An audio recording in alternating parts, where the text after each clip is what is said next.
Earth's climate has changed drastically. We can see that more and more disasters related to weather, climate, and water have occurred in the past few years. The Climate Change Convention, the Kyoto Protocol. United Nations have estimated a total daily loss of around $200 million. It is up to us to lead the way to protect our Earth to prevent greater climate crisis. Even if it is only one small fraction, we need to take immediate action together, especially for the deposit insurers. All of you have been working with us since the beginning, despite your busy schedule.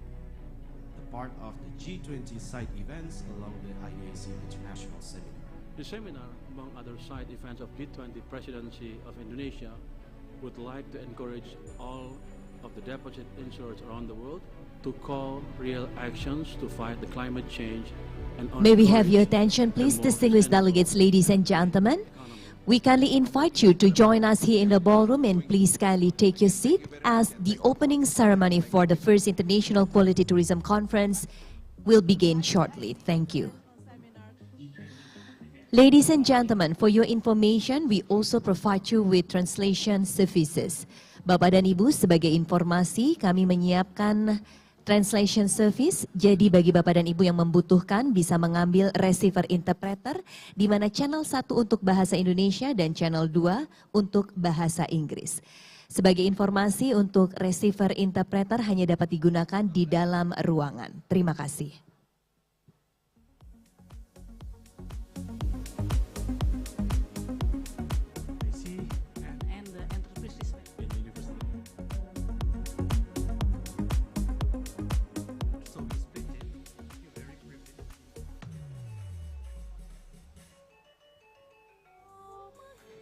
Good morning, distinguished delegates, ladies and gentlemen. Once again, we would like to invite you to join us here in the ballroom, and please kindly take your seat as the opening ceremony will start shortly. We also provide you with interpreter services. For channel 1 is Bahasa Indonesia and channel 2 is for English. For your information, the interpreter receiver is only allowed to be used in the ballroom, so you're not allowed to bring the receiver outside from this ballroom. Thank you.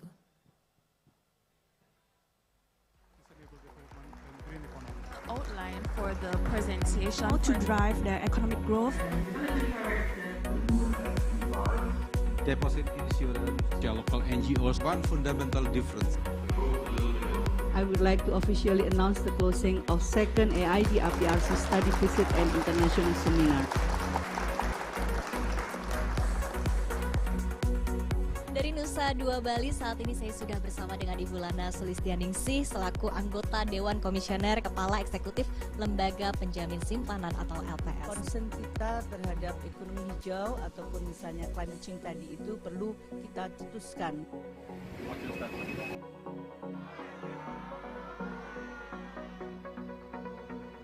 It's an honor for us to present to you KRI Bimasuci, the pride of the Indonesian Navy, on the left of us, to join us in this farewell party dinner. The ship is named after a Japanese hero that was a symbol of force, bravery, and righteousness. My name is Ersa Mayori, and my partner is Indra Herlambang.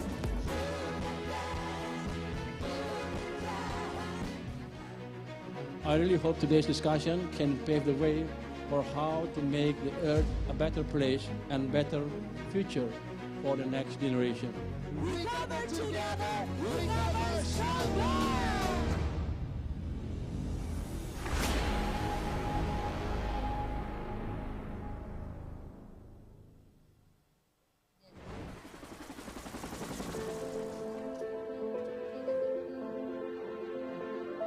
Today's technical discussion is a part of implementation of a Memorandum of Understanding between LPS and PIDM by exchanging knowledge and expertise in various areas requested by both of IDSC and PIDM. Enriching if we can really know each other much better and learn from each other. We draft the policy by discussing the SM. higher than our input. We will do that thing. Critical economic function. Asset. Also exposed to. We have also have repo agreement immediately responded by. Quest. We embark. Site for PIDM. They are the resolution status. And they're the only one who does it. Evaluation as one of.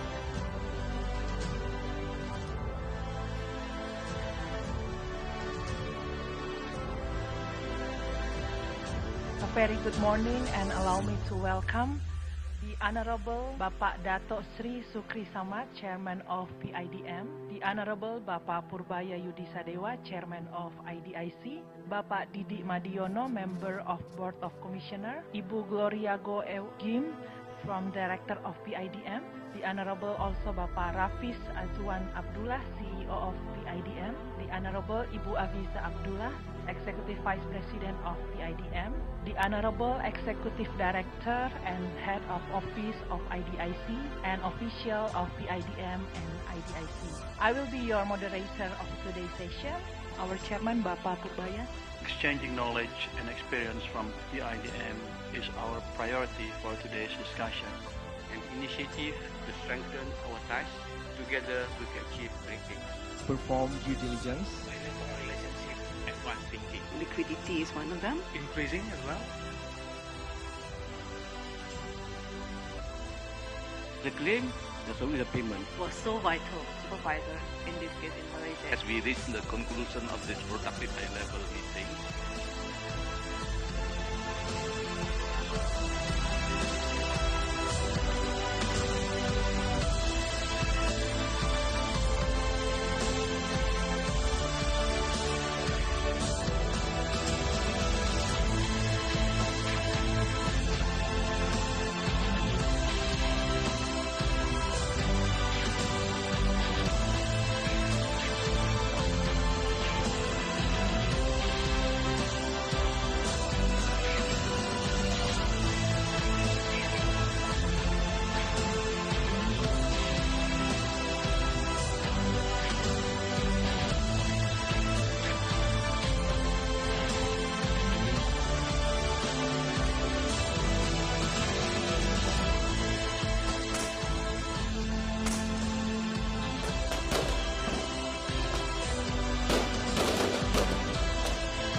Indahnya negeri ini dengan hasil bumi yang melimpah. Dari hasil bumi, kita bertransaksi. Pasar adalah tempat kita berbagi rezeki, penuh dengan informasi dan silaturahmi. Hasilnya bisa kita nikmati. Kesejahteraan masyarakat harus didukung keuangan yang sehat. Karena itu, perbankan sangat penting bagi industri keuangan nasional. Kepercayaan nasabah merupakan faktor utama dalam industri perbankan. Melalui fungsi intermediasi perbankan yang mendukung pembangunan nasional hingga ke pelosok negeri, LPS hadir sebagai lembaga yang melindungi nasabah dan mendukung stabilitas sistem perbankan.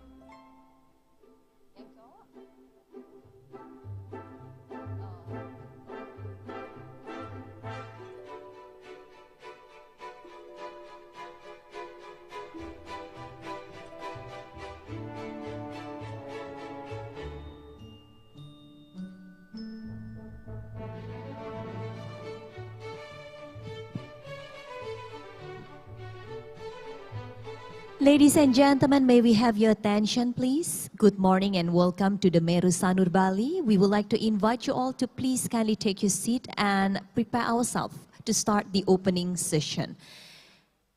For our own safety as well, ladies and gentlemen, and also the comfortable of the whole participants, please kindly set your mobile phones as well as other communication devices into the silent or vibrate mode. Thank you.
Distinguished delegates, ladies and gentlemen, good morning and welcome to the Merusanur on the First International Quality Tourism Conference.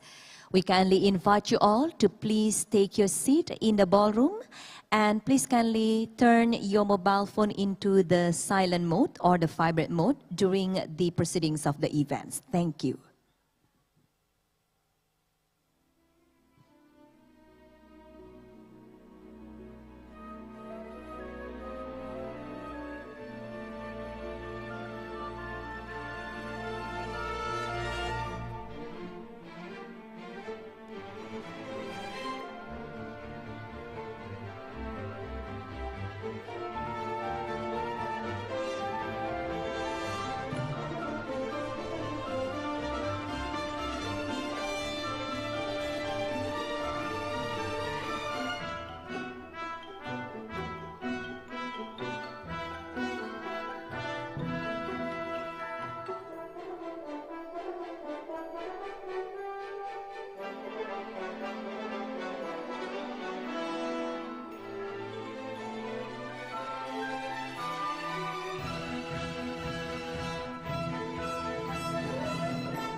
May we have your attention, please, distinguished delegates, ladies and gentlemen. Good morning.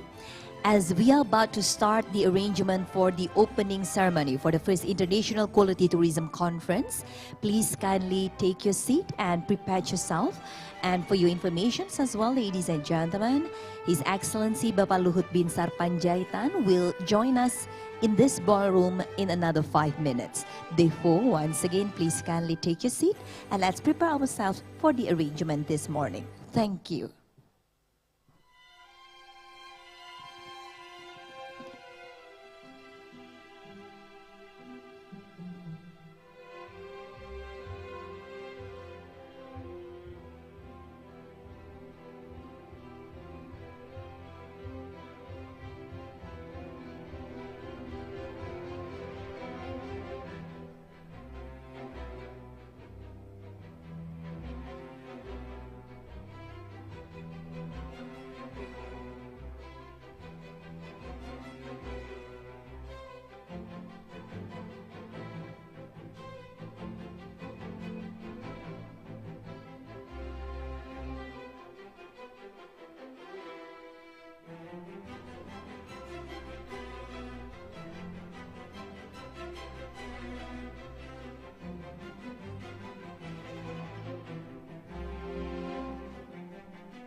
The Coordinating Minister for Maritime Affairs and Investment of the Republic of Indonesia, His Excellency Bapak Luhut Binsar Panjaitan, is joining us here in the ballroom this morning.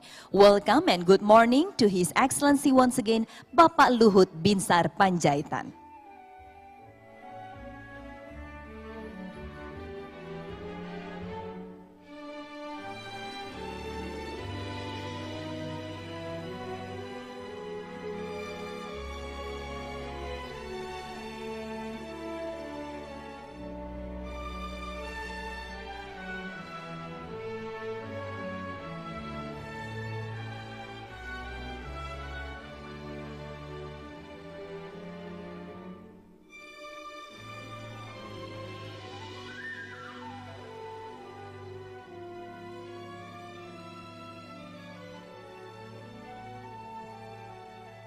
Distinguished delegates, ladies and gentlemen, as your safety is our main priority, before we start the arrangement of our event this morning, please kindly take a moment to enjoy the safety briefing video. Attention! Safety briefing session at Bali Beach Convention. Dear valued guests, welcome to Bali Beach Convention, where your safety and well-being are our top priorities. Before we embark on this event, we'd like to take a moment to ensure a secure and enjoyable experience for everyone. We have implemented comprehensive safety protocols throughout our venue to safeguard your safety. First, in case of a fire emergency, it's crucial to remain calm. Familiarize yourself with the nearest exits and evacuation routes. Bali Beach Conventions is equipped with smoke detector, water sprinkler, fire extinguisher, and fire hydrant. During the evacuation, please remain calm and proceed to the nearest exit, following the evacuation route to the assembly point. Move quickly but without causing panic. Once outside, gather at the designated assembly point. This location is located at the garden in front of this building near drop-off area. Second, in case of earthquake, please remain calm and stay in your safe positions until the shaking stops.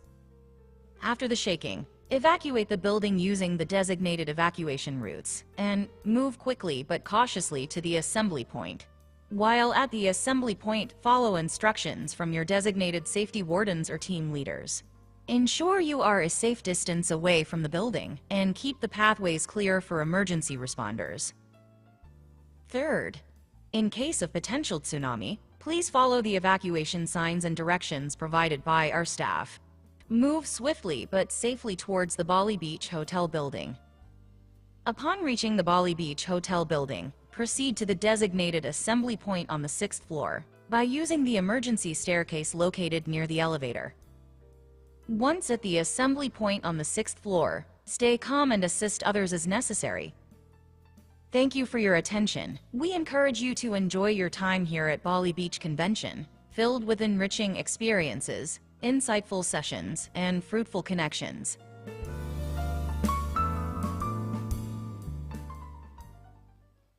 Ladies and gentlemen, please rise for the Indonesian National Anthem.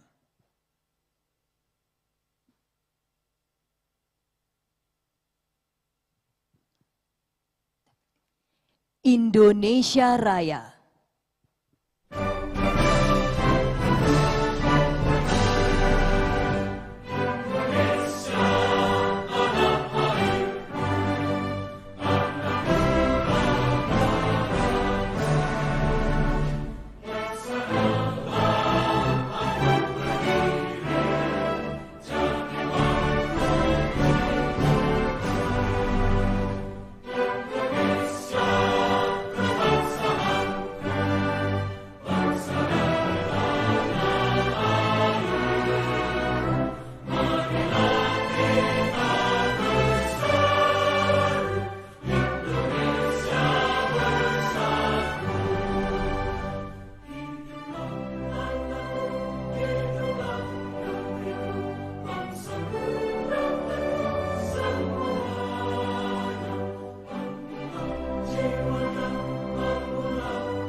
Please be seated.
The Coordinating Minister of Maritime Affairs and Investment of the Republic of Indonesia, His Excellency Bapak Luhut Binsar Panjaitan, the Chairman of the Board of Commissioners Lembaga Penjamin Simpanan LPS, Bapak Purbaya Yudi Sadewa, the Secretary of Bali Provincial Government, Bapak Dewa Made Indra, distinguished speakers, moderators, participants, ladies and gentlemen.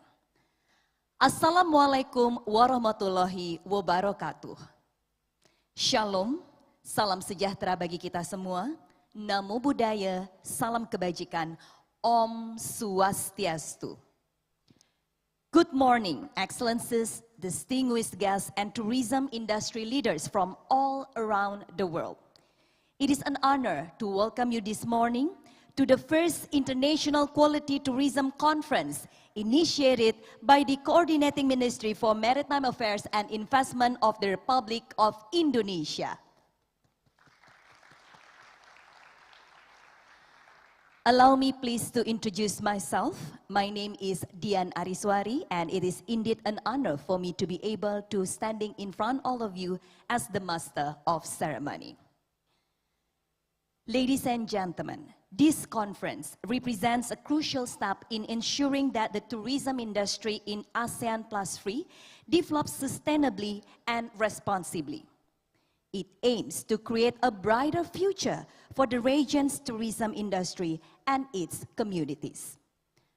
Earlier this morning, we've been greeted by the traditional welcoming dance of Bali entitled the Pandat Dance. And now, another warm welcome will be delivered by the Chairman of the Board of Commissioners Lembaga Penjamin Simpanan. Please welcome Honorable Bapak Purbaya Yudi Sadewa.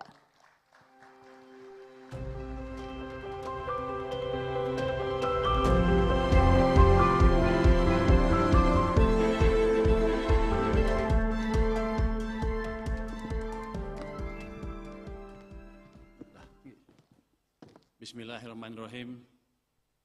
Your Excellency, Mr. Luhut Binsar Panjaitan, the Coordinating Minister of Maritime and Investment Affairs, Republic of Indonesia, my boss, he's my boss. Used to be my boss, but I think he's still my boss now. Your Excellency, Your Excellency, Mr. Zurab Pololikashvili, datang ya. Secretary General of the United Nations Tourism, Your Excellencies, Minister of State and Government, distinguished guests, ladies and gentlemen, good morning. May peace be upon us all. Shalom, Om Swastiastu, Namo Buddhaya, greeting of virtue. First of all, I would like to begin by thanking and congratulating the Republic of Indonesia's Coordinating Ministry of Maritime and Investment Affairs, the Ministry of Tourism and Creative Economy, as well as the Committee of the First International Quality Tourism Conference 2024. This conference really serves as a platform for all stakeholders to collaborate on establishing and implementing quality tourism standards. It is really an honor for Indonesia Deposit Insurance Corporation, or LPS, to empower this great conference. I'm confident that this conference will be able to address the rapid growth of tourism industry in ASEAN Plus 3 countries, highlighting the need for sustainable and responsible tourism practices. Excellencies, ladies and gentlemen, the banking industry plays a crucial role in supporting the tourism industry in the ASEAN Plus 3 countries. Banks provide loans and financial support for the development of tourism infrastructure, such as hotel, resorts, and transportation facilities. This helps creating a robust tourism ecosystem. Banks offer various financial services that make it easier for tourists to conduct transactions. This includes currencies exchange, credit card services, and mobile banking, which enhance the convenience and safety of financial transactions for tourists. By investing in advanced financial technologies, banks can improve the efficiency of tourism industry, which includes online booking systems, digital payment systems such as QRIS, and other fintech solutions that streamline the travel experience. Banks provide necessary financial products and services to micro, medium, and small enterprises, such as loans and credit facilities, to help them grow and thrive within the ecosystem of the tourism industry. Furthermore, banks can support sustainable tourism initiatives by financing eco-friendly projects and encouraging responsible tourism practices. This includes funding for projects that focus on environmental conservation and cultural conservation. Therefore, a stable banking industry is a vital catalyst for the growth of the tourism industry. This is the area where my institution, the Indonesia Deposit Insurance Corporation, plays our role. Ladies and gentlemen, LPS is the Deposit Insurer and Banks Resolution Authority, which covers all 106 commercial banks and more than 1,500 rural banks in Indonesia. The deposit insurance coverage for the bank is up to 2 billion insurance rupiah for each depositor per bank, and we cover both deposits and that are denominated in rupiah and foreign currencies. Furthermore, in 4 years from now, LPS will also provide guarantee to the insurance companies through a policyholder protection program and liquidation of insolvent insurance companies.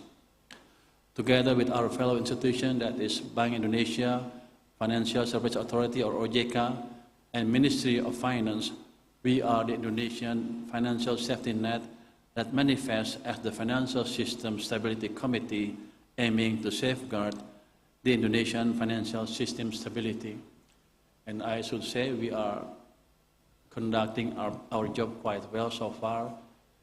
If you take a look, despite the global economic uncertainty, the global financial uncertainty, the Indonesian financial system is relatively stable until now.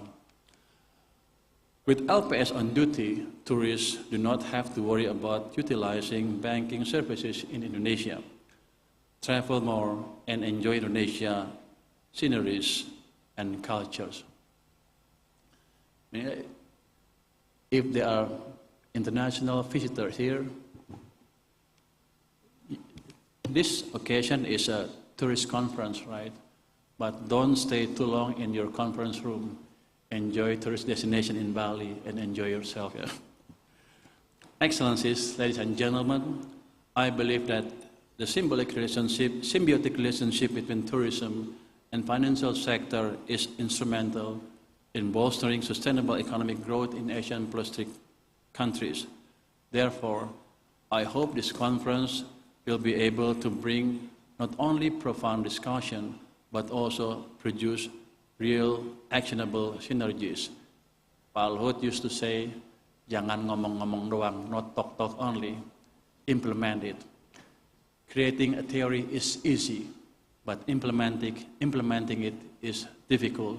So please try to find an implementable solution during this seminar. I wish everyone to have a productive and fruitful conference and discussion today. Thank you very much.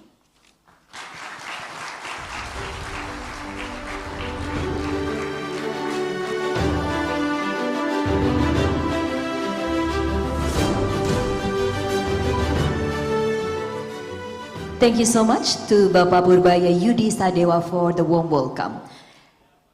Distinguished delegates, ladies and gentlemen, recently travelers' expectations are more and more looking for a quality, sustainable tourism experience. The concept is to spend time by truly enjoying and learning the new journey, engaging with the local community, and also being a responsible traveler that embraces and respects the local wisdom. Today, we are honored to have an opening speech by the Coordinating Minister for Maritime Affairs and Investment of the Republic of Indonesia, and will be continued with the official opening of the conference. Please welcome on the stage His Excellency Bapak Luhut Binsar Panjaitan.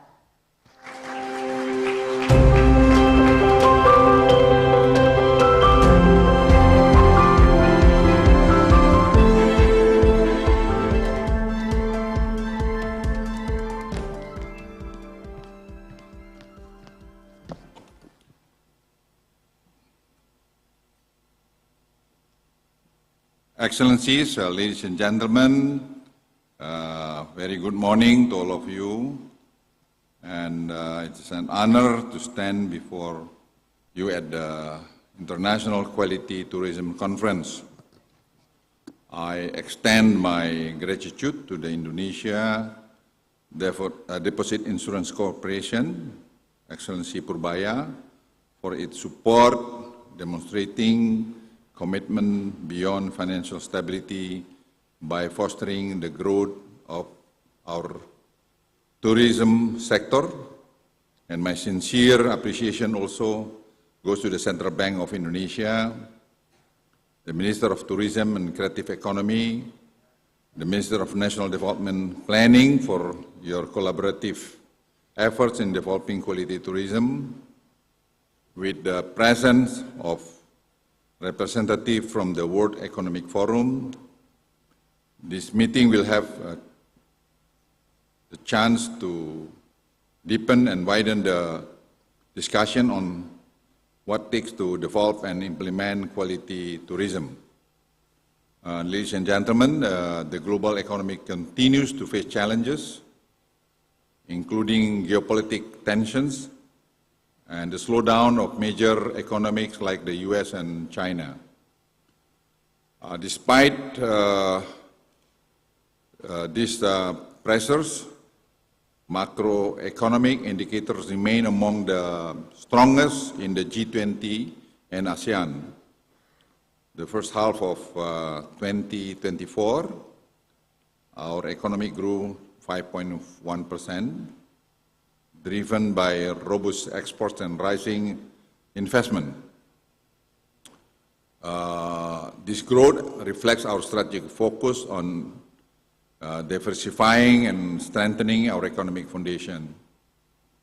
To sustain momentum and foster new growth, Indonesia is advancing its 5 super priority destinations, namely Lake Toba, Borobudur, Mandalika, Labuan Bajo, and Lekupang.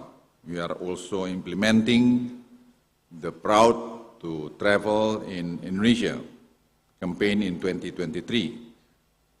Recorded and unprecedented 825.8 million domestic trips, the highest in our history.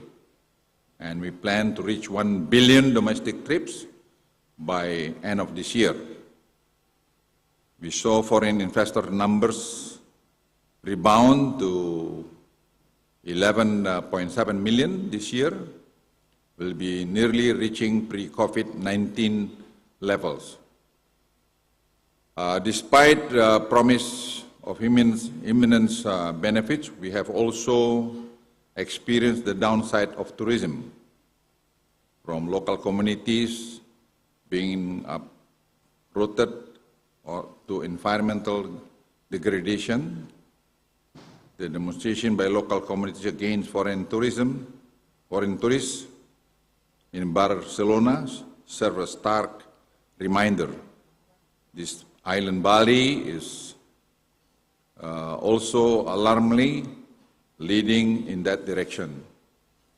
And the list can go on and on. Thus, Indonesia has taken steps to develop quality tourism indicators, integrating both supply and demand sector factors.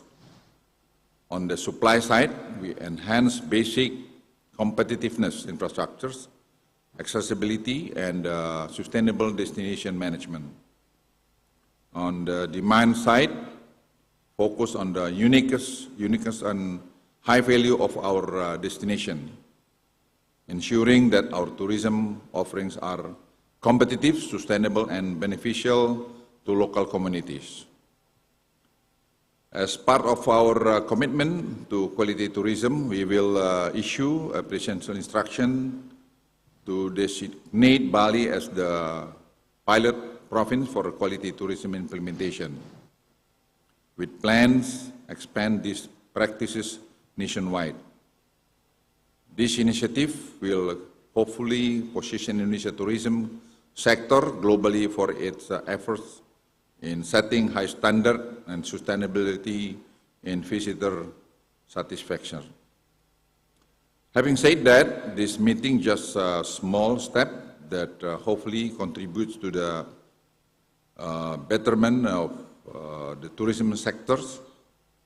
And first meeting on the quality tourism is more than just a meeting.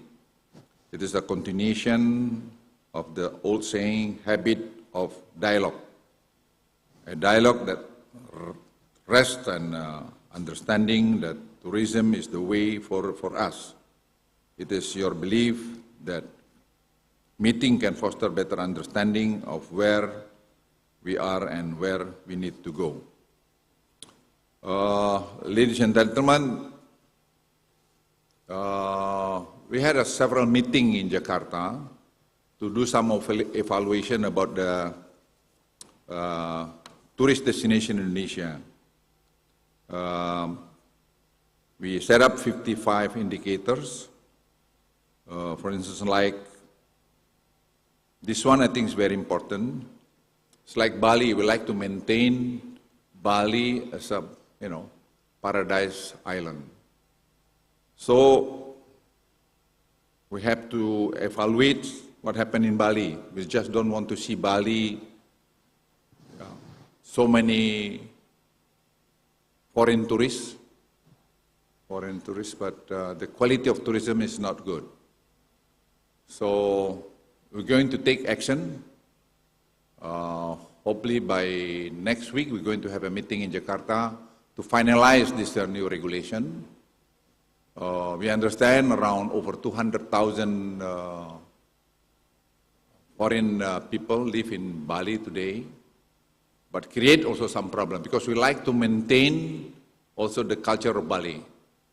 Bali without their culture is not Bali as a paradise island anymore. So, ladies and gentlemen, we should respecting also the local cultures. I think this is not a nude island. This is Bali with very beautiful cultures. We have to maintain this one. We are also pushed very much about trash management and good infrastructure. So Bali, we're going to tackle all the trash issue or waste management, which is I think very, very important.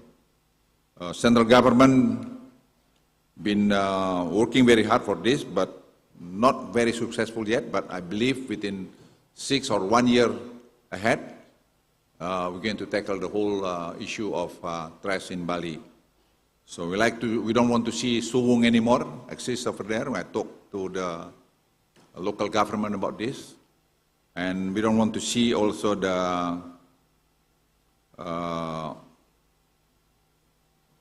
paddy field become a villa or become of the club, nude club. We're not going to allow them to do so.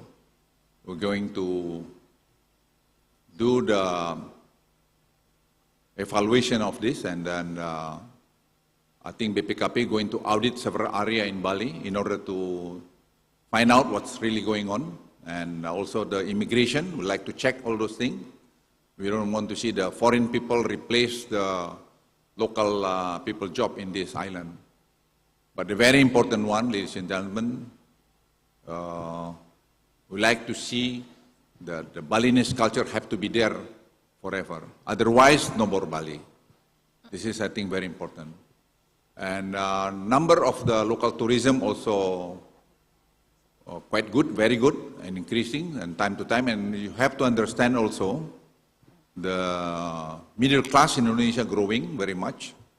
And since our GDP 1.4 something trillion US dollars, and we believe by 2030 we can go up maybe nearly 2.5 to 3 trillion US dollars, which is, I think, bring more and more middle class in Indonesia. So local tourists or domestic tourists also very important for us.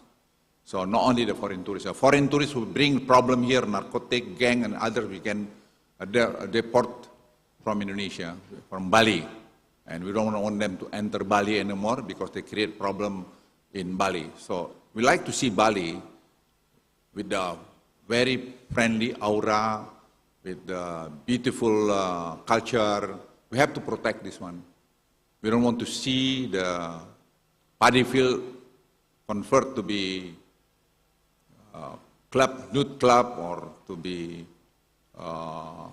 restaurant. So then this one have to be managed very well. And been discussed this with the inter-ministry and also with the local government and also with the NGOs. We listen to any input of this, So hopefully that we can to finalize this very quick. So the quality tourism also, we are talking about the local and also the international. We're going to maintain the 5 tourist destinations in Indonesia. We're going to fix the infrastructure, make it better, like Bali. We are thinking now that this have to be green tourist destination by using as much as possible green energy and also EV. We're going to promote, to push EV bike and also EV car in Bali, and we plan now, we set up the schedule for this.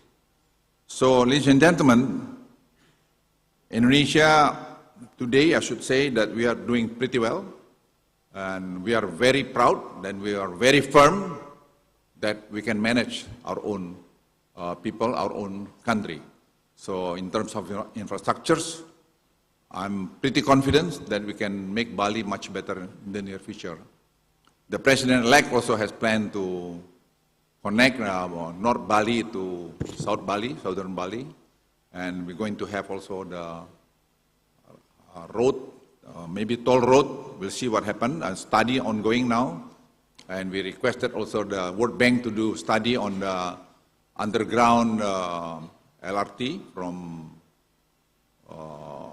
airport, Bali Airport, Ngurah Rai to KKB to this Sanur and also to Cemangi area.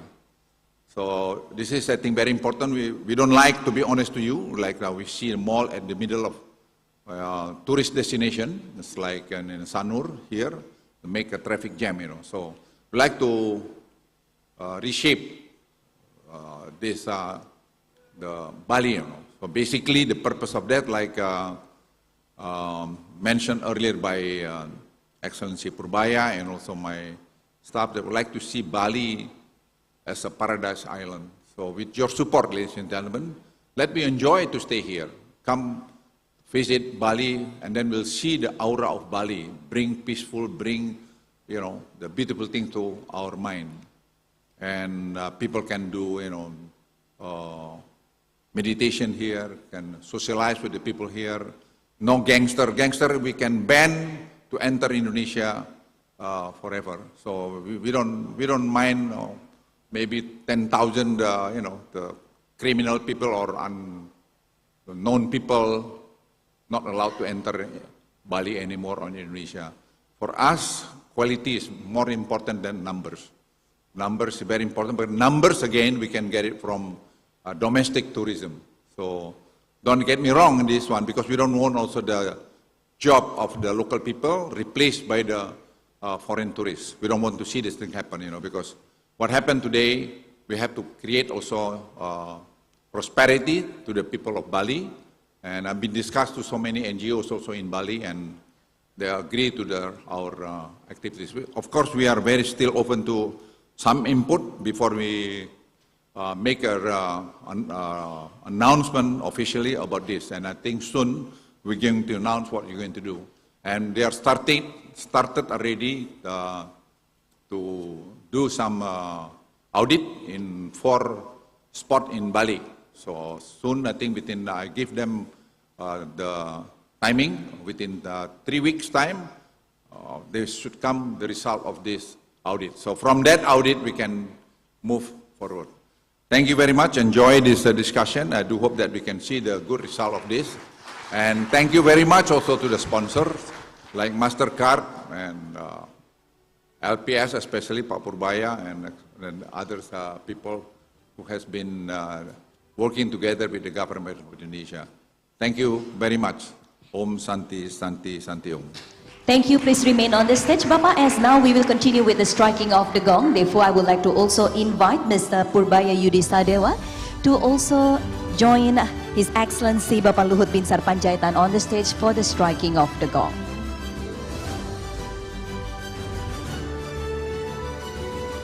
Distinguished delegates, ladies and gentlemen, we will witness the official opening marked by the striking of the gong by His Excellency Bapak Luhut Binsar Panjaitan.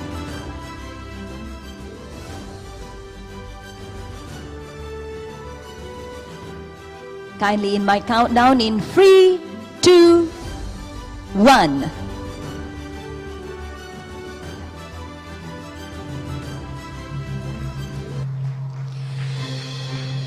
The first International Quality Tourism Conference is now officially open. Congratulations. Please have a photo session for a while, Bapak. Please have a photo session for a while. Bapak Luhut and also Bapak, please have a photo for a while here. In 3, 2, 1. Please look at the main photographer. The main photographer, please kindly raise your hand.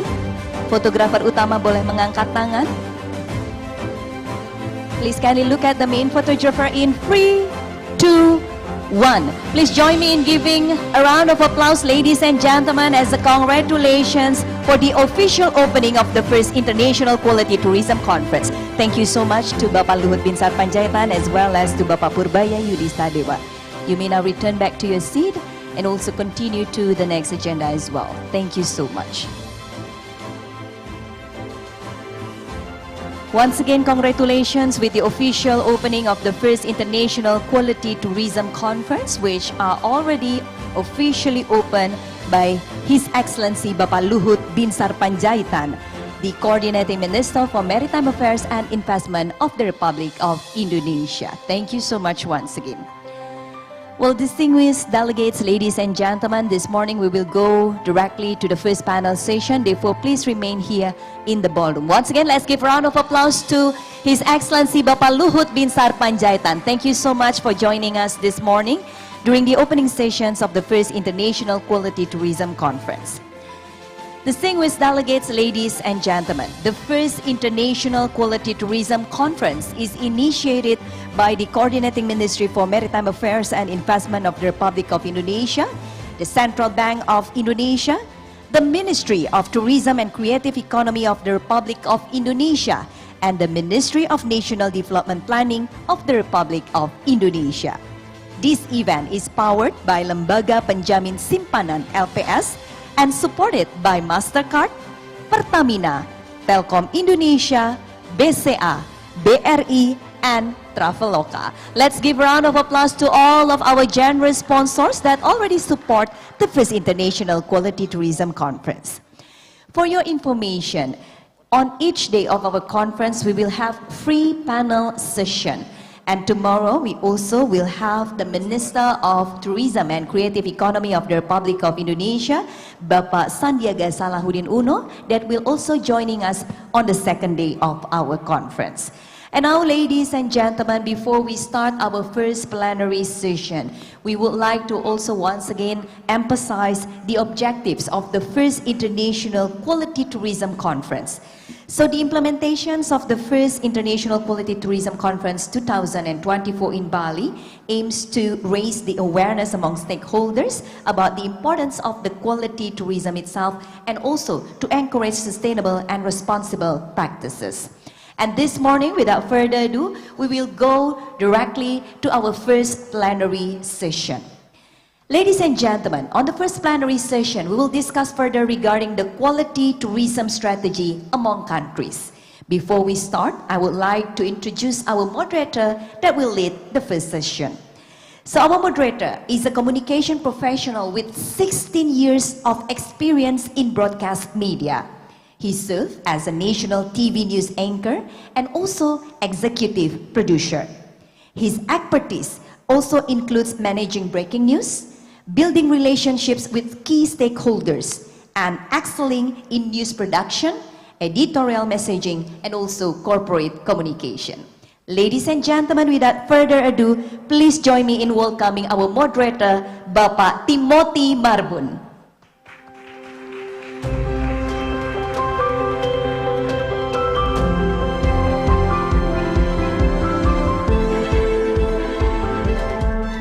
Thank you, Dian. I will now hand over the floor to the moderator.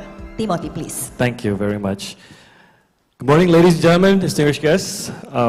What Dian probably was not in her note was I'm also a fan of Bali and a tourist in Bali many times a year. So aside from what we do, we travel to Bali a lot as Indonesians. It's a privilege to be in the same country as Bali.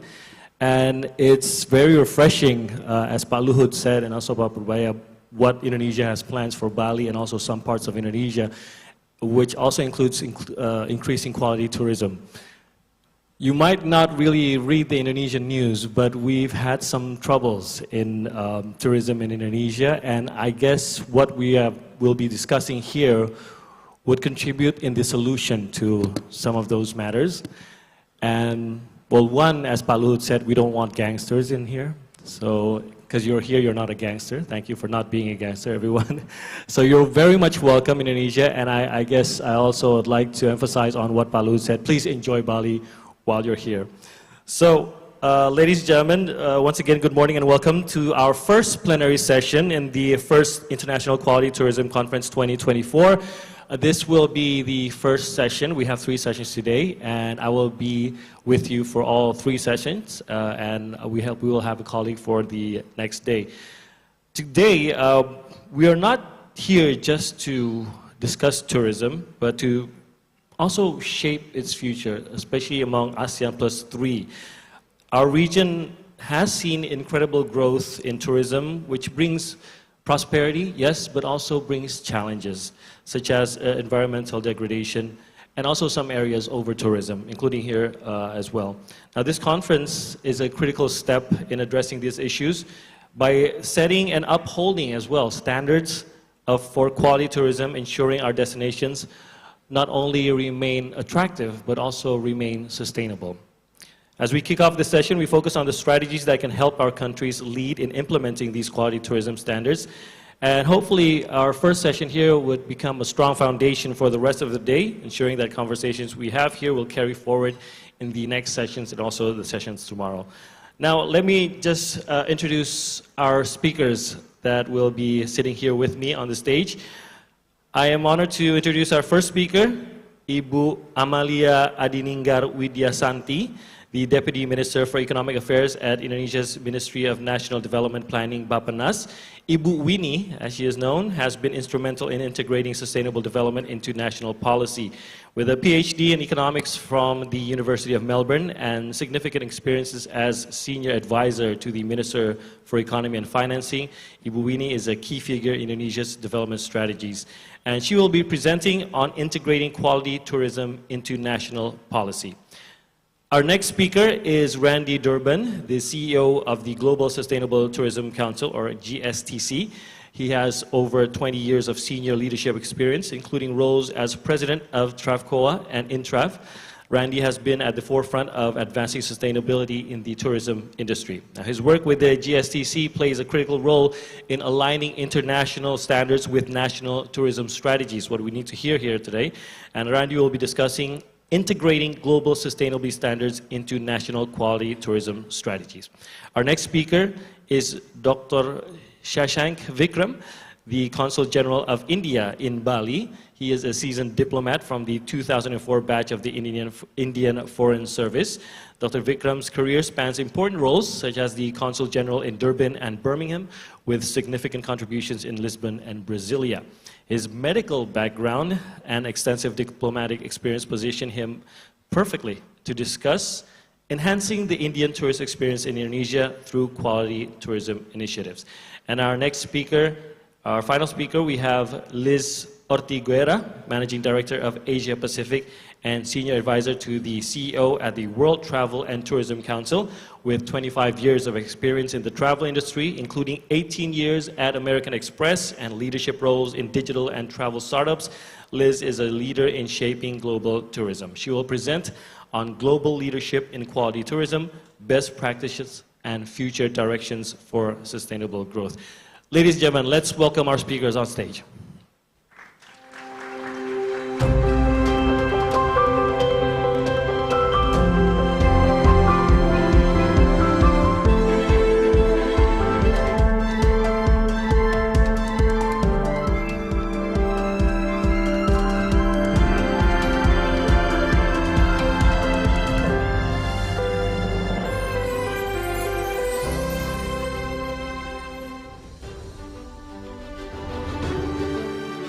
So you all have your microphones right behind you, and you might realize that we kind of started a little late, so we'll have to kind of cut down our time a little bit, but I'm sure that everyone's more than capable of delivering the message today. So we have around 15 minutes for everyone. If you could do that in 14, that will also be great, but we want to hear from you. We don't want to cut your time down, but we want to hear from you. So I guess we'll just go on, and later on we'll go straight to a Q&A with the audience. So if you do have a question, please prepare your questions, and you will be able to ask them to our speakers today. Let's dive into the presentations. You all have 15 minutes. Let's start with Ibu Winnie first. You'll be talking about integrating quality tourism into national policy. Just mind that you have a timer here if you want to keep track of how many minutes you still have left. Sure. Feel free to stand up there as well. Please.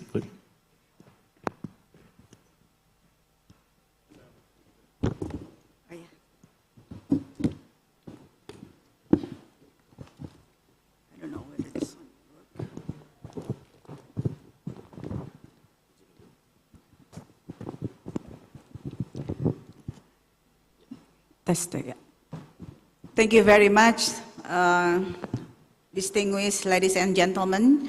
Pak Odo, Deputy Coordinating Minister for Tourism and Creative Economy, and all distinguished ladies and gentlemen. First of all, I would like to just thank you for this opportunity that actually at this event, we would like to present about some important issues in the tourism sector. Not only in the global context, but also in Indonesia. And then I will also share with you regarding to the concept of quality tourism and how Indonesia will mainstream the quality tourism into our national development planning. Ladies and gentlemen, if you look at this global achievement, the international arrivals reached 97% of 2019 levels in the first quarter of 2024. This reflecting that it is almost complete the recovery of our pre-pandemic numbers. And 285 million tourists traveled internationally in the first 3 months of 2024. And how about Indonesia's achievement in this context? In 2024, TTDI ranking shows Indonesia is in the position of 22nd in the world. We are going up 10 places from the previous ranking of 2021. This is actually a good achievement of Indonesia. Indonesia experienced high scores in the tourism sustainability dimension. The sustainability aspect is assessed from 3 main pillars: environmental sustainability, socio-economic impact, and demand sustainability.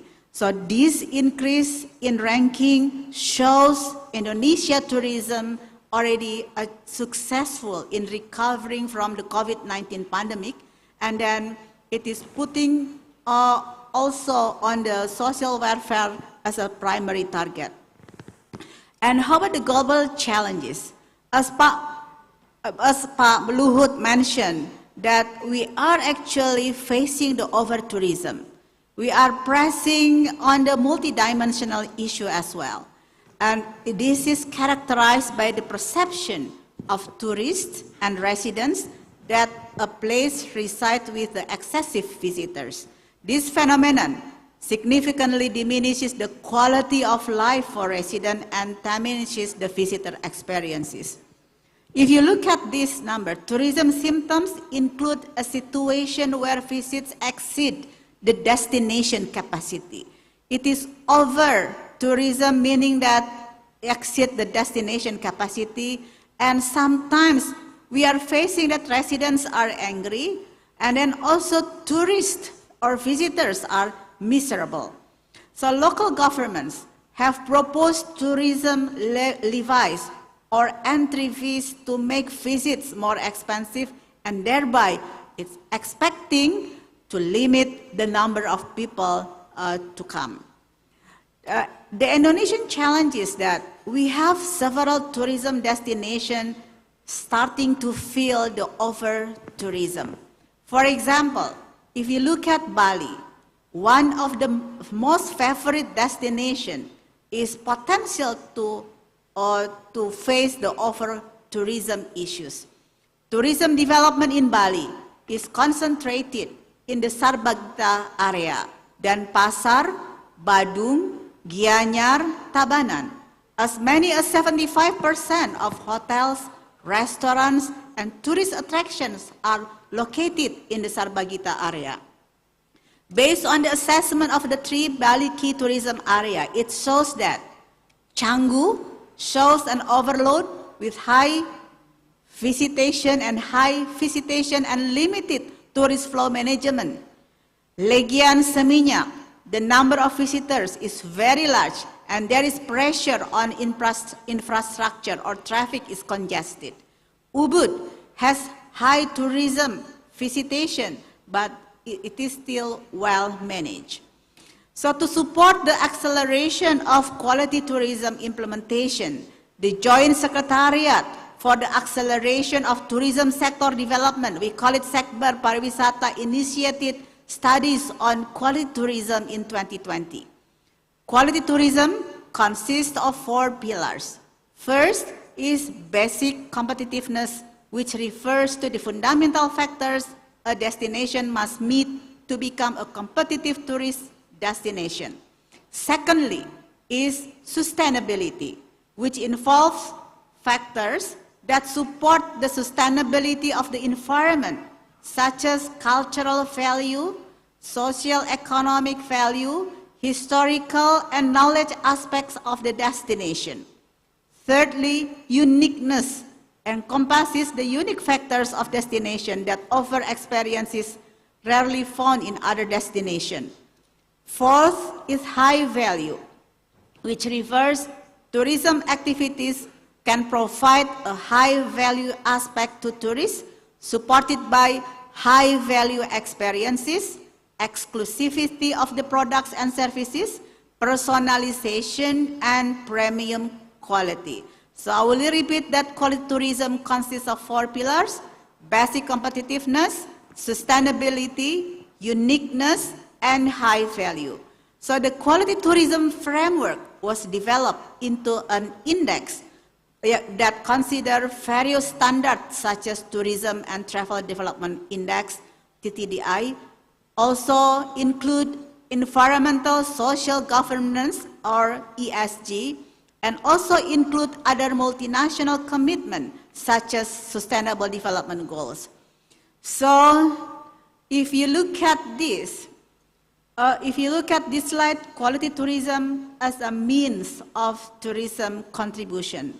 The average tourist expenditure in Indonesia is around $1,200 per visit. The development of quality tourism requires an innovation to increase the added value in our tourism sector.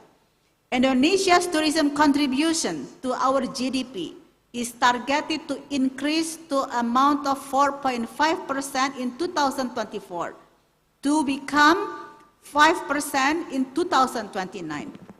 And also, not only the increase of the contribution to the GDP, but also we are having a target to increase the spending from $1,180 per visit in 2019 to become $1,600 in 2029, which is equivalent to Thailand and Japan today. So in addition to increasing the added value of the tourism sector, the length of stay is also a concern of the government, that the length of stay of the visitors have to be increased, meaning that attractions have to be more varied. And also we have to make an innovative approach for travel pattern of the tourism activities that support to create economic value to the community. If you look at the sustainable iron tourism in Cape Breton, Canada, which is ranked third best in Canada, behind Prince Edward Island and Vancouver Island, and many daily activities, programs such as culinary experiences and accommodation. Cape Breton's tourism strategy include determining and managing the carrying capacity of popular sites like the Cabot Trail, Cape Breton Highlands National Park, and other natural attractions. So they are focused on uniqueness, focused on quality tourism, and avoid over-tourism.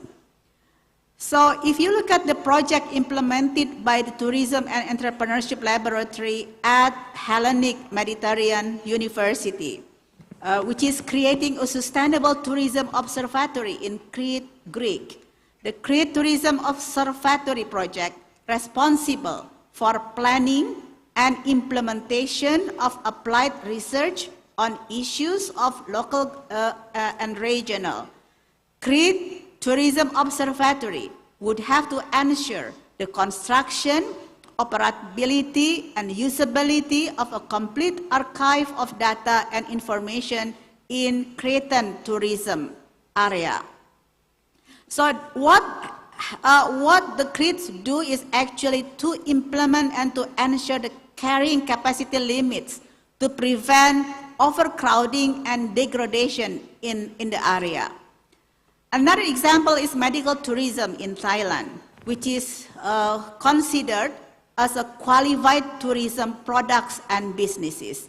The Thai government have developed competitiveness strategies to make Thailand the medical center of Asia by developing a healthcare infrastructure, hotel, businesses, and also other supporting infrastructure to connect the supply chain system.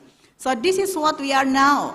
We are actually right now have the forum in the middle of the Special Economic Zone of Sanur, where the Special Economic Zone of Sanur in this area is actually wellness and medical special economic zone, which is the first medical special economic zone or wellness special economic zone in Indonesia.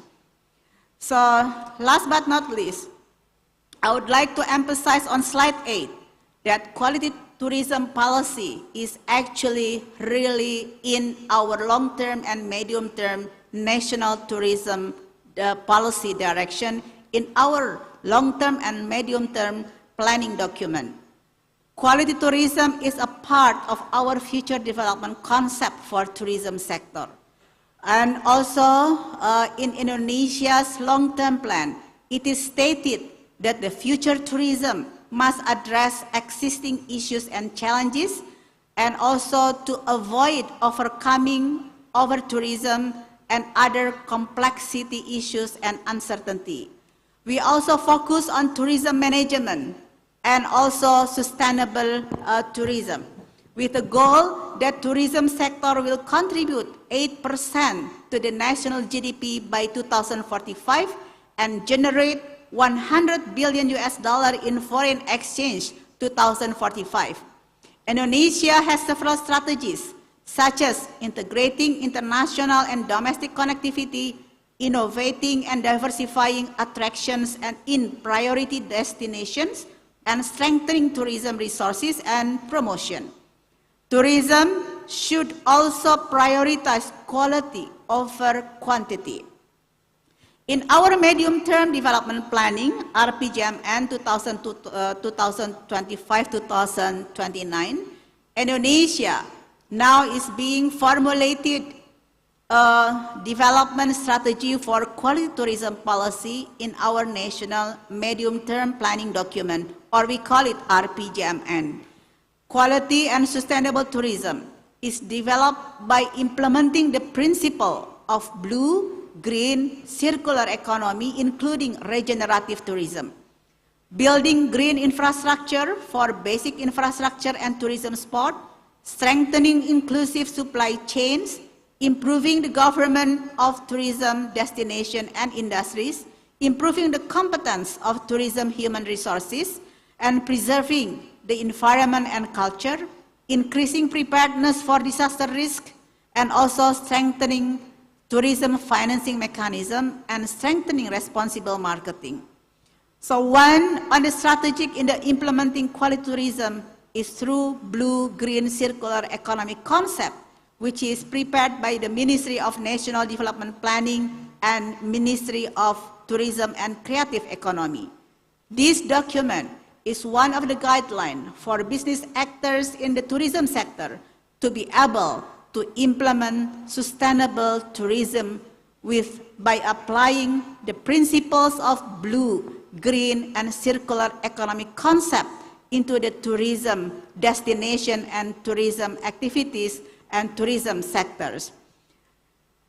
BCGE uses three main elements: dimensions, criteria, and indicators, and these three elements are adopted from several relevant national and global standards.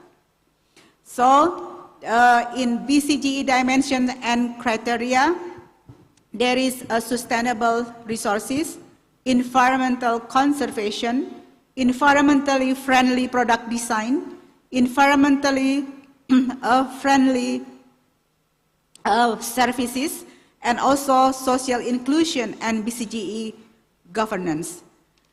Let me restate it before I close my presentation, that the Indonesian government are very committed to fostering a sustainable tourism in Indonesia. And we would like to define that the tourism sector in Indonesia need to be more competitive, sustainable, unique, and more high value added. Thank you very much, and let's join and shape a brighter for a better future for the beauty of the Indonesian tourism in the future. Thank you. Wassalamualaikum warahmatullahi wabarakatuh. Waalaikumsalam warahmatullahi wabarakatuh. Thank you very much, Ibu Winnie, for the insightful presentation. And we'll now moving on to Mr. Randy Durban, who will be sharing his insights on integrating global sustainability standards into national quality tourism strategies. Your 15 minutes are here, so please. Salamat pagi. Good morning. Nice to be with you. I'll try to keep it inside 15 minutes. We'll do our best. I don't have PowerPoint. I'll talk. So it's lovely to be here, and I'm happy to see that in the name of this conference we talk about quality tourism. People often ask me, the definitions of sustainability. I like to say that, I've said it many times, that I hope that I live long enough that we stop using the word sustainable, that sometime in the near future, sustainable management of tourism simply becomes known as good management, because that's really what it is. So it's quality tourism, it's good management. Humanity hasn't done so well to control environmental degradation and the negative social issues from tourism and many other aspects of our lives, but we need to do a lot better. And when we do, hopefully future generations won't even need to use the words, because it's just integrated into all of our thinking, all of our processes, all of our systems. Speaking of people and processes and systems, the topic I'd like to discuss with you that's been mentioned is the harmonization of global standards to national standards. And along with that, say a few words about capacity and a bit about monitoring, measuring, and reporting, because they all blend together. And I'm going to just touch upon key themes here in the coming minutes, and tomorrow I'll speak again and bring out some of these ideas in a little bit more detail with some visuals. It's great to be back here. I have to say, it's only my second time to Bali, but I've been in Indonesia quite a bit because from 2015 to 2019, we at GSTC worked very closely on harmonization of our global standard with the Indonesian national standard. And I have to take a moment to pay tribute to two gentlemen who are just dear friends. I haven't been in Indonesia since 2019, since before COVID. So on a personal level, it's wonderful to be back after the interruption of COVID-19 and all that. But I want to pay my personal respects to a great man, Igede Ardika, who was your former Minister of Tourism. I know many of you know him, such a wise man. I learned from him. I love the man, and I was sorry to hear of his passing a few years ago. And I'm missing here today my dear friend Pak Frans Teguh, who I know is still with us, but in poor health, not with us today. Anyone in the room who's close to Frans Teguh, kindly pass my warmest personal wishes and deep respect for his profound work.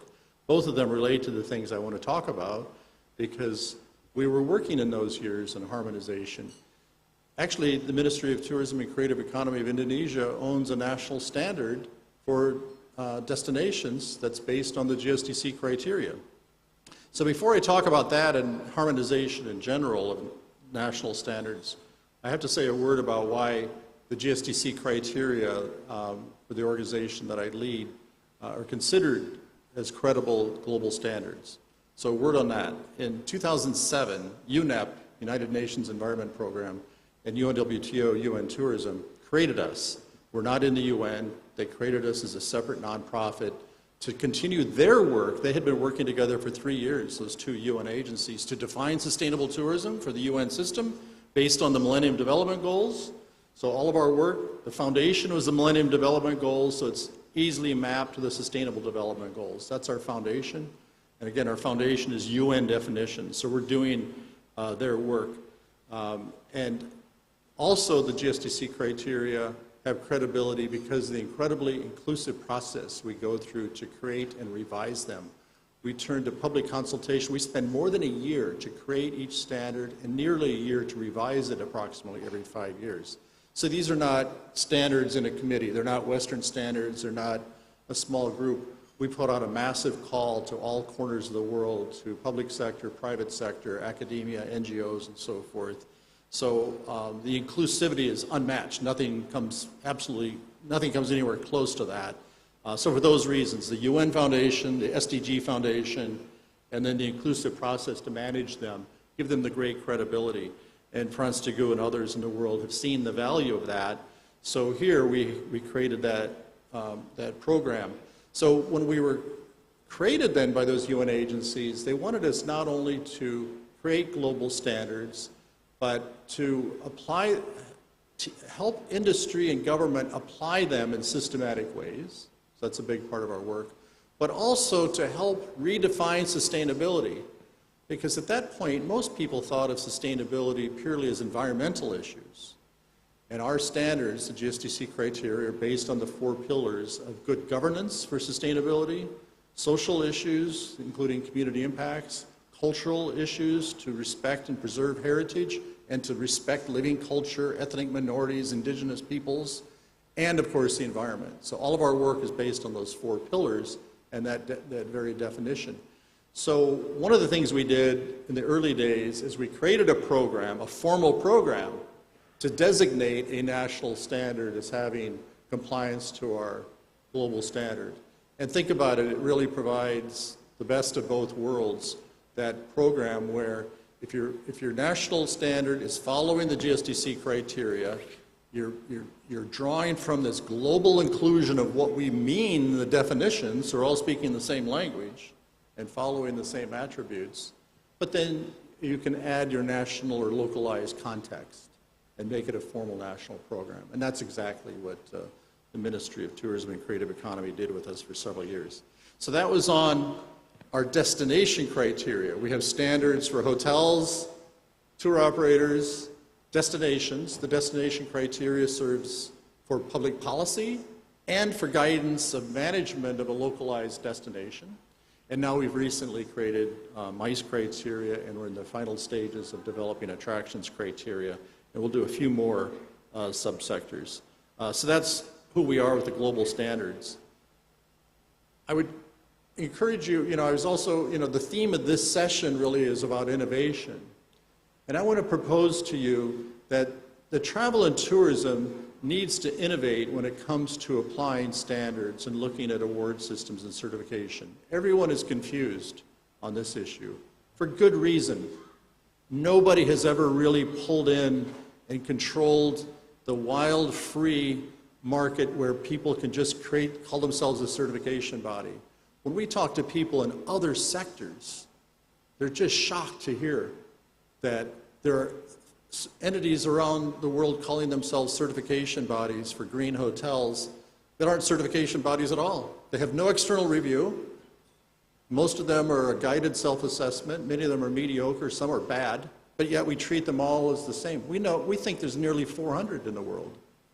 And agricultural products, for organic and fair trade agricultural products, they went from 5 to 4 some years ago, and the whole global community applauded. Yet nobody in this community of travel and tourism has worked to consolidate that, so it's an absolute mess, to be frank. And so we need to really look at that and stop using the term certification so loosely. There are programs that have low level of verification that are very important, but then a true certification really is only going to carry meaning if it follows international norms for what auditing and certification mean. This may seem arcane and bureaucratic and technical, but it's extremely important because what I want to say about it, the impacts of standards on capacity building and on measuring and reporting.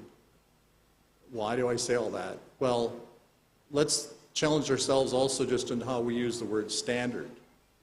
Standard is the words in the checklist of things that we include in what we mean that we need to work on in sustainability. But to really apply them, we really have to get good at monitoring, measuring, reporting, and we're not doing very well in travel and tourism on those fronts either. But it starts with capacity building. How many people in your organization truly know what sustainability is? If we did a survey of people in this room of what sustainability means, I think we'd get as many answers as people in the room. So first of all, you need some standards just to establish what it is we're talking about, and then start prioritizing what we're going to work on. So you have to really work on, first of all, what are those attributes? And then you have to prioritize, what are we going to monitor and report? Just think about the skill set that's required just to report. Even major big hotels in urban settings don't have a staff that are good at reporting. We don't have good universal measurement tools. Some of you may be aware of the World Sustainable Hospitality Alliance. It's a London-based organization of major brands. 15 years ago, they started developing a carbon measurement tool. And they only a few years ago hired a firm to calibrate it for carbon measurement because in each country of the world, the national energy agencies measure and manage carbon and energy, I should say, differently. And to just even calibrate that one tool that they make available in the public space, in the public domain, free of charge, open source, had to be calibrated per country. Now we think maybe 30,000 hotels out of the OTA's list of 1.5 million hotels in the world. So just even on carbon alone, we don't have a good measurement tool. And all the other attributes. We have to work on open source measurement tools. And it begins with, what is it we're measuring? So you have to put all these things together. So really putting a systematic program of measuring is absolutely, absolutely essential.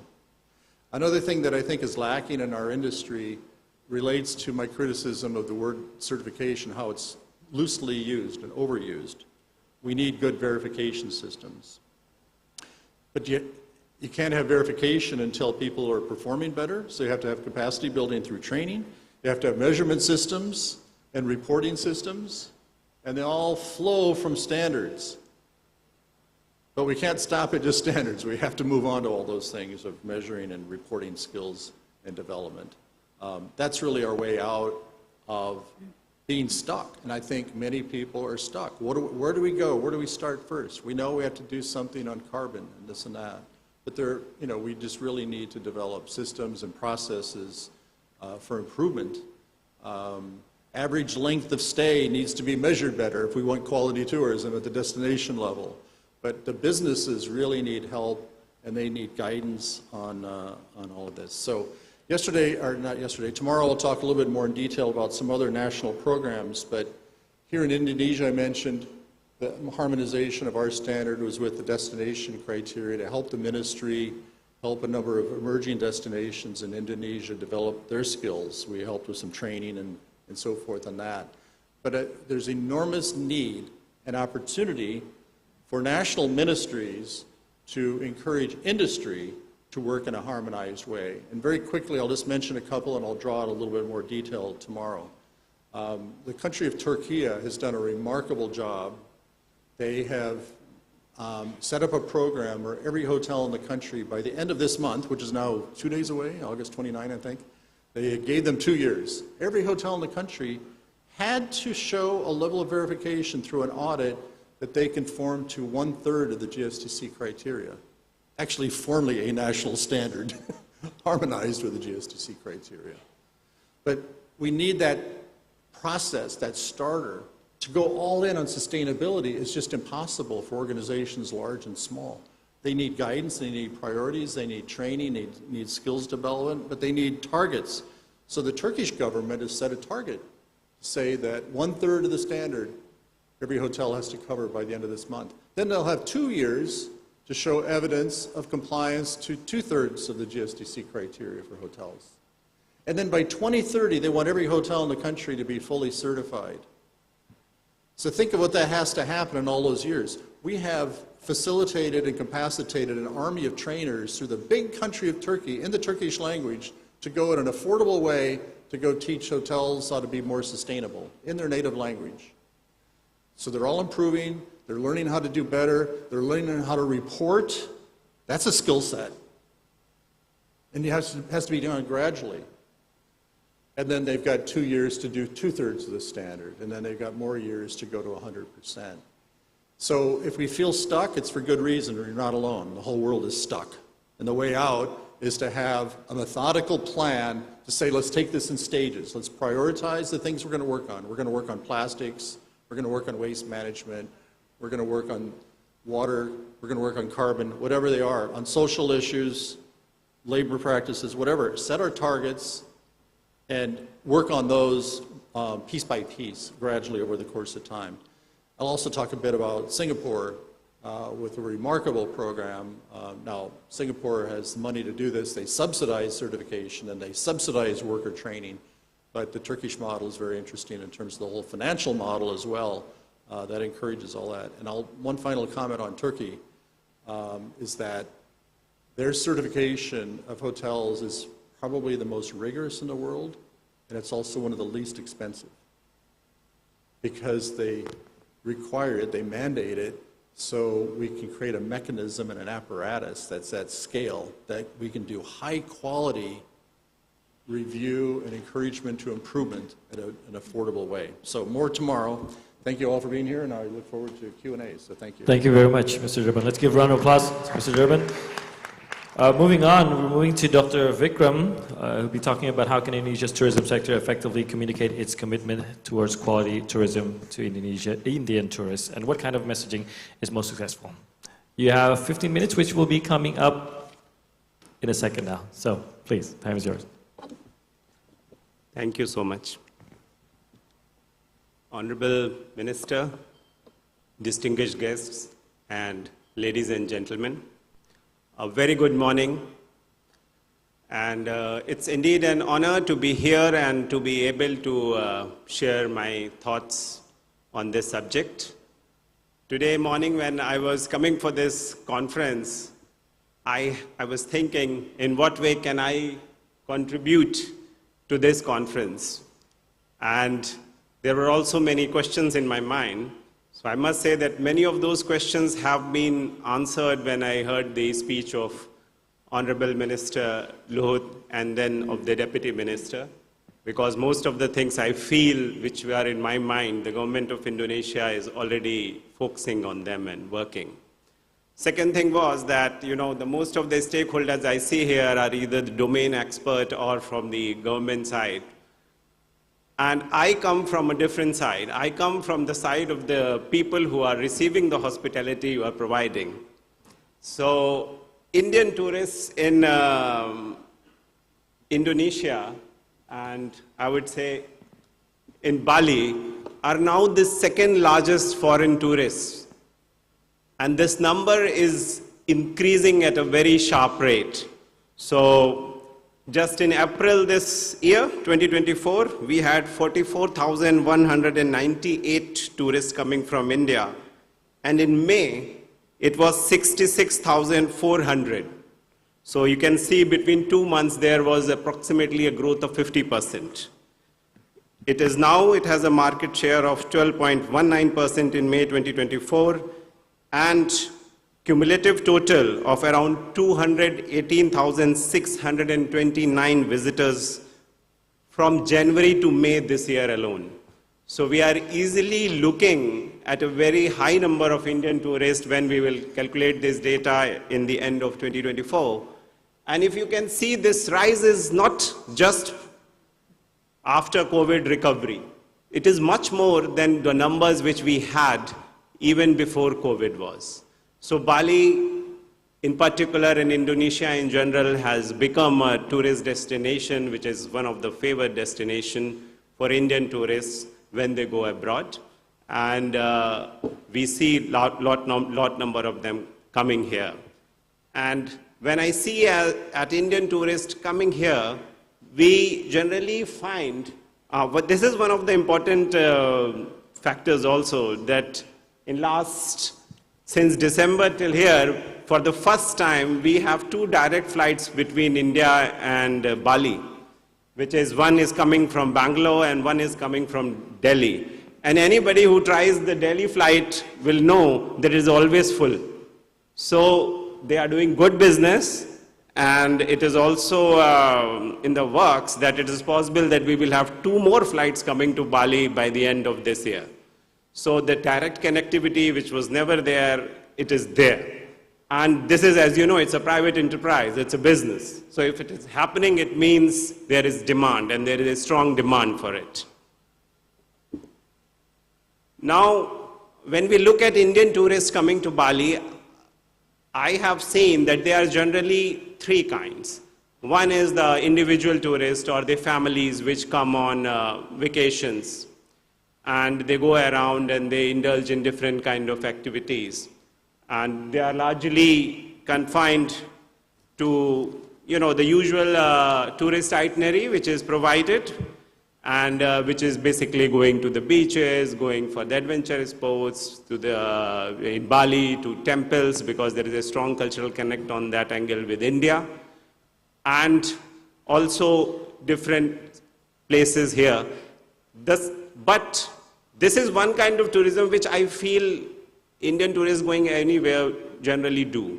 But Bali is now emerging also as one of the preferred destination for Indian industries and corporate sector for MICE events. So, it is, I am in touch with a lot of travel agents and people who approach my office and who are in touch. So it is expected that around 12 to 15 Indian MICE events happen every month in Bali. And these events run for 3 to 4 days, and with an average of around 200 people. They say it varies between 100 to 400, so I just took a safe average of 200. And the second thing which has also become very popular, as you know, we Indians, we love big fat weddings. Many of you would have recently seen on TikTok and all, we had a big fat wedding back home in India. Now in Bali also that's happening. And average is around 5 big Indian weddings in Bali every month. And here the guest numbers goes up to 500. Now this is, I feel, a unique opportunity, because here when groups come in this large number, firstly they have a set itinerary and they are kind of regulated groups. Secondly, so much revenue gets generated for vendors across the board. Because these are going to take big hotels, they are going to engage taxis, they are going to go to places. Of course, you know, so much of catering and food requirement is there. Even for the artist in Bali, there is so much to perform and engage. So I feel as we go forward and as government looks into kind of maintaining the quality, and I completely agree that for maintaining the quality of tourism, it is important that the tourist experience of an individual tourist remains good. And for that, there is a need to put regulations in place. But as and when that happens, it should be kept in mind like the groups like these are actually there. They are the ones who are providing high quality, high cost tourism to the economy and the people. And we should be found to see how this could be promoted. Then, of course, as the tourism is rising here from India, we also see that there is a rise in, suddenly there is a steep rise in Indian restaurants in Bali. And that is very welcome. But I feel that that also needs to be done, especially, you know, if it is not Indian, a vegetarian food is a good option because many of them are vegetarians. So, and if it could also be there in other places other than Bali. I recently visited Labuan Bajo and had meetings with the stakeholders there. So there I found that if there could be more Indian restaurants, it would be a good business and also it will help in diverting some traffic from Bali to the other spots in Indonesia. Now, since the whole conference is about the quality tourism, so I would start with how should we help in that. So I have visited quite a few universities in this area and I know that many students are actually studying about tourism. They are in different courses which will actually, then they will join tourism industry in its different segments. I think at that level maybe there should be, now because Indian tourists are the a big number, it would be good that there is some cultural sensitization about the normal ways in which, you know, Indians greet, Indians behave, likings, dislikings. It's very normal. And I know that we are very accommodative to this. In whichever country you go, depending upon the demand, they will always try to have something which is culturally more appropriate for the incoming guests. So if in the colleges it is taught so that they understand it better, it will be good. Secondly, I feel that, you know, while if you go to a tourist place in Bali, it is easy to find a translator in Spanish or even Italian, but it will be hard to find one speaking Hindi. And I feel it's very important because Hindi is a link language of India, one of our official languages, but it's kind of link language. So Indians more or less understand Hindi now. So if that could be, even, you know, if we go in any country, even if we say hello in the local language, the people are very happy. So even if some few sentences, some few understanding of Hindi, that will help in understanding. Second, of course, personalized services, the tailoring travel packages and concierge service that cater to Indian preferences. Then I will just go for some recommendations. And now these recommendations come from two sides. One is, of course, I am the Consul General here, so I always receive the bad news. Nobody bothers when it is a good news, but when somebody is in distress, we get a call. So we look at it from that angle. Secondly, of course, in my 20 years of experience in civil service, for 1 year, you know, I was there is the largest state in India, it's called Uttar Pradesh, UP, where Taj Mahal is, in case, for those who have visited. This is the most populous state in India and the largest destination when it comes to domestic tourism in India. So, about a decade back, I was the managing director of tourism of Uttar Pradesh.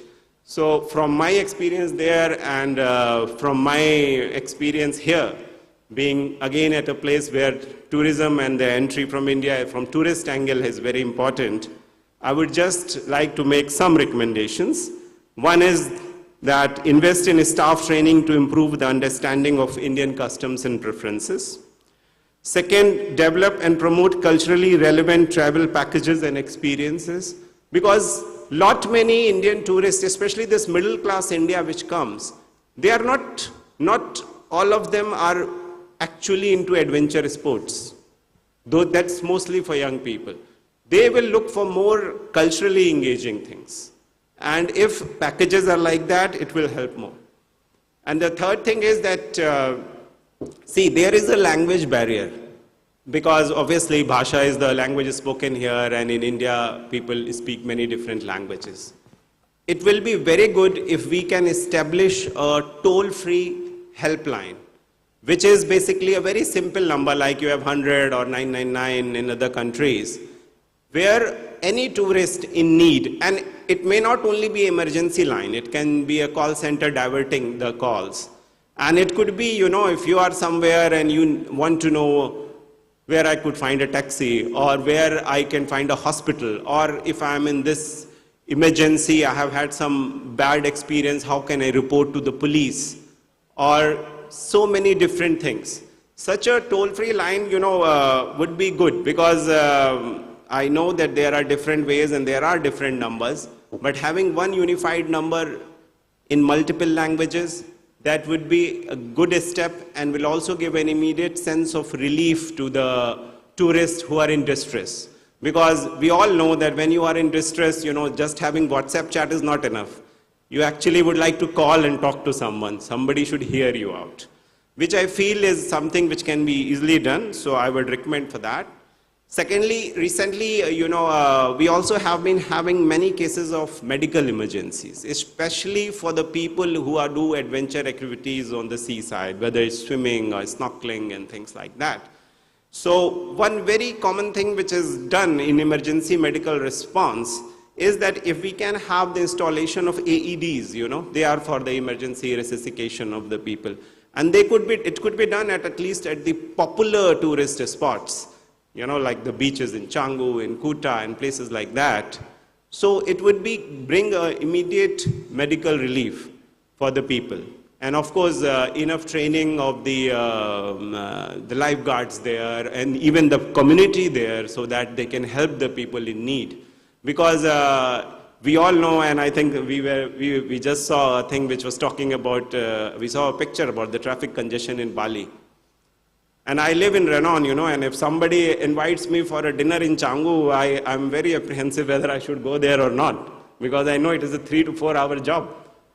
So in the case of medical emergency, that golden hour is very precious. So if immediate medical help on the spot is available, is known to the local community, is known to the coconut seller there, then that will give enough time for that ambulance which is waiting through a traffic to come take that person to the hospital. So that is one suggestion. Traffic congestion, of course, is there, and I'm sure government is trying, and we have heard about the various things which are being done. So I hope it gets resolved. Now, for the travel agencies, recommendations will be to collaborate with Indonesian tourism providers to create customized packages, enhance marketing efforts to highlight tailored experiences, and find for joint collaboration. Last but not the least is the sustainable and responsible tourism. I feel and I have been in Bali for 8 months now, I arrived in January. And when you go around Bali, you see that here the local people, they make such excellent sustainable products. And most of them are used in ceremonies, and they use it for themselves largely. But such nice, and on the other hand, we have a plastic ban, but there is plastic available everywhere. So I feel these are small steps, and tourists will be very happy if they are told that this is how it works here. So I feel if there could be a stronger effort to curb the single-use plastic usage and replacing it with sustainable products which are made by the local community. This will not only increase one more revenue source for the people, but would also stop something which is, we all know is harmful. Second thing is responsible tourism.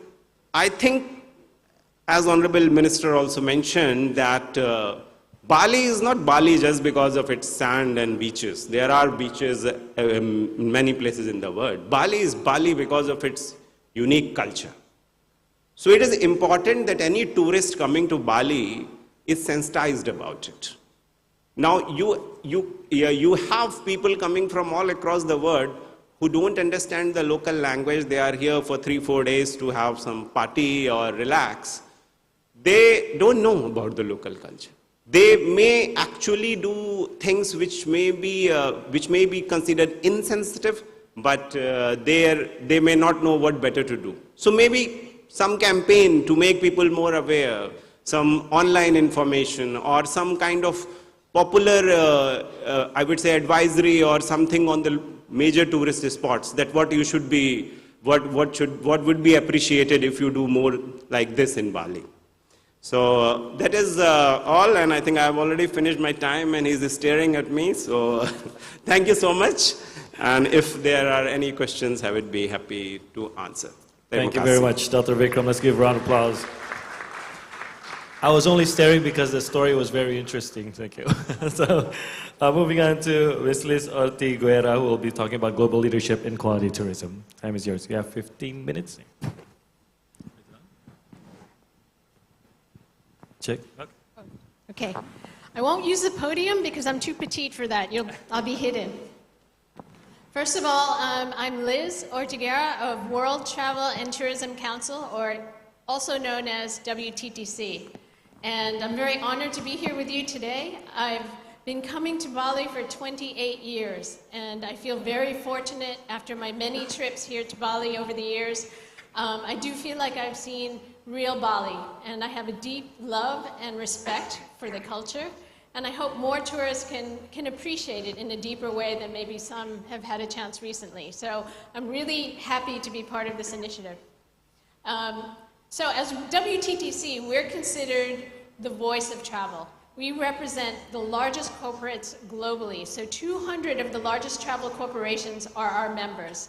And we were formed basically for the purpose of sharing with people, sharing with governments and the public the importance of our industry, and we promote responsible travel. So we're in a position where we can share best practices, and I feel very lucky with my work and my travels. I've had a chance to see some best practices in different markets. And you know, one thing about sustainability and responsible travel is don't be intimidated by perfection. Every destination, every country has its challenges, but the important thing is progress. So don't worry about perfection, drive progress, and I think that's an opportunity. So I've been asked today to speak about, to share in this session about a few best practices. So first, learning from success stories in quality tourism.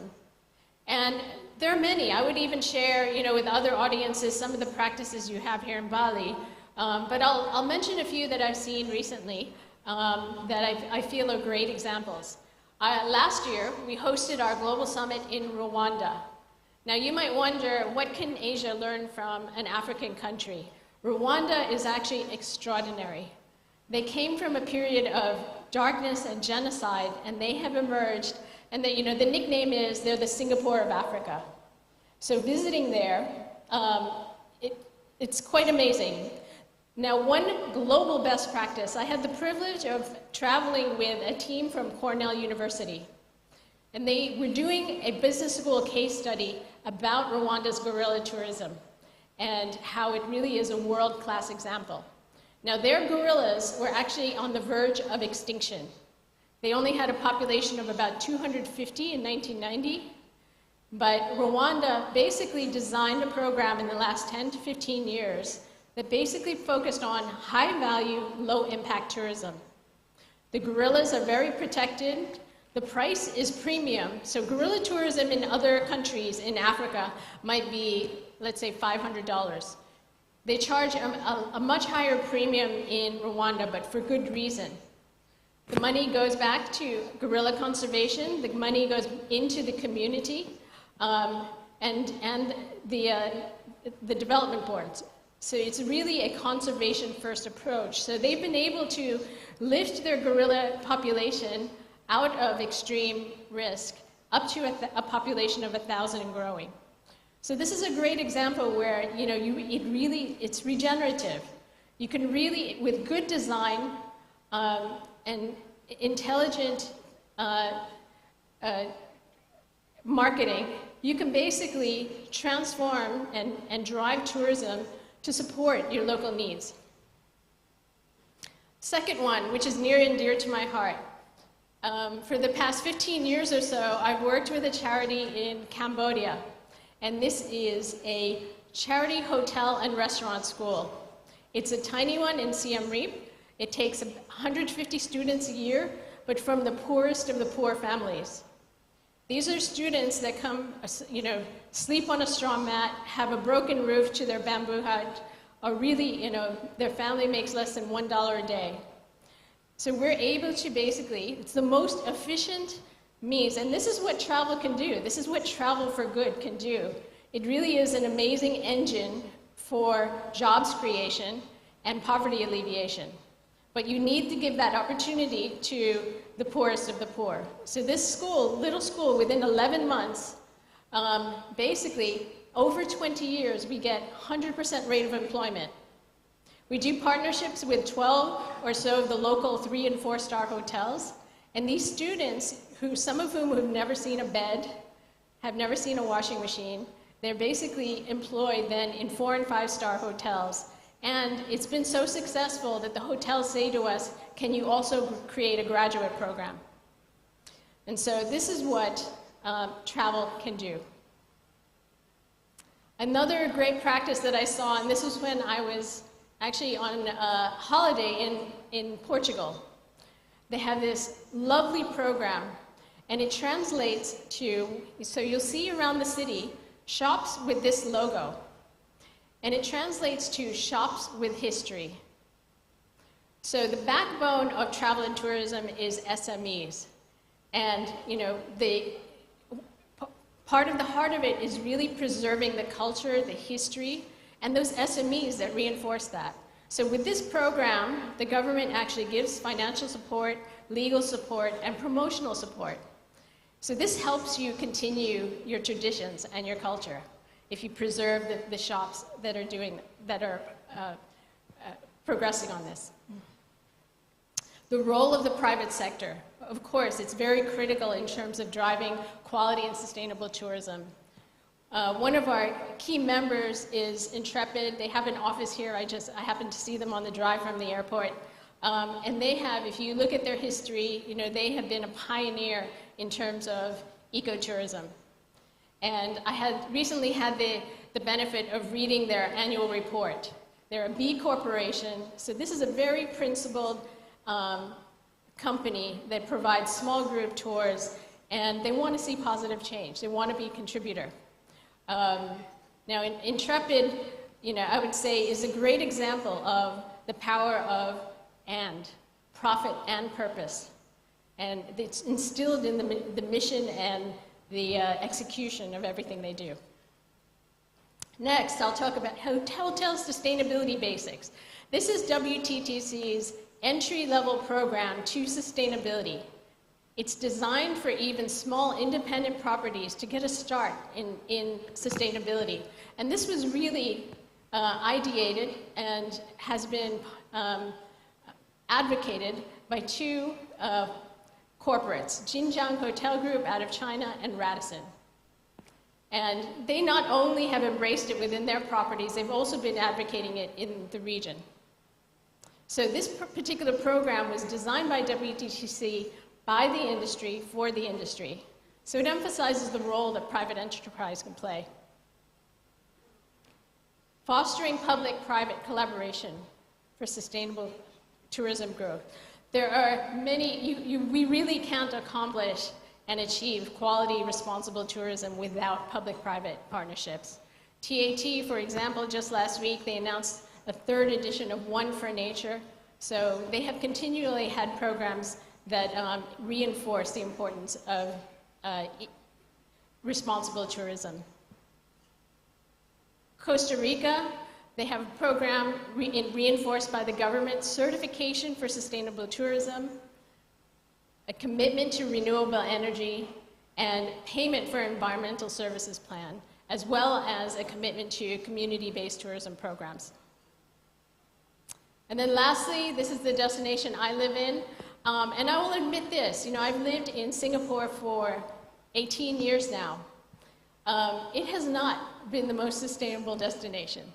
It has been late in coming to recycling, for example.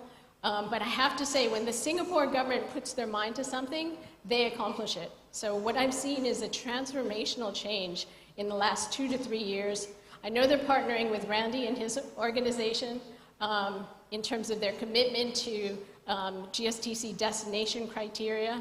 And they've made a strong commitment to support sustainable aviation. About 6 months ago, they made a dramatic, they issued a landmark sustainable air blueprint plan. And part of that commitment is that every flight that leaves Singapore in 2025 needs to have at least 1% fraction of sustainable aviation fuel. So this is an important, while that fraction is small, the significance of requiring it is big. So this is the first country in the region that's made that significant a commitment.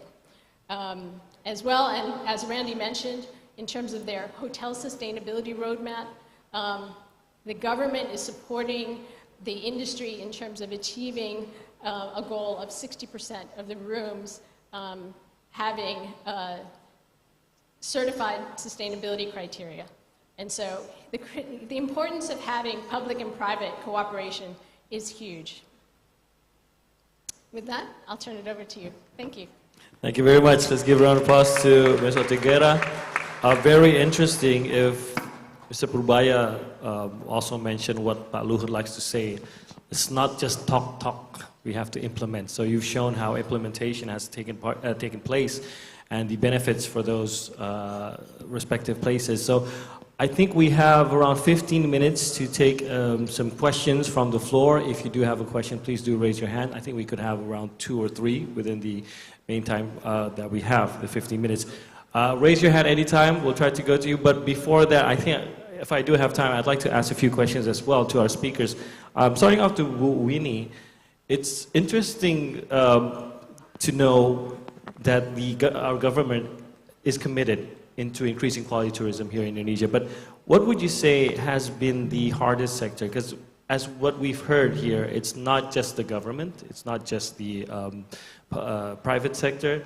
It has to take part everywhere, even in the trainings of the people who are involved, the stakeholders in probably the hotels or tourism areas.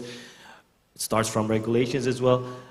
To implement an international standard, has there been an area where that has been most difficult to do? Especially, let's give Bali for an example, Winnie.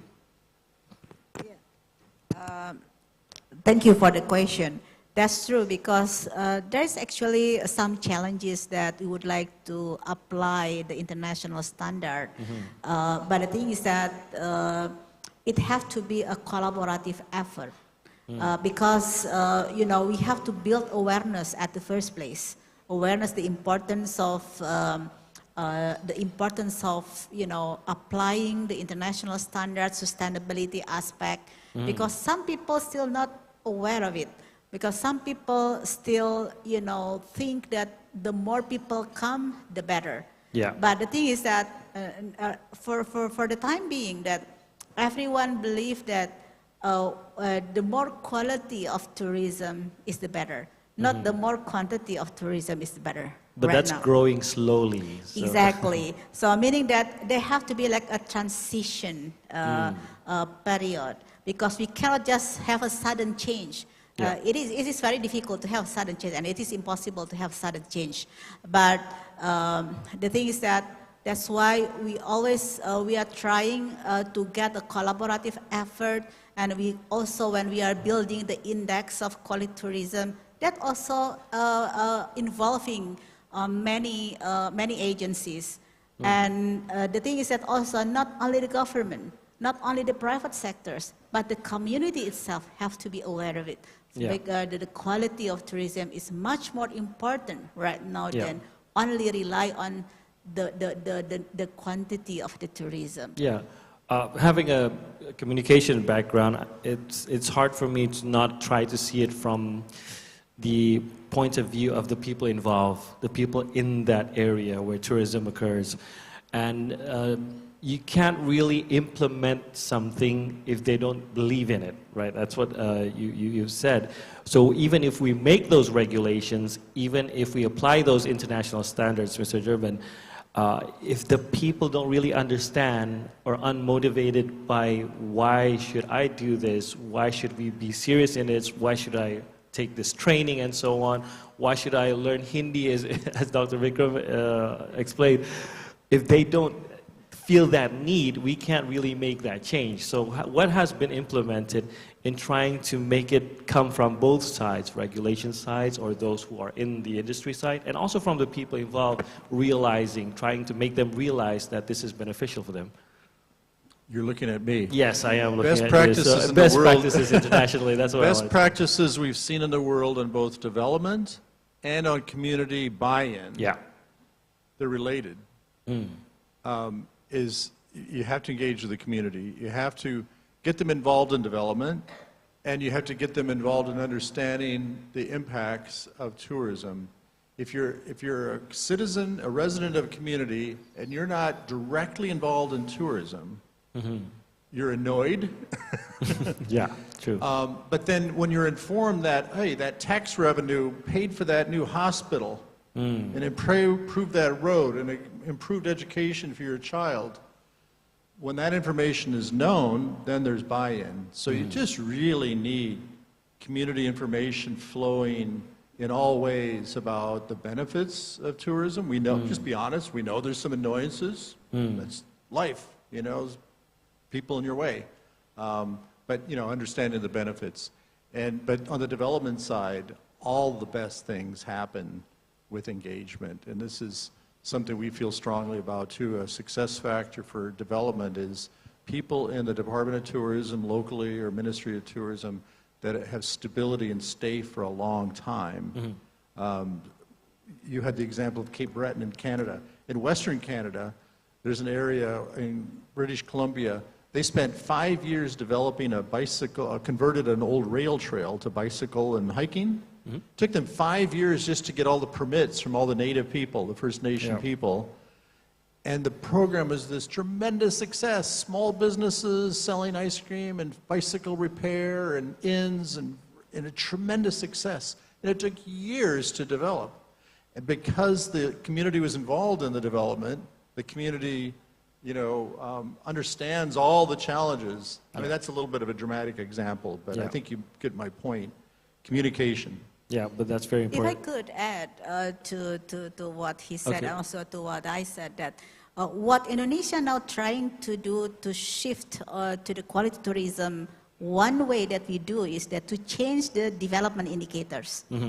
Because in previous time, in our planning document, we put the number of visitors and tourists in our, you know, performance indicator or development target. Exactly, that's the indicator Yeah, in but the because past. of that indicator that people are trying to achieve the more people Higher to come numbers, higher and that numbers, one. Now we are shifting to the number, not number of tourism or visitors anymore, and we are now trying to put the length of stay and also the number of, you know, the amount of spending of the tourism per visit. And also meaning that we would like to have a better contribution to our economy. We would like to have a more multiplier effect to our economy rather than only the number. If there is 100 people come but without any spending, we better have like 50 people but they have spent more. Yeah, and they have a responsible stay. Dr. Aguirre, you have something to add about the communication with the people?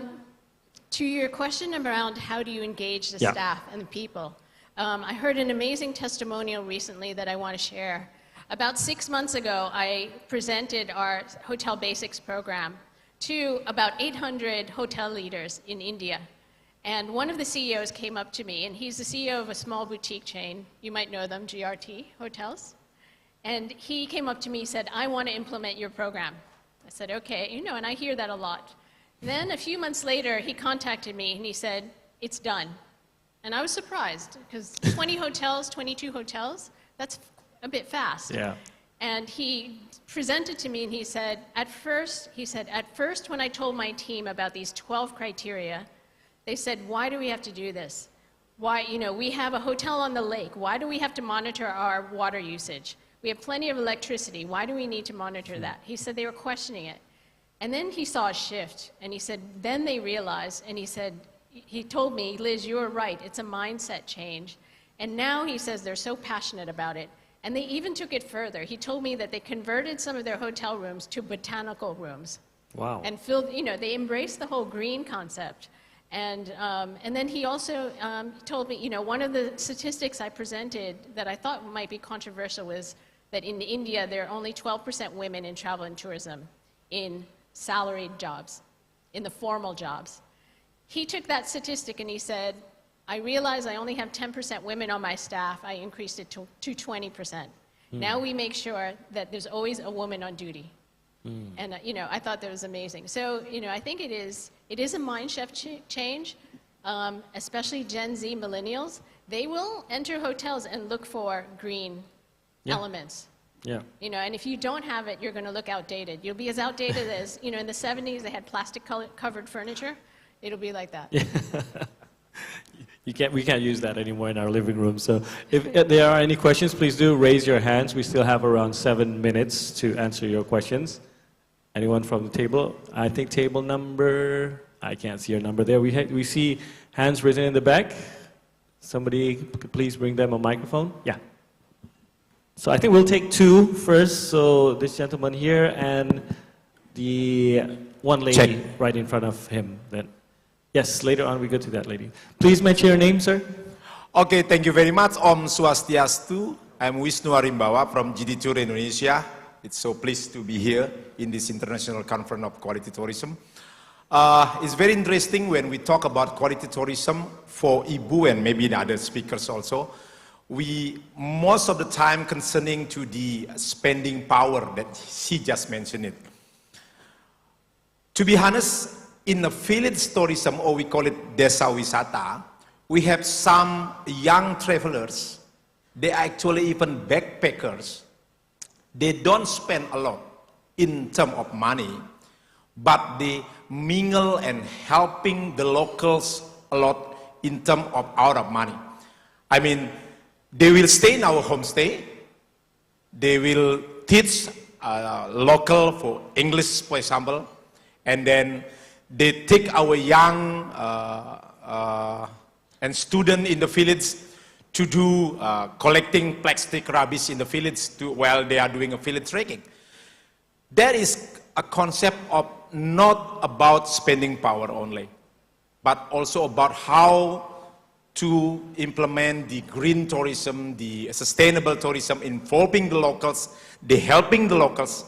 Even they learn about Balinese dance lesson, and also gamelan, the traditional gamelan, the traditional instrument of Bali.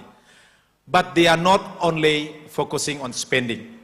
On that kind of experience that we have with our customer who visiting desa wisata or tourist village, what is the speaker's feedback or comments about this?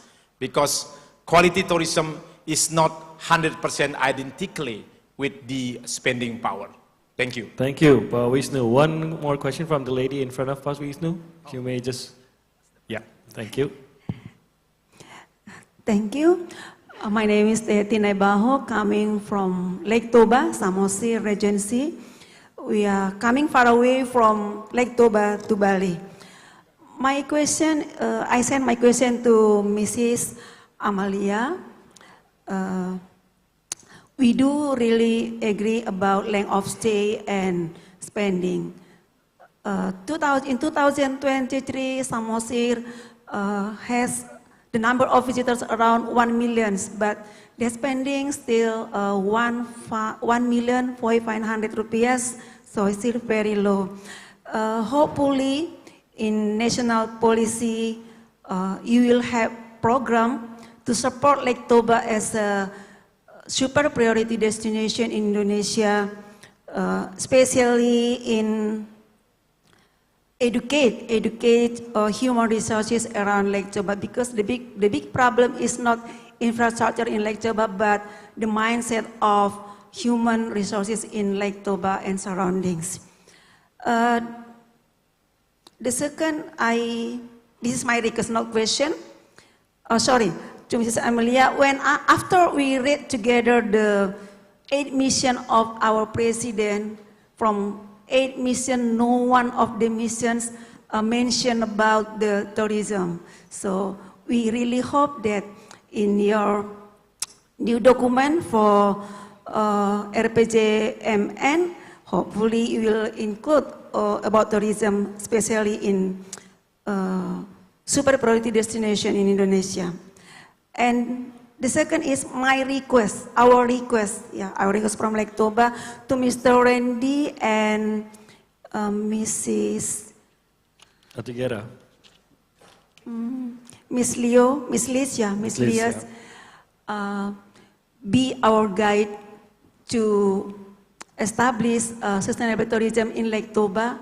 Actually, there is one village in Lake Toba, we call it Silimalombu village.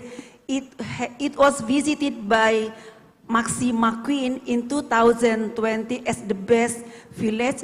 She has the tagline, how to survive without money and paperless and zero rubbish.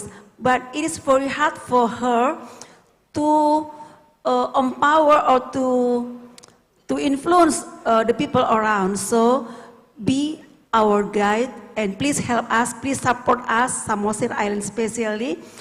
Maybe you can send us some academics here, or maybe your partner to accompany us, to support us, to guide us how to implement sustainable tourism and also quality tourism. That's all. Thank you. Thank you, Ito Naibaho. I couldn't get her first name, but because we're saying Batak, so I could catch her family name. So I also came from Lake Toba, a destination you must go to, a very beautiful destination. Yet, as she has mentioned, that there's a lot to do in Lake Toba to actually make it a super destination. It is already a super priority, but more work to be done, especially in educating the people there. So all the questions actually go to Buwini, so they're very popular for questions, but please, to all speakers, you may jump in at any time, just let me know, and I will give you the time. We have only more than 1 minute, a little more than 1 minute, so Buwini, interesting quality tourism, not only measured through their spending, but we have quality tourists who actually want to take part in the daily lives, who do not, create damage or actually take part in sustaining the environment at where they are. How do we measure this, and what is your feedback on this, Buwini? Thank you very much. For number one question, actually you are right, that to measure the quality of tourism is not only from the indicator of spending. That's why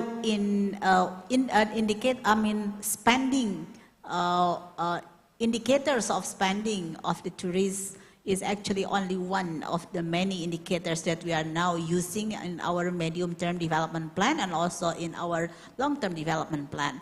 That's why when I presented previously, in this session, that I also introduced about the index of quality tourism that was developed together, involving not only the Ministry of National Development Planning, but also the Central Bank of Indonesia, Ministry of Tourism and Creative Economy. Then we developed the indicators to measure the quality tourism in Indonesia.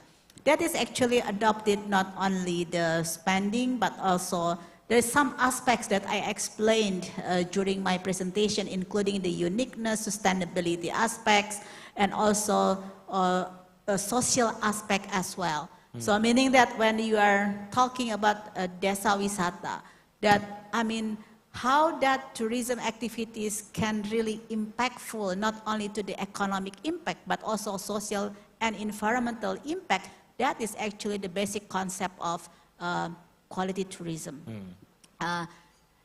And also for the second question. Second question, focusing on Lake Toba, and also could you provide more education there as a super priority tourist? Yeah, of course, because we know that there is like different challenges between developing tourism destination from one place to another.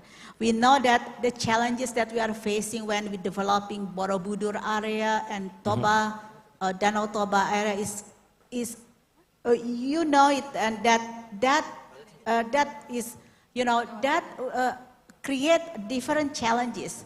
For example, we developed the, you know, Toba is a very beautiful area, and you know, people really want to come to Toba area. The challenge is that the social community acceptance of the people, the behavior. So meaning that, you know, that challenges, I agree with you that the challenges have to be really solved by education, training, improving the skills, how to treat tourists, right? How to become more polite and how to really become friendly to tourism. So I think education is actually really important.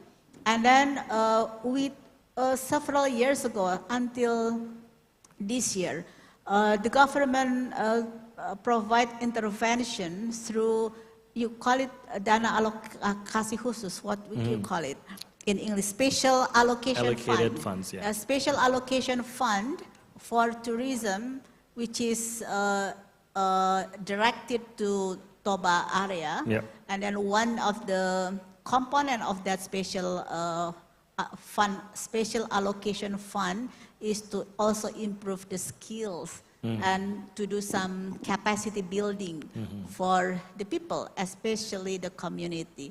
We agree that the homework from one destination to another destination is different. Yeah. Bali, we don't need that kind of education, but we need to improve the sustainability aspect, right? And so another challenges of Bali is there is a disparity between northern part of Bali and southern part of Bali. You know, the tourism is really congested in southern part of Bali, but we still have a lot of opportunities that we have to distribute tourism activities across northern part of Bali. So I think we already identified the challenges in each destination, and the intervention also will be a specific intervention to each destination according to the need of each destination. Okay, so Ms. Naibaho also reached out to Liz and also Randy. So how can they receive your guidance? Liz, would you want to start first? Well, I would share that if you go to the WTTC website, there's lots of free information there. And, you know, I'll share, there are two resources. One, prior to this role, I was the CEO of PATA. And if you go to the PATA website, I had launched with the team Tourism Destination Resilience Training Program. It's free. This will teach all stakeholders how do you take good care and how do you prepare your destination to thrive even when there are impacts. So go there, that's free, and then tomorrow I'll share a QR code. Cornell University has a training program. It is paid a few $100s, but it is also about destination management, managing your destination as an asset. And so, you know, there are lots of resources. What I find is there's a lot of knowledge out there, but it takes action. Take the first steps. Don't be intimidated. Take the first steps. So now they have that information and they could access that.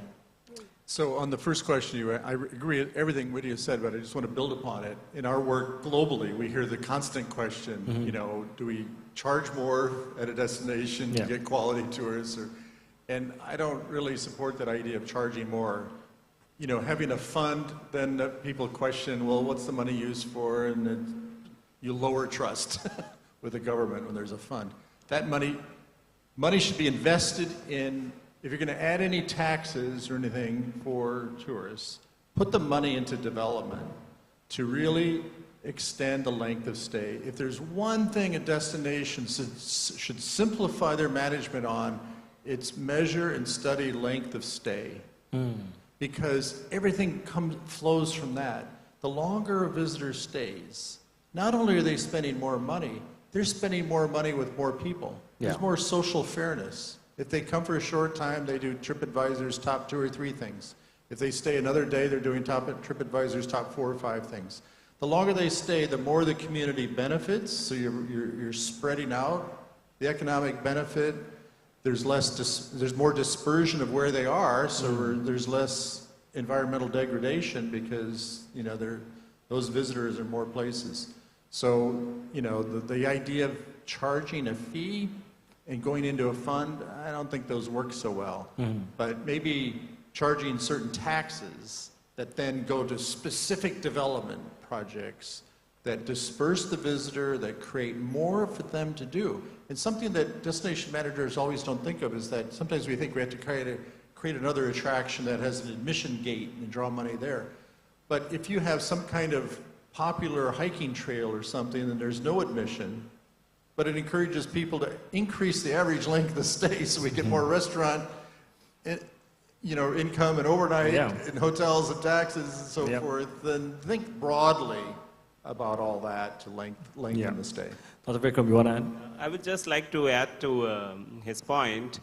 See, charging people for entry in a place from, being part of civil service in my country, I would say, no, it works 2 ways. One is, of course, if you charge something for entry to a place, it is going to act as some kind of filter for those whom that money is important. So you are actually attracting people who can pay at least that much charge and come. Of course, that charge, I would suggest, should not be prohibitive. Second thing is that, if you add it with the length of stay angle to it or the spending into it. So like as I was suggesting that if you have larger groups like the people who are having in MICE tourism, those who are doing big conferences, or the people who are doing like we were talking about Indian weddings, you have 500 guys coming in one group with 20 chefs and all that. So when that increases, then you should have also a way of decreasing it. Like if you are these many days and this kind of package, then don't charge the same fees as you will charge from an individual, because then that financial burden on that group increases. And that may create more problem because corporates and big events like this, for that some amount will matter. Otherwise, for an individual tourist, I don't think so that we all, when we go to Europe or somewhere, we all pay city taxes with our hotel rooms and nobody minds it. So it goes on. So okay, thank you. Thank you for that. Now, I guess this is why this is the first session, I guess, because I'm sure they have more questions with them. But of course, we'll hear more in the following sessions today, in session 2 and 3, and also in tomorrow. So you may ask your questions later on, but please join me in thanking all our speakers here today, Buini, Mr. Ruben, Dr. Vikram, and also Liz. Thank you very much for your time. Please give a round of applause to all our speakers. We'll be hearing more from them in the course of our events today and tomorrow. I think we have a photo session with all the speakers. If you may please rise and probably stand in front of the table here.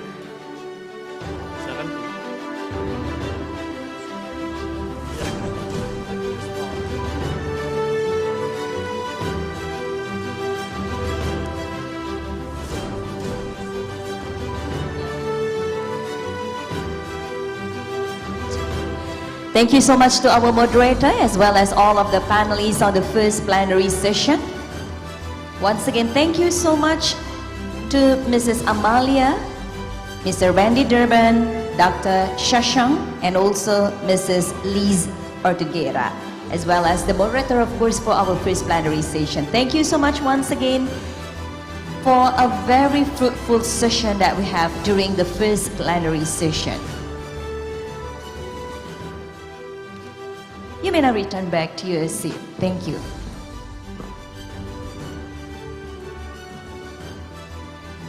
Well, ladies and gentlemen, that was our first plenary session, and once again today we're going to have 3 plenary sessions in total, so we have 2 more sessions after this, of course, after we have a short break for lunch. Now, ladies and gentlemen, before we proceed to our lunch venue, we would like to once again use this opportunity to inform you that the first International Quality Tourism Conference is initiated by the Coordinating Ministry for Maritime Affairs and Investment of the Republic of Indonesia, Central Bank of Indonesia, the Ministry of Tourism and Creative Economy of the Republic of Indonesia, the Ministry of National Development Planning of the Republic of Indonesia. And this event is powered by Lembaga Penjamin Simpanan LPS and supported by Mastercard, Pertamina, Telkom Indonesia, BCA, BRI, and Traveloka. So please join me in giving a round of applause to all of our generous sponsors of this event. Thank you so much for the support. And ladies and gentlemen, now it's time for us to enjoy the lunch, which are already served at the foyer area. Please also stop by at the exhibition area once you enjoying the lunch, because there are some interesting programs and also interesting things offered in the booth area. So we're going to return back to this ballroom shortly at 1 p.m. Bali time, because we're going to continue to the second session, which will discuss about the industry role in implementing the quality tourism. I believe this is a very important session because the panelists on this session will be also very interesting, and also all of them are also the experts. So once again, ladies and gentlemen, please enjoy your lunch, and once again, please stop by the exhibitions area as well. Enjoy, bon appetit, selamat makan, selamat siang.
Good afternoon, ladies and gentlemen.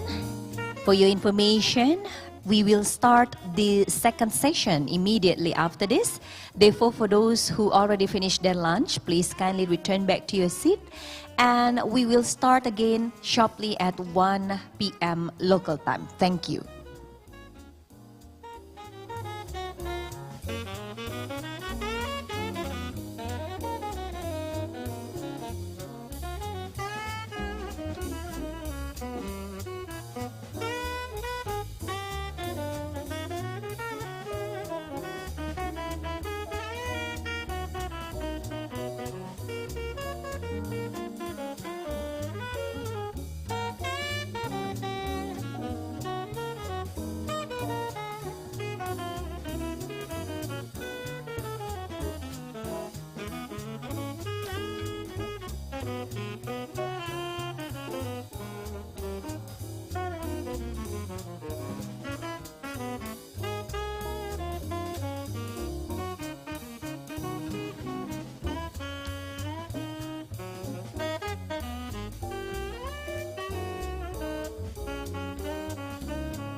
Ladies and gentlemen, we kindly invite you to return back to the ballroom and please kindly take your seat as we will now continue to the second plenary session.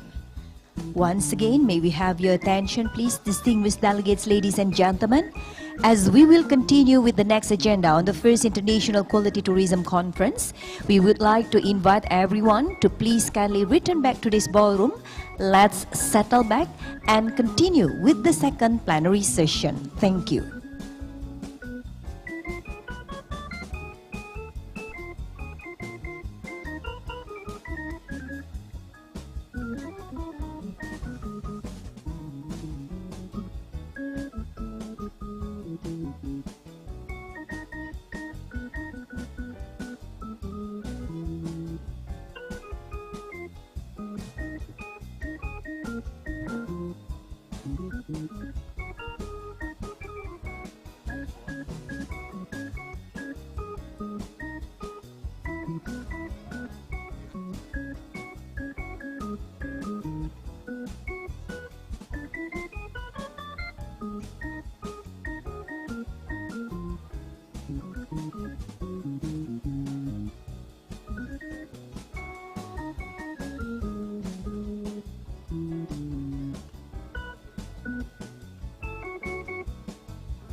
Wireless sudah boleh dihidupin belum?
Ladies and gentlemen, please kindly return back to your seat as we will now start the second plenary session. Thank you.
Well, ladies and gentlemen, good afternoon and welcome back to the first International Quality Tourism Conference.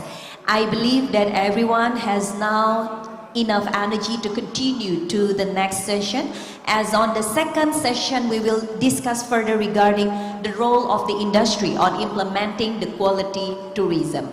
And as we have the whole stakeholders joining us for this conference, so we do hope that we will gain a lot of insightful informations and also views during the second plenary session. So without further ado, ladies and gentlemen, let us welcome back our moderator for the second plenary session. So once again, welcome back to the stage. This is Timothy Marbun. Please give a round of applause to Timothy Marbun, our moderator. And he will be our moderator for the whole day. So yes, I will now leave the floor to the moderator, please. Thank you, Dia. Once again, good afternoon, everyone. As I talked to a very short talk with our speakers, they believe it's going to be a hard session since everyone just had their lunch. But I entrusted them that most of you had more protein than carbohydrates. So you should feel better after eating your lunch. So I hope everyone enjoyed their lunch. That was a traditional Balinese cuisine served there. So welcome back to our second session for the first International Quality Tourism Conference 2024. We're going to shift our focus here this afternoon on the critical role that industries play in implementing quality tourism across ASEAN +3. And we have discussed earlier that setting and upholding quality tourism standard is essential for the sustainable development of our region. But the realization of these standards, it really relies heavily on the active participation of key industries, tourism, finance, technology, and beyond. Now, in this session, we'll try to explore how various sectors can contribute into fostering the tourism industry that is not only economically beneficial, but also environmentally and culturally sustainable. As Pak Luhut said, Bali is not Bali just for the beaches. So we're going to talk more about that. And today we'll build a foundation already laid this morning and guide us as we continue our discussions. Let me introduce our speakers for today. I'm pleased to introduce our first speaker, Professor Azril Azahari, PhD, a distinguished expert in tourism. Yes, you may clap your hands for Professor Azahari. A distinguished expert in tourism and community development. Professor Azril is currently the head of education division at Pata Indonesia chapter and has over 20 years of experience in shaping Indonesia's tourism and hospitality sectors. He has played a pivotal role in developing the Geopark Gunung Sewu network and is the founder of the Indonesian Tourism Scholars Association, ICPI. Professor Azril will speak on the industry's role in fostering quality tourism in Indonesia. Our second speaker is Matthew Driver, Executive Vice President and Head of Services for MasterCard in Asia Pacific. He asked me to stop there, but I'm not going to stop there, Matthew. So Matthew oversees a broad portfolio including consulting, market insights, consumer engagement, and security solutions. He has 2 decades of experience at MasterCard and a strong presence in global forum like the World Economic Forum. Matthew is a leading voice in financial digital innovation, and he will be discussing the role of financial digital innovation in promoting sustainable tourism practices. Joining us next is Muhammad, yes, you may clap your hands as well for Matthew. Joining us next is Muhammad Fajrin Rashid. He is the Director of Digital Business at PT Telkom Indonesia. As the youngest member of the board, Fajrin has been driving Telkom's transformation into a digital powerhouse since 2020. He is known as the co-founder of Bukalapak, which is one of Indonesia's most successful tech companies and has been recognized as a top digital innovator. Mr. Fajrin will present on the role of digital innovation in promoting sustainable tourism practices. You may clap your hands as well for Pak Fajrin. That's just a way to wake us all up after our lunch. So finally, we also have Mr. Brasukra G. Sujana, or Brasukra Gumilang Sujana, known as Brava, the Country Director of Vrins and Partners Jakarta office. He has over 20 years of experience in public policy, stakeholder engagement, and trade negotiations. Mr. Brava provides strategic advice on government affairs and also public policy. His extensive background includes serving as Assistant Director for External Economic Relations at the ASEAN Secretariat, and he will be discussing quality and sustainable tourism in the tourism sector. Let's give a round of applause to our speakers as we invite them on stage.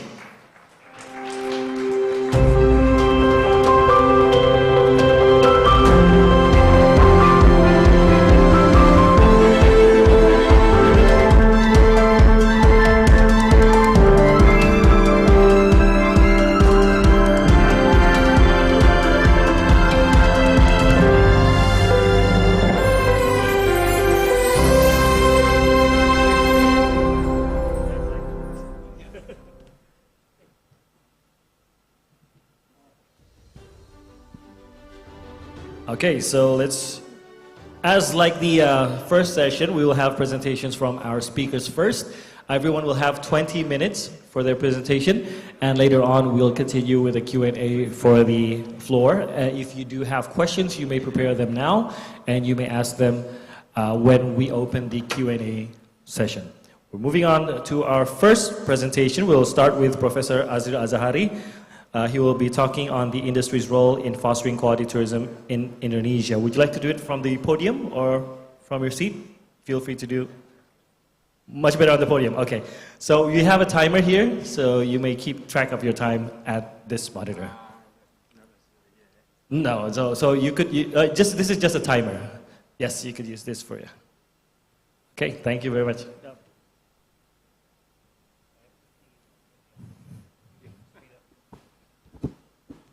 Ladies and gentlemen, Professor Azahari. Let's give a round of applause to Professor Azahari.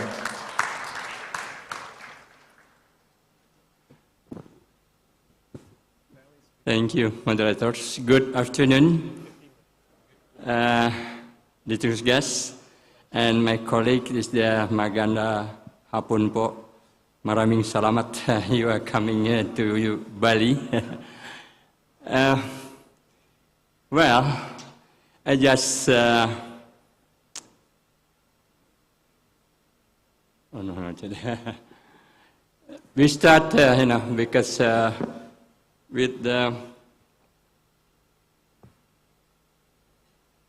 the shifting tourism paradigm, because this is the most important things before we are talking about or we can discuss about the quality tourism as well as also sustainable tourism. So, shifting tourism paradigm. Okay. The UNWTO said that tourism is one of the world's fastest growing an important source of the foreign exchange and employment, while being closely linked to the social, economic, and environmental well-being of many countries, especially in developing countries. So the question is, how about the quality tourism and sustainability mutually inclusive? Some of the research in the world that is said yes, but some other is not. So we are, I think, in this meeting that we have the quality and sustainability tourism also as well. It's very close, I think, that we can discuss later.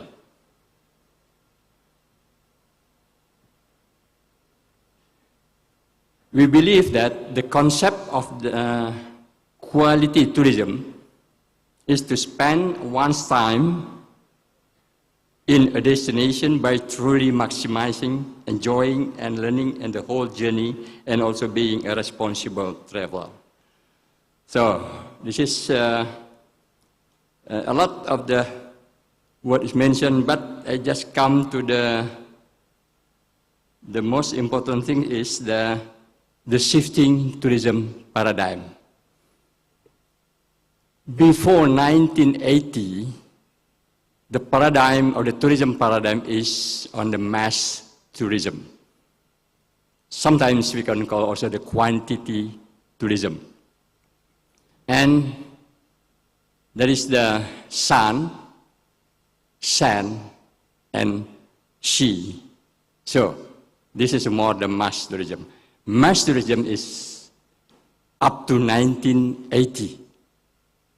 And 1980 up to the 2000, the paradigm became the alternative tourism. If possible, this already moved for how many slides? No, yes.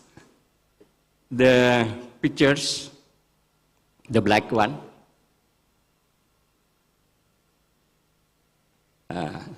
Yeah. 1980 up to the 2000 is the alternative tourism, and then the quality tourism started with the 2000 up to the 2020. But we just discussed the quality tourism right now. Pak Moderator, is the quality tourism is the 2000 up to the 2020. But there is the crisis of the pandemic of COVID-19. This changed the quality tourism. It's not changed. It is the add of the paradigm with the customized tourism, where the personalized, localized, and small in size. So this is the quality tourism is what the tourists or the visitors' behavior need is the first is the serenity, spirituality, and sustainability. But in customized tourism, it's more on the special interests and also the safety, security also, and also the science and technology also in tourism come out. Looks like the artificial insemination.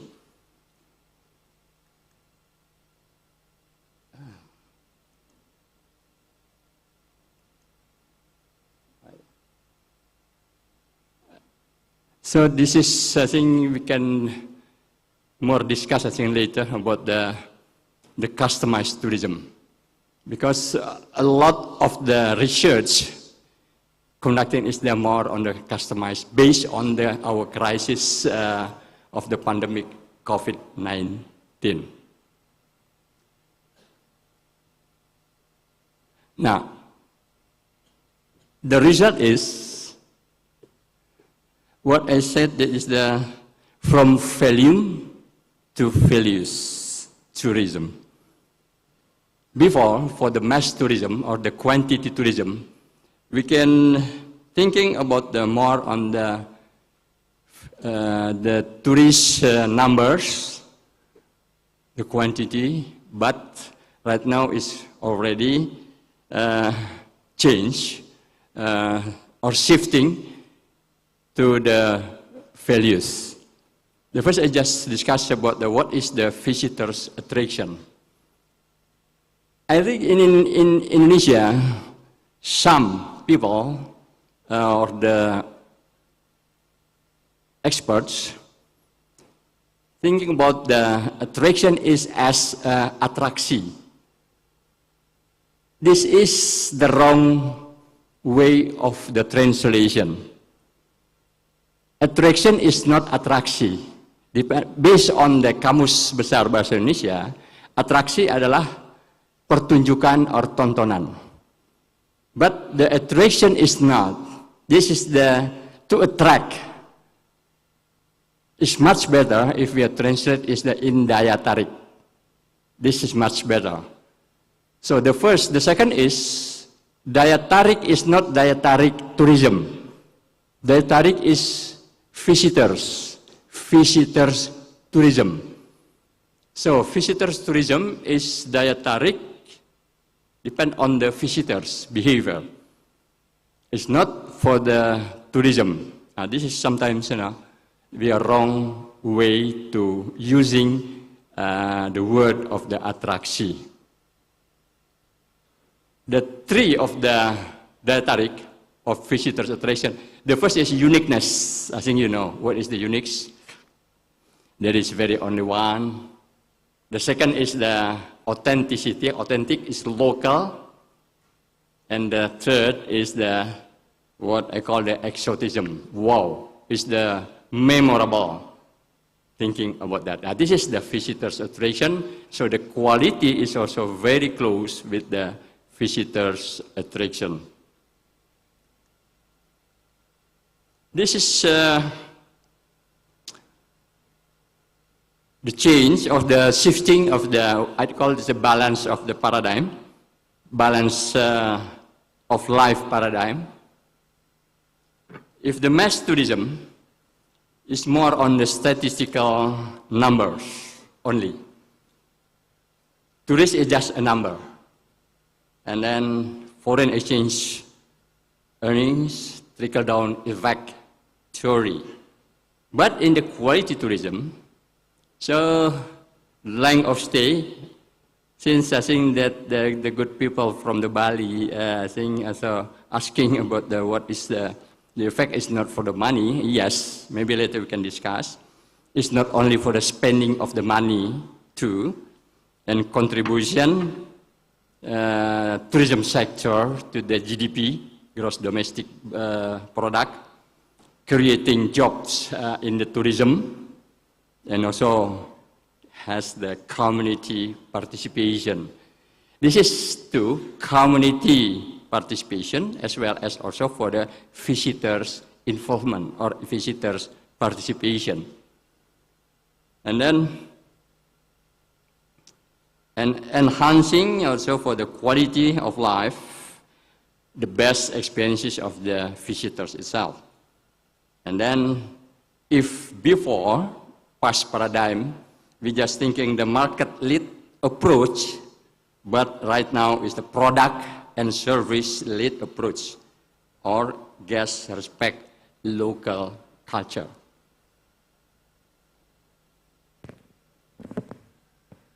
I think this is the green paradigm. Pak Faisal, I think there's before meeting about the green. I just mentioned about the green. There is the humans as a part of the nature. But before, we were thinking the humans are apart from nature. So humans and nature are equal. But before, is the humans are superior to nature.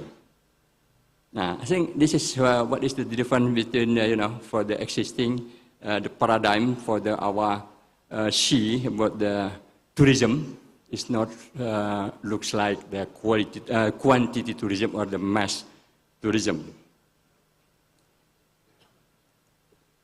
I think, okay. This is, it is not just to look as a visitor, as a viewer, visitor's attraction. It's the best way to first learning, and the second is the involve with the local resident activities or local communities activities. This is what we can do. That is the more on the volume.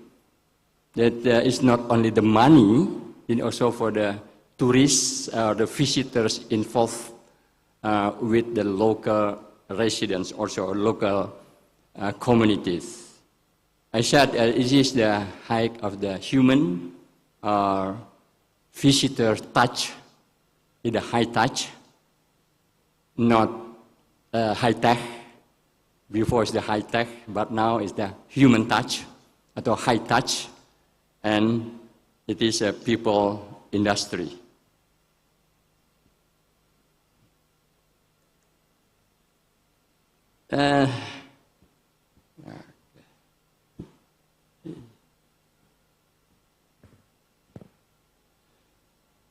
What is the importance of the collaboration in the industries and the communities development also?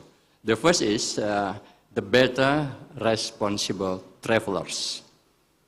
There are plenty of advantages in learning to be a responsible traveler that is shared by the local people. Some our wisdom, or simply how to be a better person. The simple interaction might be a great story to share and inspire a family, friends, home, and even the social media become to the responsible travelers. The second is the better local income. The third is the better local environment protection. And then better bio ecosystem, because ecosystem is not only the bio also, but also abio, and also for the human environment or the cultural environment. The last is the better community involvement, as well as the people in the local residents or the community also take collaboration to helping the development also of the tourism in the destination. Professor, just a reminder, we have 1 minute. Oh, yeah, okay. And this is what I said, the abiotic and then cultural. Abiotics, the atmosphere, lithosphere, and then pedosphere. And then the biotic is more on the flora and fauna. And the cultural is more the human and human cultures. And this is responsible tourism. I think maybe later we can discuss about responsible. And this, I go to the action plans. The first is the,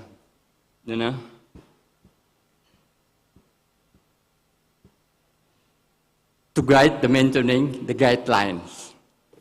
We should have, for the explain is the guideline. What is the collaboration between the industries and the local communities? The second is the offer visitors attraction with the attractive and the memorable quality tourism. This is unique, authentic, and exotic. Number 3, to support action 3, to support the creative industries. I have before succeed with this. What I call as the nucleus estate smallholders between the industries and also with the small, medium, and enterprises. For to develop local retail entertainment, I should discuss before, but I think it's maybe for the discussion. Singapore is not, before is more focused on the shopping tourism. Right now, they have made a new one, retail entertainment. Retail and entertainment become one-stop shopping, and then they have local therapy. How the people like to buy something, not depend on the price, but is what is the benefit to them. Maybe we can discuss later. Get more involved on the visitor local resident and participatory approach, develop competencies of local, and the last, to develop destination accessible to everyone. And then the last, my word is one's destination is never a place, but a new way of seeing things. If the place, all the program, more on the infrastructures. This is a new thing a new way of seeing things. I think this is for the next futures. We should using this idea to make development of the destination. Thank you. Thank you very much, Professor Azahari. Interesting insights, and I think we should dig deeper later on during the Q&A on these points. So moving on to our next presentation is Mr. Matthew Driver to present on the role of financial digital innovation in promoting sustainable tourism practices. Your timer is up there. Time is yours. Let's give a round of applause to Matthew Driver. Thank you, everybody. And it's great to see everybody nice and awake after your lunch. So hopefully I'll speak loudly and we'll go there. So firstly, Your Excellencies, Bapak Kodo, Deputy Prime Minister of Tourism and Creative Economy, the Dewa Marendra, Secretary for Bali, and their Honourable Excellencies from earlier this morning, distinguished guests, ladies and gentlemen, good afternoon. I'm looking to really talk about how FinTech and the FinTech community can drive or help drive sustainable tourism here at the first of what I hope will be many quality tourism conferences here in wonderful Sanur in Bali. Just by introduction, my name's Matthew, and I look after the services businesses at MasterCard. Let me just try and... Okay, there we go. So MasterCard is a fairly well-known name to everybody here, I hope. And just to give you a little bit more context about our company, our mission really is to connect and power an inclusive and sustainable digital economy that works for everybody, everywhere. We understand how interconnected the world is, and we really see firsthand how that commitment to having that local engagement and being directly connected to communities is becoming more and more important. And it's critically important that MasterCard, as a global company, really cultivates community and where we're going. And as such, and as an international brand, and you'd imagine that that's important, we really work closely with the tourism ecosystem and participants, including airlines, hotels, travel agencies, airport operators, NGOs, agencies, and tourism authorities around the world to help power economies and power consumers for trusted payments, because really that's the start of our business.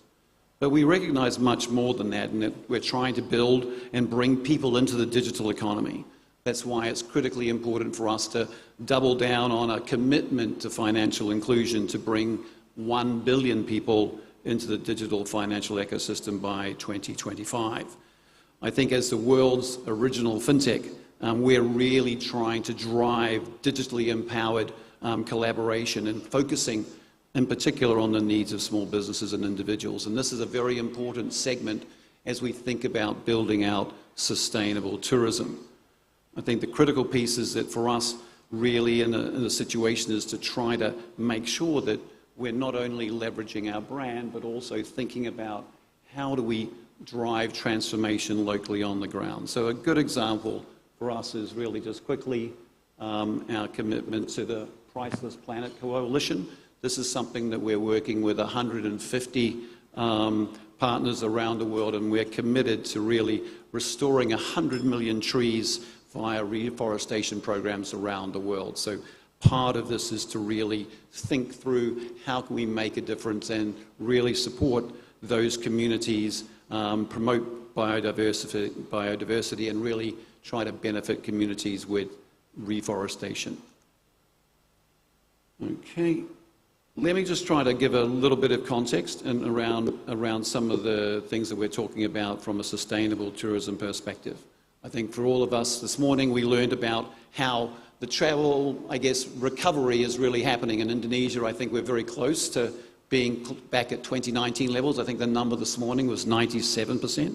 Whether or not that's because of revenge travel, the new travel normal, fear of missing out, you only live once, or many other, just the growth of the middle class. We're really seeing very, very strong results across the board. And the huge achievement that will happen domestically here in Indonesia, that by the end of the year there'll be 1 billion domestic trips, really shows the strength of the ASEAN economy and the underlying potential of this region, where we're really seeing a very, very strong growth in ASEAN travel, which has really boosted and a bit of an offset, particularly against Chinese travellers who are doing a little bit more domestic in the short term. We also expect that we'll see broader and accelerated travel from India, which is really, very important to think through how do we build out and see more growth from some of these very, very important economies, including Indonesia, where the middle class miracle, if you like, and the positive force of demographics is going to make a big difference. At the same time, when we're seeing this, and a lot of the speakers have already mentioned this, is that consumers are becoming more discerning. They're preferring travel experiences over things. And, that authenticity and sustainability in all its forms is becoming very important. So just up here, Booking.com and their 2024 Sustainability Travel Report. 75% of all global travelers express a desire to travel more sustainably. They want to reduce energy consumption. They want to think about alternative modes of traveling. I was talking to my Grab driver yesterday about when they were going to go electric. I now know from the coordinating minister that they'll be going electric soon. So how do we think about making sure that we've got these positive intentions? I think that consumers also want to think about leaving the place better than they did previously. So last year, it was 66% of those travellers wanted to leave places better. This year, it was 71%. So we're continuing to see that growth. Similarly, the IQTC revealed that 77% of travellers are willing to pay more for sustainable travel because there's more benefit, right? They see and recognise that benefit. The other thing that's important is that for younger travellers in particular, having the meaningful, authentic, responsible experiences, very similar to what the professor mentioned earlier, is very, very important. 69% of Gen Z travellers, I'm older than Gen Z, regrettably, but those are people born between 97 and 2012, which are largely my kids, feeling much strongly about how can they have responsible, authentic travel. They'll check on Instagram or on TikTok, where is that little small location that really creates something really interesting, and then they're very keen to kind of hunt down those experiences and really experience something that's very, very authentic. And that was mentioned this morning by the coordinating minister about how do you really retain the differentiating factors for Bali and other places. Just to quickly go to sustainability factors quickly, because I know we're all tight for time, but really trying to recap what's driving some of this. Now, obviously, we know that tourism is a major contributor to greenhouse gases. We all got here mainly on a plane, right? But the reality is that people are much more concerned now about what's happening on the ground. So how do we ensure that we've got sustainable transportation? And then this broader environment idea about biodiversity conservation. Efforts to promote that, what's happening in the local community. How do we look at wildlife tourism in a sustainable way? How do we get away from the zoos and get into the actual mangrove environment and things like that? How do we protect fragile ecosystems? Social and cultural responsibility. Look, how are we thinking about making an effort and getting involved with local communities, preserving cultural heritage and ensuring that tourism benefits the stakeholders? A shift towards experiential tourism. This authenticity, how do I do something that's more immersive and meaningful rather than just turning up at the same shopping mall? This idea of slow travel. I just spent a very slow week driving around the Baltics in Northern Europe because I wanted to avoid the heat, and really took the time to kind of try to understand and connect with those UNESCO environments and learn more about the complicated history that's in the Baltics and really understanding and having chats with people locally. Naturally, though, we want to make sure that if we're going to be doing this, how do we get the right kind of signals? So making sure we've got information on certifications and governance so we can manage this and measure it and have reassurance that we're making the right choices. I was talking earlier, the only challenge is there are too many choices out there today. So how do we make sure that we can really understand what really makes quality tourism or quality sustainable tourism a meaningful thing? And then lastly, another part of what's really driving sustainability in tourism is digital tools, whether or not it's really the tracking and monitoring and experiences or the short video platforms, whether it's Instagram stories or YouTube shorts or even payments. No one goes out thinking that they need to make a payment.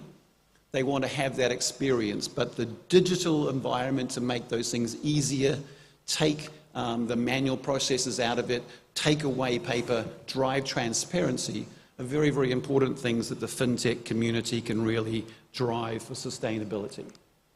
So thinking quickly about fintech, what has that really done? So probably 5 areas that are important. Technology advancements with mobile technology, cloud computing, big data, all those things that we all love to talk about coming together to drive value and help make services cheaper, easier, faster, more convenient.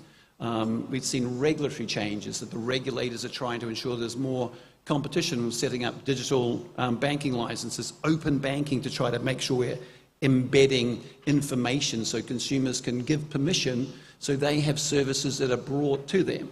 If I want to go from here to do a local tour or go whitewater rafting, how do I get the options brought to me rather than have to look for myself? So we see technology curating these kind of experiences.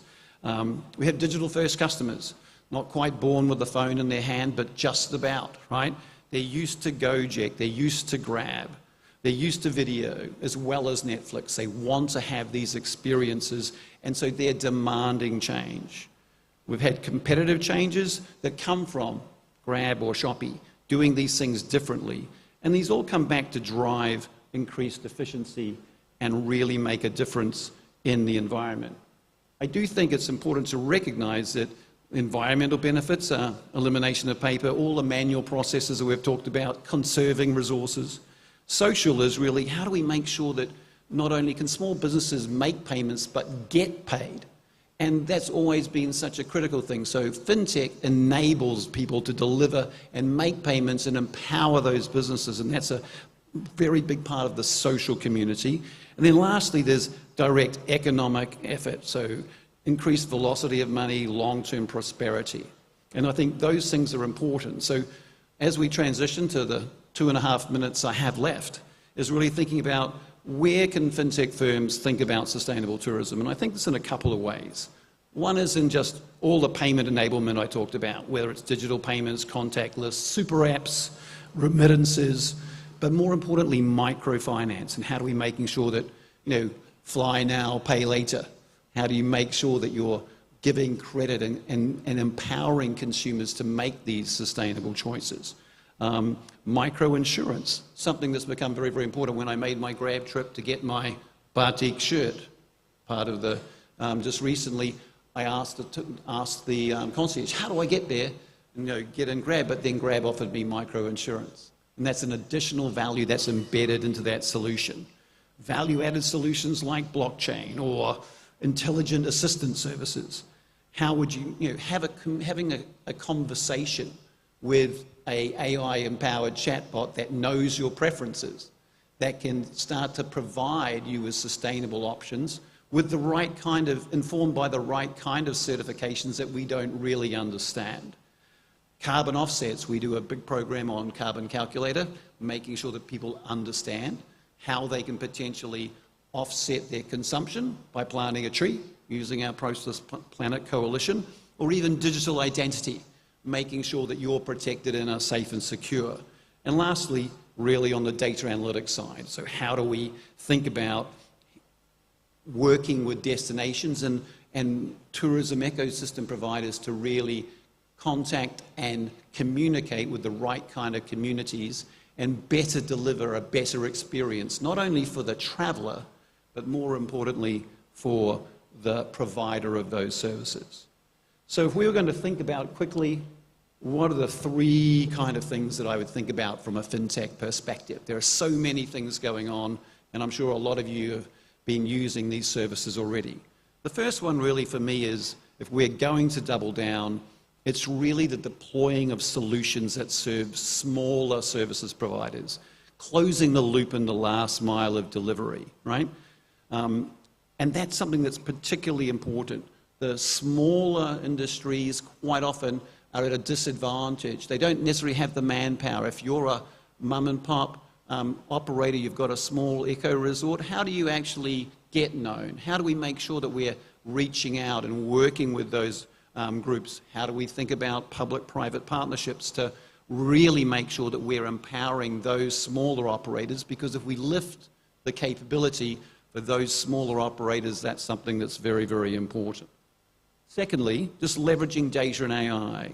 Now, you are what you buy, and so tourist spending patterns allow us to inform and evaluate development strategies. We've talked about quality tourists. How do we understand what are these people looking for? If you're staying longer, if you're going to multiple locations, what's your profile? What are the types of things you like doing? And so this allows us to build insights to ensure that we can drive longer stays, because as we've talked about, if you've got better options, if you've got a broader choice, you're able to do a lot of different things. And so leveraging that data and insight is going to be very important. And the last one is fintegration. What do I mean by fintegration? Well, what I mean is that fintech is out there, they've got a lot of great technology, and expertise. They love to move fast. They want to drive implementation, but they don't necessarily have that understanding that you have in the marketplace. They don't really have the complete distribution or access to customers. They don't necessarily think through about how they have the capital to create results. So as a result, there's a big opportunity for all of us to partner together to combine the capabilities that we all have to build a more inclusive, sustainable tourism future. Thank you very much. Thank you very much. Let's give a round of applause. Matthew Driver, thank you for that presentation. If you do have questions, you can ask them later on in the Q&A session. Moving on, we'll move to our next speaker, Mr. Fajri Rashid, will be presenting on the role of digital innovation in promoting sustainable tourism practices. Let's give a round of applause to Mr. Fajri Rashid. Yeah, thank you, Tim. Hi, everyone. Assalamualaikum warahmatullahi wabarakatuh. My name is Fajrin from Telkom Indonesia, and I'm going to speak about how digitalization can help sustainable tourism, and how we in Telkom Indonesia participate and collaborate with some of you guys to through some use cases which we hope will inspire and use as a benchmark. Okay, so first of all, I think we all agree that the tourism industry is very, very big. At the moment, in 2024, it is estimated that it will be the landmark of tourism industry this year. About $11 trillion US. Obviously, this is end-to-end, from ticket, hotel, food, to souvenirs, and so on. And about 1.5 billion in population will do a tourism activities this year. And if we look at Indonesia, yes, at the moment, we are still lagging behind where it was before the pandemic. In 2023, about 11.7 million number of foreign tourism in Indonesia versus 16.1 million in 2019 before the COVID. But we see a strong rebound this year as well, and also going forward. So that's something that is good for Indonesia.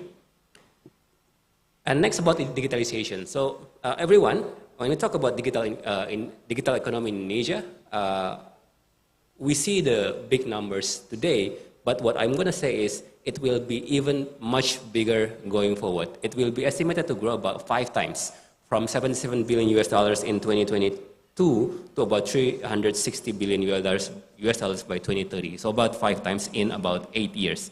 So again, I always ask everyone regarding this data, what's going to be our role in this growing digital economy in Indonesia going forward? Hopefully we play an active role, not just as a consumer or only a market. And this is supported by the strong base of digital population. The number of digital population in Indonesia already passed 200 million population. And in terms of the number of mobile connected, it's actually more than the number of population itself, about 350 million in mobile users, meaning that more than, or there are people who own at least 2 or 3 mobile phones. Social media, we're also very big, about 190 million social media users. Yes, there are some development that needs to be developed, including, for example, talent and also business competitiveness, but we are getting better. So this is something that is, again, hopeful for Indonesian digitalization overall, including in tourism sectors. And we look at the value unlock in digitalization, it's also something that can boost the GDP. 150 billion US dollars of GDP can also be boosted using digital economy, and also about 22 trillion rupiah government savings that can be achieved or unlocked through digital transformation. Because, using digital, it makes some of the process faster, more efficient, simpler, and so on. Less paper and so on. Now, what about tourism? So digitalization in tourism, we see a lot of OTAs from abroad, like Booking.com. There's also a local one. We see also Airbnb. So online travel market size in worldwide also growing fast in the next few years. There was a dip in 2020 because of the COVID. We know that. But going forward, it will only grow fast. So again, what's going to be our role in terms of this situation? The challenges is that every industry, including travel, faces disruption. So travel belongs to what we call a vulnerable, because the level of disruption at the moment is somewhat in the middle. But going forward, the disruption will be even larger. So for example, I'm sure all of you guys here, when we want to book flight or hotel, we do it using online. But maybe we still buy offline for souvenirs, right? We go to Bali and then we bring back some pia legong or pia susu or whatever. We go to Palembang and then we bring back pempek. But now we see also some trends that even buying the souvenirs, including the wet foods, already can be done using online as well. Because the last mile already improved, like just now Matthew mentioned, we see some cold storage last mile provider which can help on that. So now you can actually buy some of these wet foods, not just dry foods, but also wet foods, through online from across many cities in Indonesia. So this is a both challenge but also opportunity, right? Because it will then create a lot of situation where, for example, for incumbent, there will be low barriers for other people to entry. So that's a challenge. But again, for new people, then it means it's an opportunity, right? We can actually expand to a lot of areas that is previously not possible because of the high barrier to entry. So how we can do transformation? I always tell that you need to at least consider 3 important elements. One is technology. What is the current technology? What is the trend of the technology going forward? For example, AI. Now, I always tell everyone, please learn AI, whatever your role is, and try to implement that in your business or organization. Why? Because it will create a new revenue or it will create efficiency. But you need to remember about the process, right? This is a lot of buzzwords here, but just remember the 3 words in the middle: tech, process, and people. So process meaning that we need to also look at our companies or business organization. Is there some SOP that needs to be changed because of the digitalization? And the third is people. Obviously, we need to train people so that they are ready to use the technology. Now, Telkom Indonesia, hopefully everyone already knows Telkom Indonesia. We are the largest telco provider in Indonesia. We have, for example, 170,000 kilometers of fiber optic. That's about 4 times Earth's circumference. But we are now actually expanding into what we call a digital telco. Digital telco is not just telco. So we are still improving in the telco, right? We're still providing a solution in 5G, fiber, etc. at the bottom, the digital connectivity. But we also move into upper layer, digital platform like big data, AI, cybersecurity, and so on, but also digital services, right? Applications, systems that is faced by or used by users, including you guys, across all sectors, including tourism. This is, we have one umbrella brand called Leap. I'm going to share some of the use cases in the next few slides, but essentially, this is our umbrella brand for the digital products. So some of the initiatives, what I'm going to try to tell you is that digitalization of travel is not just OTA, right? OTA is important. We probably use that a lot, but there are a lot of other use cases. For example, this is our work together with Odo and a lot of different ministries, is digitalization of event permits. So now, when you want to book an event in some of the places in Jakarta, you can do it all online. And we hope to then roll out to not just Jakarta, but also other cities in Indonesia later. And then monitoring tools for tourism project, right? So project management tools, our project management tools, is used to monitor the development of 5 super priority tourism sites, Likupang and others that's mentioned here, powered by GIS, right? So now the president and also some of the high-ranking officials can monitor how's the progress of the development in each of the sites. Next one, this is in the past, but I'm sure all of you, if you came to Indonesia, or if you're in Indonesia, you all know Peduli Lindungi, right? So that's how we together, government, Telkom, and some other companies work together to develop an apps to contain a spread of the pandemic and also to create what we call a safe tourism, right? Because now, because back then in 2021, 2022, if you want to go to the public spaces or tourism places, you need to scan QR code to show that you are actually safe from the COVID. So B2B marketplace, this is what I mentioned earlier, that we developed to bridge between the sellers from across the country, from all over Indonesia, and the SOEs or BUMN, right? So now BUMN can actually buy local products from the merchants through these platforms. IndiBiz, whose booth you see outside, is our connectivity and also solution to the business. So if you are using IndiHome at home, I hope you're using IndiHome. There is an equivalent of IndiHome for business, what we call IndiBiz. So it's a connectivity and also added with the business solution that is we provide for all across industries, including hotel. Now, what I'm going to say is also that when we develop this application, we have some of the internal talents, right? We have about 1,000 programmers and so on. We develop some of the applications that I mentioned earlier. But we are also believe that innovation can come from anywhere. That's why we have our venture capital arms called MDI, where we invest in about 70 or 80 startups at the moment, high potential startups, including in tourism sectors, that plays a role in our digital economy. So some of these startups already become unicorn and also listed in some stock markets. 2 of them are actually in travel. So one is Opsigo, which is travel management system, which is already used by more than 70% of conventional travel agencies. And also Gors, which is a ticketing solution, which has been used by 3 million people across Indonesia. So this is how we work together when we want to digitize the tourism sectors. Some of the initiatives we developed by ourselves internally. We built them. But we also work together. So this is what we call a buy, borrow, and build strategies. And I think this is really important because there's, again, a lot of sectors in tourism that can still be optimized through digitalization. And I believe that we have each of ourselves play a different role. So let's work together, collaborate together to ensure that we can embrace the digital economy of Indonesia going forward, including in tourism. Thank you very much. Thank you very much, Mr. Fajin Rashid. Of course, if you have questions for Mr. Fajin, you may continue on the Q&A session after our last presentation from Mr. Brava. Time is yours. So you have, let us reset the timer for Mr. Brava.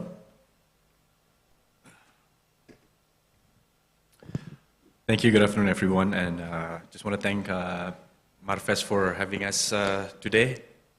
I'm probably the least expert in this panel. I'm a consultant, but I'm a professional tourist, so I think I know what I'm talking about. But I think as a segue to the next session, which is on sustainability. So I'm going to talk a little bit about that, and what companies have been doing in terms of making travels and tourism more sustainable. So, okay, coming up. Anyway, I'm going to start with sort of the policy context in ASEAN. So quality tourism is not new in ASEAN because back in 2015 when ASEAN set out the 2025 AEC blueprint or ASEAN Economic Community blueprint, quality tourism was already mentioned. So that was 10 years ago, and now ASEAN is in the process of drafting up another blueprint for the next 10 years. And for each of the countries, Indonesia, for example, is decarbonization is a big thing in terms of key policy. This morning, Ibu Winnie said something about blue-green circular economy. Thailand has another BCG, which is biocircular green economy. Philippines is focusing on low-carbon tourism, and Cambodia on sustainable heritage management. So in terms of policy, it's not new. ASEAN countries are moving in the right direction, and we hope to see that further strengthened in the next 10 years. Now, in terms of awareness, I think we've had some data earlier also by Matthew and also in the morning by other speakers.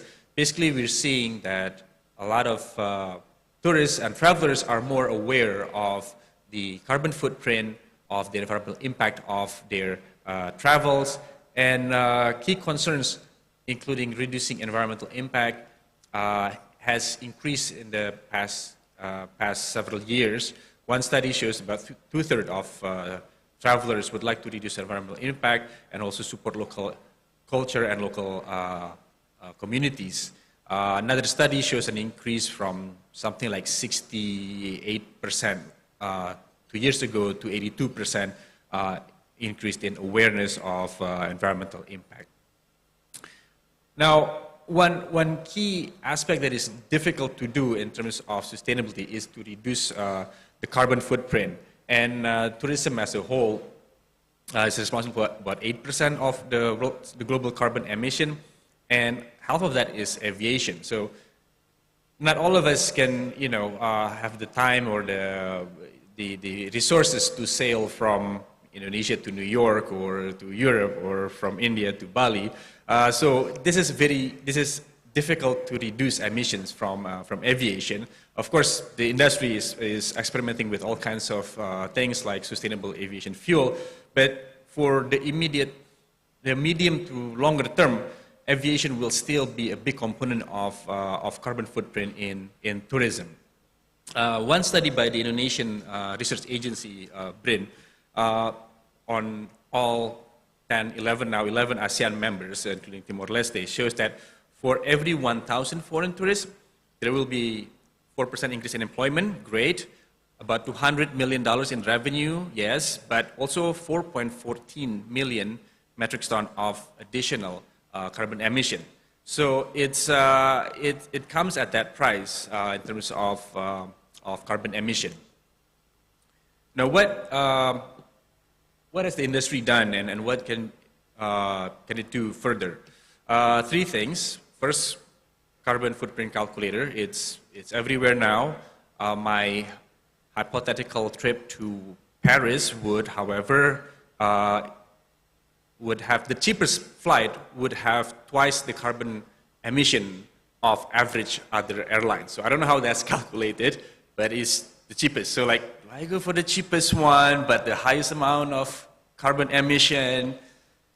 Yes, unfortunately, but I'm not taking that trip now. The industry could also do more in terms of emission reduction. Things like energy conservation is very important in hotels and transport. Other things, including waste management, is really needs to be improved. Some spots in Indonesia, like Raja Ampat, for example, I went there several years ago. It was still pristine, and more recently, waste has become more of an issue there. Water conservation is also important. Bali, if you guys didn't know, Bali has a water clean water problem. It's basically it's drying up. So there is a need to also conserve water and take measures both locally and at the national level. The last thing is actually carbon offset, and this is where countries like Indonesia, but also in other parts of Southeast Asia, where we can benefit from carbon offset. So that flight to Paris, I have 2 mango trees at home, so that would offset some of my carbon emission. But really, there are other platforms that would allow you to buy carbon offset for your flights. So that would be something that we need to explore further in the future.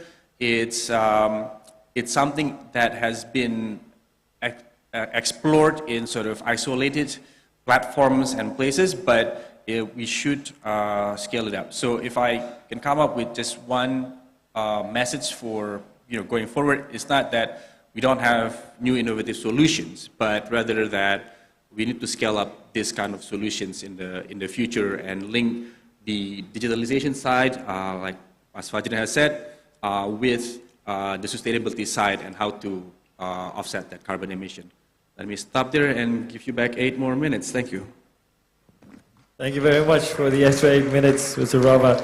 So we're moving on to the Q&A session. If you do have any questions, please do raise your hand.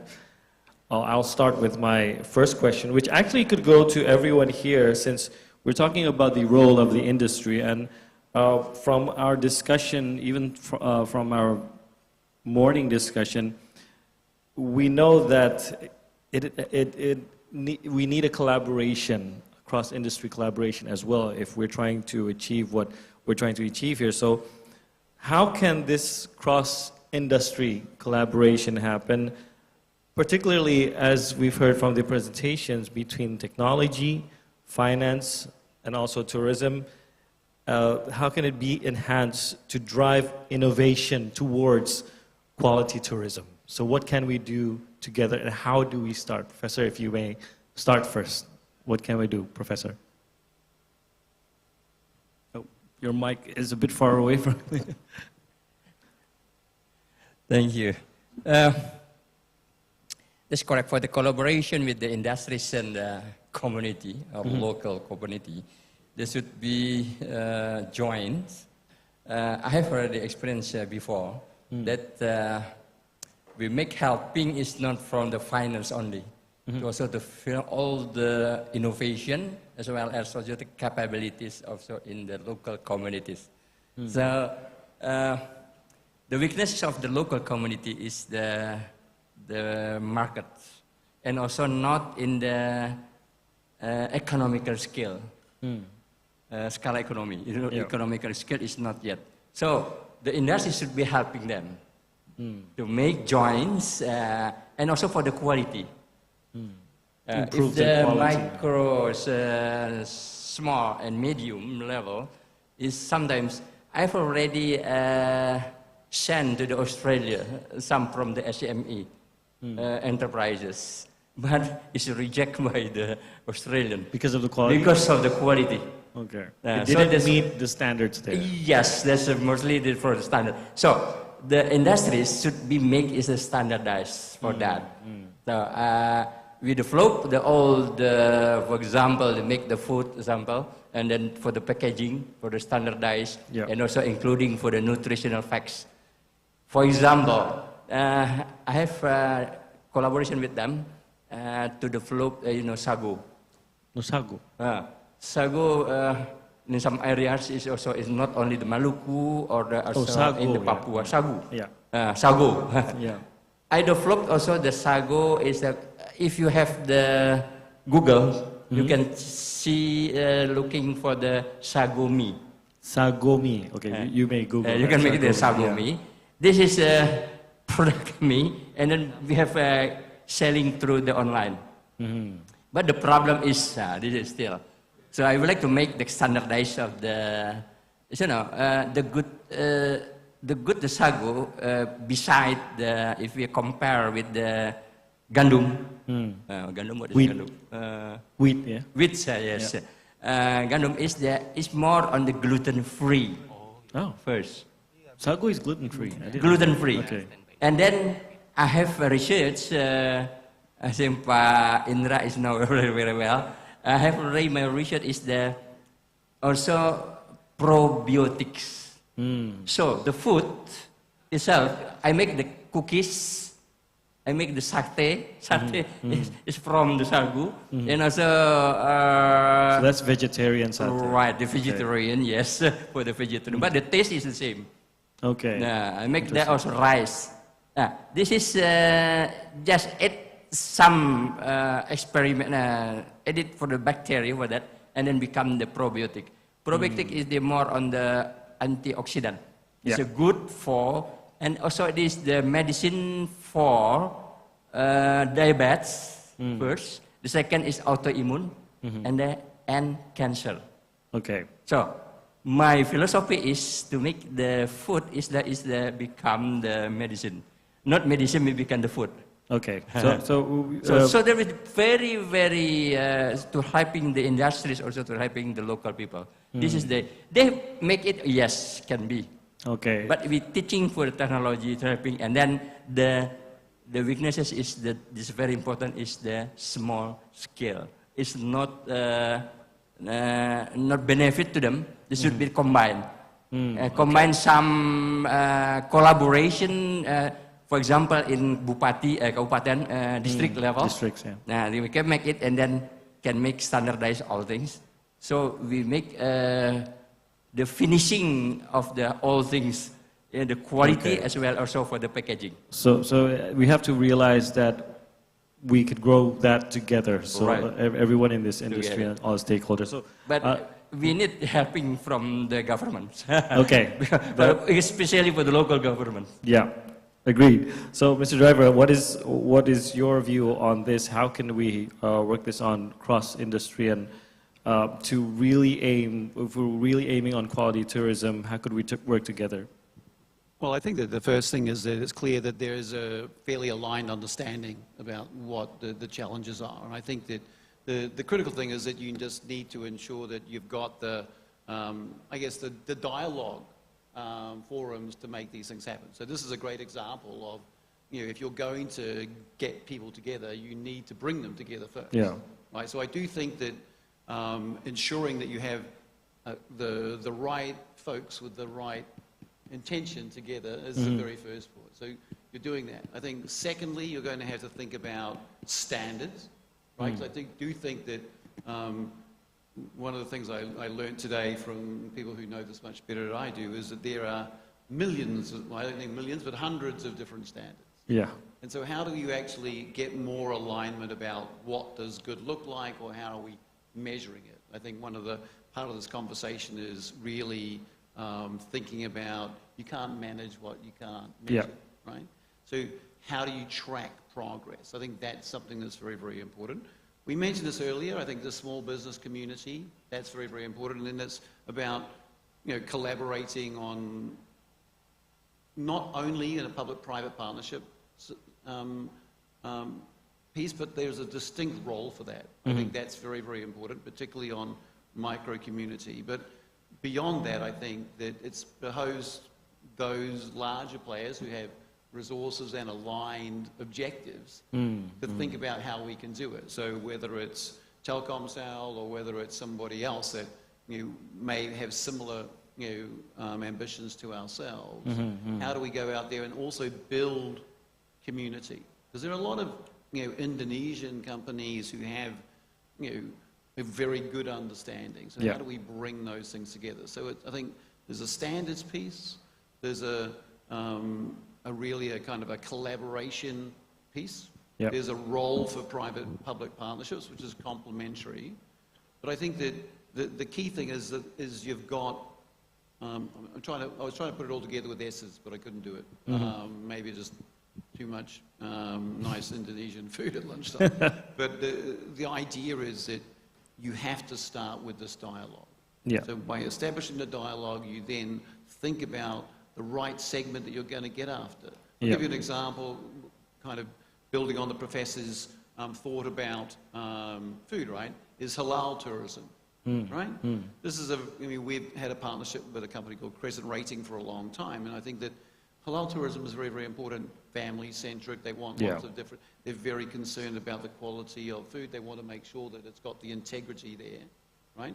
So how do you make sure that you're creating the right resources? They're a partner that we're trying to do that, and that's a very relevant segment in plain sight for Indonesia. So I think it's sort of making sure that you're aligning with like-minded firms and indeed governments and administrators and thinking about having a plan. I think that's the key, and be very much focused on delivering value to each of these particular pieces. And really you're just going to have to start it once at a time. And I think really get focused on delivering value and then having that platform, because if it doesn't scale, it doesn't really matter.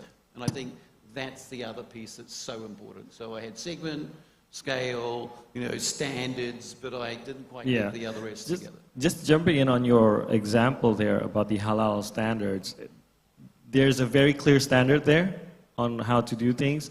There's a governing body there. So do you think that should be the strategy in approaching quality tourism as well? Look, I think that I don't know enough about the standards side to make a kind of a comment in that area. I mean, I think analogously, what's important is people know what, the true north is. They know what they're aiming for. So I think consumers are a little bit confused, right? They don't quite understand what does good look like. What are those standards? So if we have that kind of true north and I can feel good and I have that reassurance, then I'm going to feel more confident about being able to make good choices and feel good about the tourism and the activities I have on the ground. Okay, so you mentioned about the financial sector and how it can help fintech as well in improving digital quality tourism. Mas Fajrin, fintech heavily relies on your industry, the communications industry as well. So how do you keep a close interaction, cross-border interaction, and also collaboration, and make sure everybody's always on the same page, everybody's always up to date, we have the same goal when it comes to quality tourism? Yeah, I think it depends on the how the stakeholders, I think just now mentioned about dialogue, and get to the use cases that reflects the problems or the goals that they want to achieve, right? So that's, I think, what is important. So for example, I think recently we have a initiative called ASEAN QR code, right?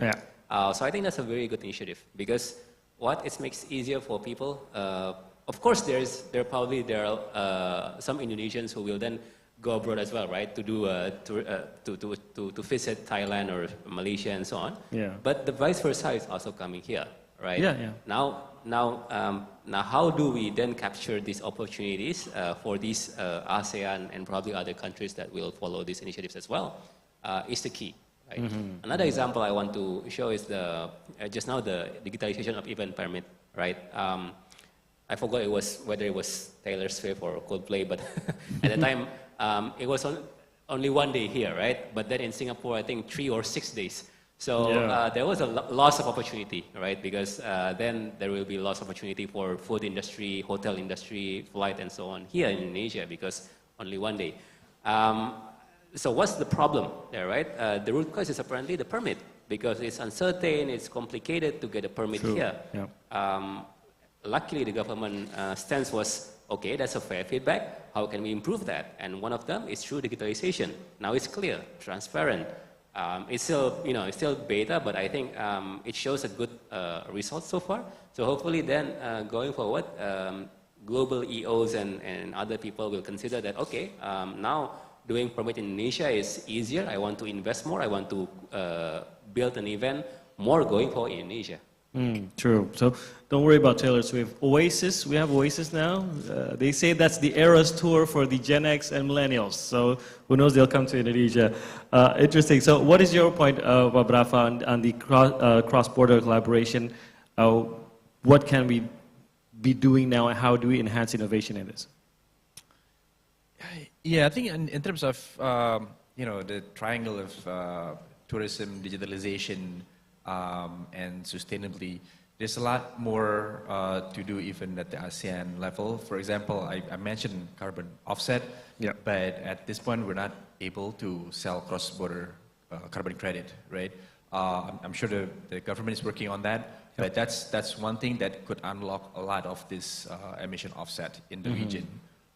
Singapore is building its own carbon exchange, and a lot of that is digitalized, right? A lot of that is already they have digitalized data about canopy cover and how much carbon stock is in some concession in Kalimantan and how much is available for purchase. So a lot of that can be used for the travel and the tourism industry.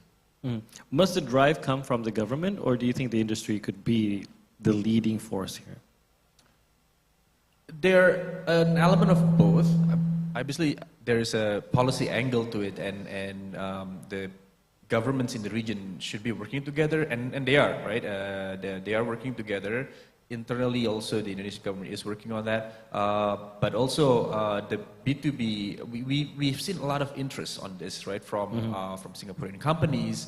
But they're willing to seek the B2B solutions, but the policy issue is still there. So at some point, you need to involve the government. Yeah, true. Do we have questions from the floor? I think we could have one question if you have. Okay, one from table 19. I think we only have time for one question. Please do state your name.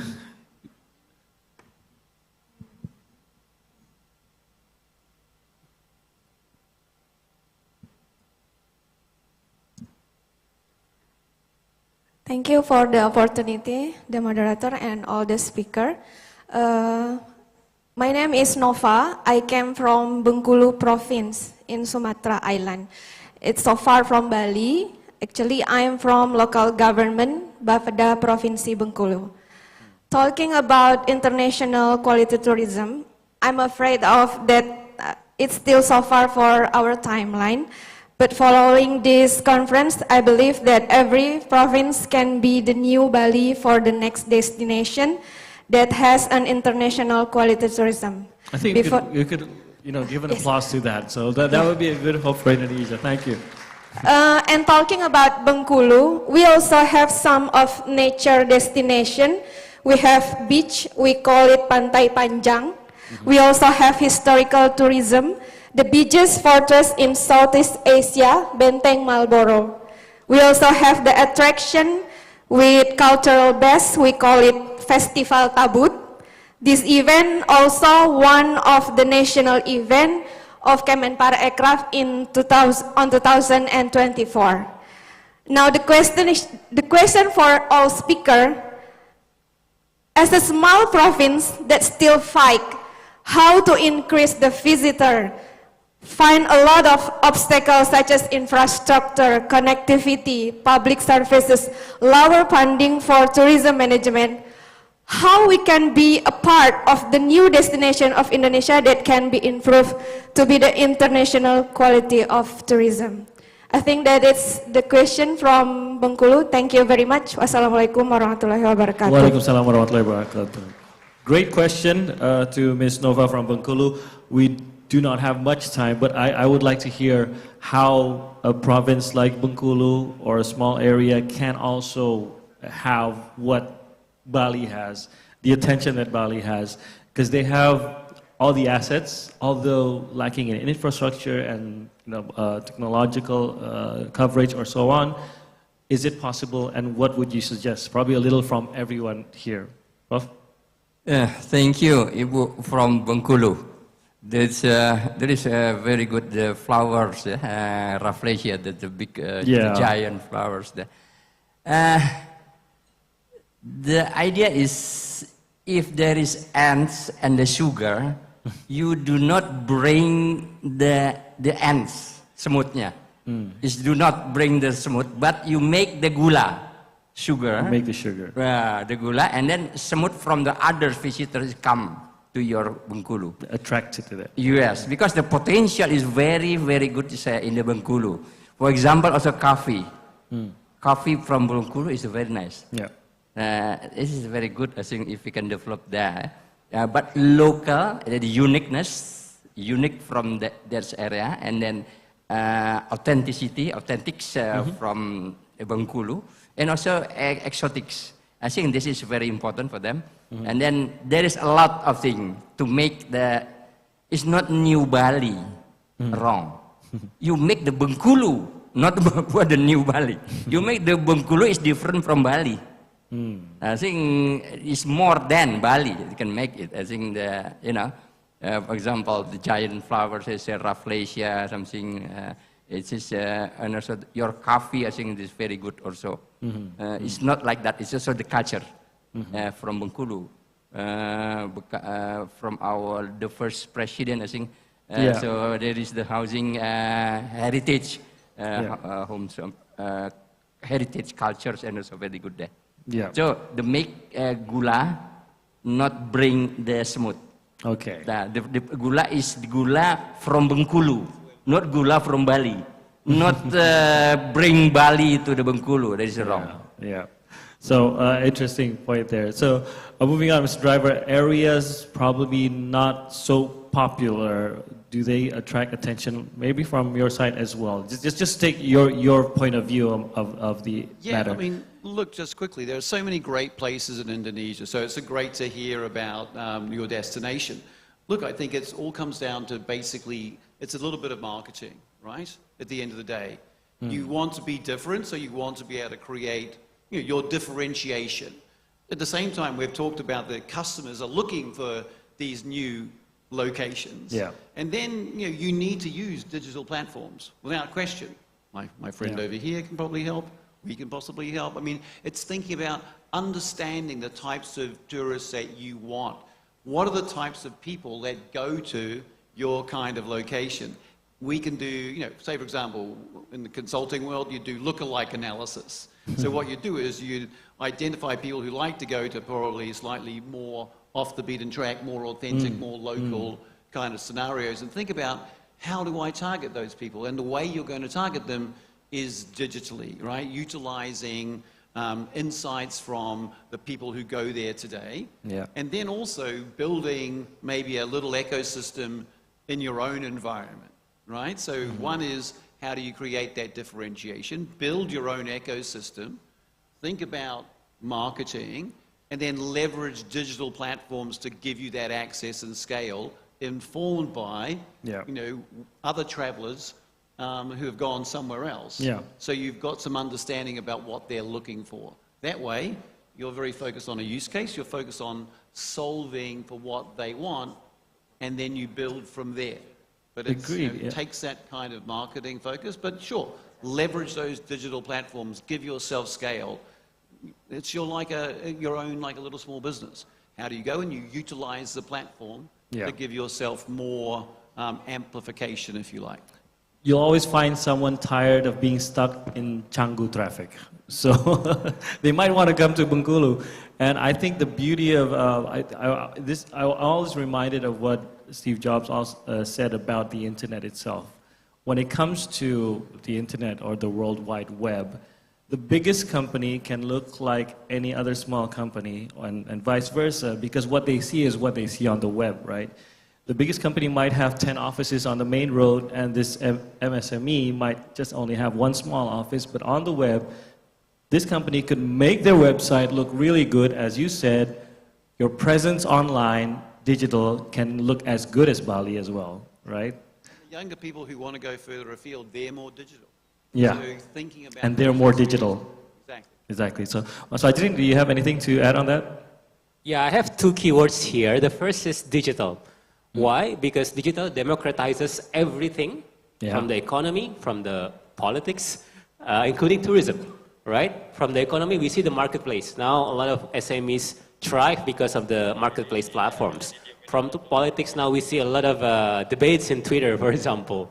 Now, in tourism, also similar. Now we can actually sell our unused room in our home in Airbnb and other platforms, right? So that also applies for Bengkulu, right? You can actually leverage all these online platforms and sell to the world, not just in Indonesia, but also to the world. So that's why I think digital is really, really important because it's also cheap, right? Relatively cheap for you to sell in the marketplace or other platforms.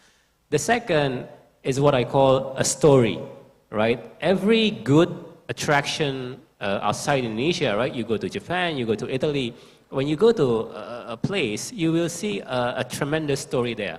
So, oh, this, you know what? This is before in the king was actually meet the queen here, and then now it grows to the tree or something like that, right?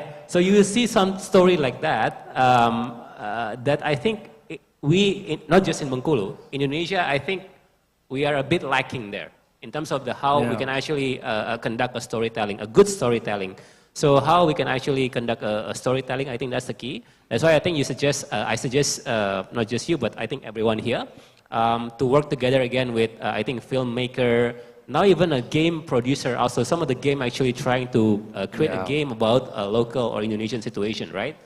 If you are into K-pop, you know some of the areas in Korea, in Seoul, a place where this main character of this K-drama actually proposed to this girl, now becomes a tourist attraction. And that's the power of the story. So how we can actually build a good story is also one cheap way to promote our tourist industry. I think that's where you see the short video segments. You want to see it firsthand. I think the latest one is the game Wukong, if you're familiar with that. Now, parts of China are actually becoming tourist attractions because of that game. The largest game in the world at the moment. And Professor Azhari also pointed out that Bengkulu has a lot of stories about Sukarno, about so many other things. So you could emphasize that online, and that could be a good story, and then you tell about your beaches. And since we're at a sustainability conference, think about what are you doing with the credibility of your own ecosystem? How are you certifying? How are you making sure that you're reassuring customers there as well? Yeah. So Ravi, you want to add something? Just a real life story, right? Once my family and I went to Pangandaran, southern West Java. Quite, still in Java, but quite remote. And the place we were staying, we were the only Indonesian. The others were foreign tourists, right? And I was wondering, why do they come all the way here to southern part of Java? And I talked to some of them, and they actually, when they landed at Soekarno-Hatta, they just skipped Jakarta at all. They just directly they drove after 17 hours of flight, they went on another 8 hours of road trip to Pangandaran. And all that because they were surfers, right? They're looking for the biggest waves, right? So you can still find that kind of tourist that they're looking for something different, right? And Bengkulu probably also offer something different than the tourists that would go to Bali or to Jogja, right? And there are a lot of these tourists that I met across Indonesia. Some Americans in Raja Ampat who's a landscape designer, and he can't work during the winter days in the US, and he would spend 3 months just running around Southeast Asia, including Raja Ampat and Maluku. So there are these kind of tourists that, in a way, also are quality tourists, right?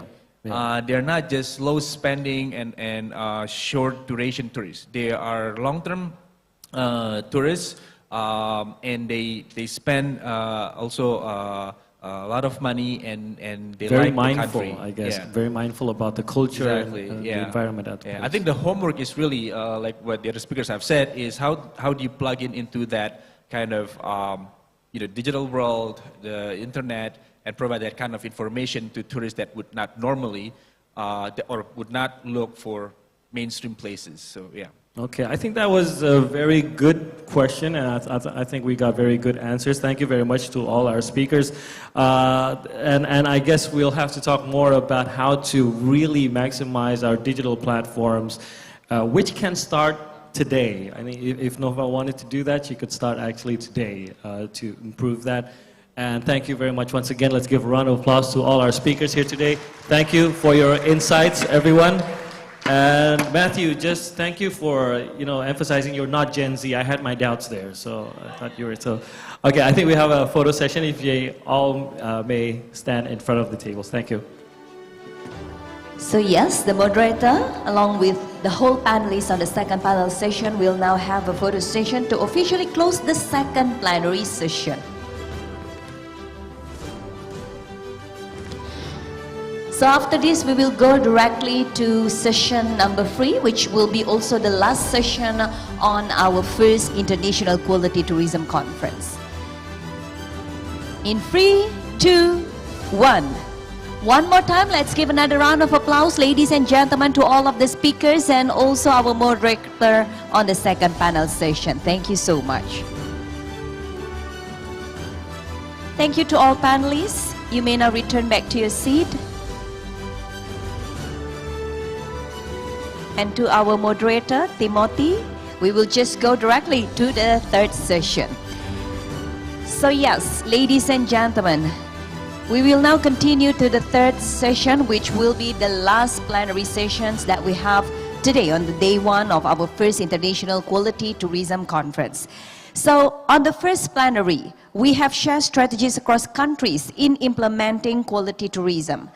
Then, the importance of the industry community collaborations and how the digital and technology contributes to leverage quality of tourism has been also discussed in the second plenary session. Now, how can we collaborate for a sustainable tourism future? We will gain and delve further regarding to this theme, as it will be the theme for plenary session number 3. So ladies and gentlemen, this is our plenary session number 3, or the last plenary sessions, talking about collaborative efforts towards a sustainable tourism future. I will now hand over again to our moderator, and we still have Timothy Marbun. It's a long day for you, please. Can we give another round of applause for Timothy Marbun, our moderator for the first day? So in parallel for 3 session today will be moderated by Timothy, please. Thank you, Dian. I honestly thought we had 15 minutes for coffee, so sorry if you'll have to have your coffee on your table. Moving on straight forward to the third session, collaborative efforts towards a sustainable tourism future. So thank you for joining us for the first and second session. In this session, we will be approaching the conclusion of this first day, and I guess it's crucial to recognize that the journey towards quality tourism doesn't end here. You'll have another day of discussions, and also then work comes afterwards, of course. Now this session will focus on collaborative efforts required across industries to build a sustainable tourism future. The insights that we will be gaining here will not only wrap up our discussions today, but also lay the groundworks for tomorrow's sessions with my colleague. Now in this final session, we will explore how integrated approaches and cross-sector collaboration are essential for advancing quality tourism globally. We will be hearing from the experts. Let me introduce our panelists or our speakers for this session. Our first speaker is Captain Dodi Kristanto. He is the Vice President of Operations Support at PT Garuda Indonesia Persero Tbk. Captain Dodi began his career with Garuda Indonesia in 2004 and has risen through the ranks, currently serving as captain on both the Airbus A330 and Boeing 737-800. His leadership in operations support has been pivotal in exploring sustainable energy solutions for the aviation industry, and today he will be discussing harnessing sustainable energy, transforming the future of tourism through sustainable aviation industry. Our second speaker is Mbak Widya Listio-Wulan, Vice President of Public Policy and Government Relations at Traveloka. Widya has extensive experiences in public-private partnerships and has played a critical role in leveraging Traveloka's platform for impactful initiatives, including digital literacy training for tourism operators. Now, under her leadership, Traveloka is trusted as the coordinator of Industry Task Force for Digital Economy Working Group in coordination with the Ministry of ICT here in Indonesia. Now, her presentation is on community-based approaches and environmental advocacy for sustainable tourism in Indonesia. Finally, we have our next speaker is Andreas Hardeman, Head of Aviation and Aerospace Travel and Tourism Industries at the World Economic Forum. Andreas is a leading figure in aviation sustainability, having contributed significantly to global environmental advocacy in the aviation sector. He has also been instrumental in the development of the Travel and Tourism Development Index, or TTDI. He will be presenting on the development of travel and tourism Development Index Indonesia, offering a global perspective on how Indonesia can enhance its standing in tourism competitiveness. Let's welcome all our speakers here with a round of applause.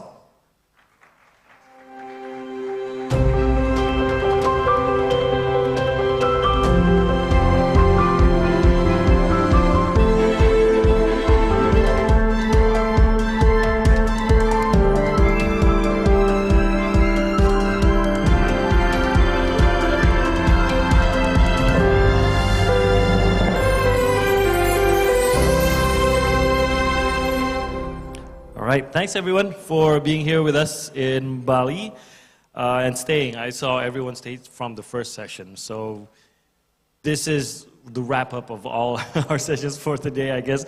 Of course, there's going to be more interesting insights, and we've seen some problems when it comes to tourism and aerospace as well, and being more ecological and mindful of that in our tourism. So I think we could address that here in this session.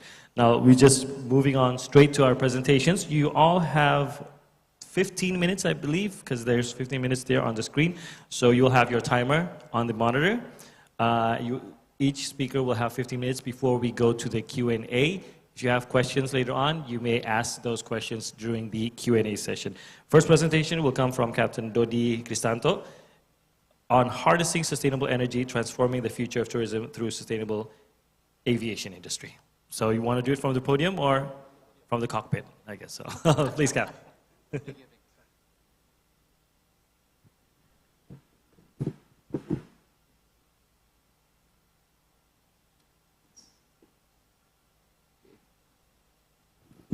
Assalamualaikum warahmatullahi wabarakatuh.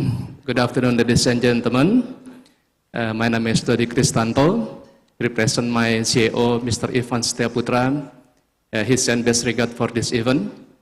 And today, I want to present about sustainable energy solution for enhancing tourism industry. Ladies and gentlemen, distinguished guests, it's an honor to stand before you today as we gather the first International Quality Tourism Conference 2024, held by Coordinating Ministry for Maritime Affairs and Investment, or Kemenko Marves, Ministry for Tourism and Creative Economy, Kemenparekraf, National Development Planning Agency Bappenas, Central Bank of Indonesia, Bank of Indonesia. This event marks a significant step forward in our collective commitment to sustainable tourism, a topic that is not only crucial for our industry but also for the future of our planet. Today, I am here to discuss a subject that is increasingly at the forefront of our efforts: sustainable energy solution for enhancing the tourism industry. As we all know, the tourism sector is a major contributor to the global economy, but it also poses significant environmental challenges. Therefore, it is imperative that we explore innovative solutions that can reduce our carbon footprint while ensuring the growth and prosperity of the tourism industry. At Garuda Indonesia, we have embraced this challenge with a clear vision to become a sustainable aviation group that not only connect the Indonesian archipelago to the world, but also exemplifies the best of Indonesian hospitality while committing to environmental stewardship. Currently, Garuda Indonesia, a fleet of 71 aircraft, including Boeing 777. We have 8 Boeing 777, Airbus 330 series. We have 22 Airbus 330 series, and Boeing 738, we have 41 Boeing 738 new generation. This number has decreased by almost 50% from our pre-pandemic fleet size, and now we are gradually working toward to expanding our fleet.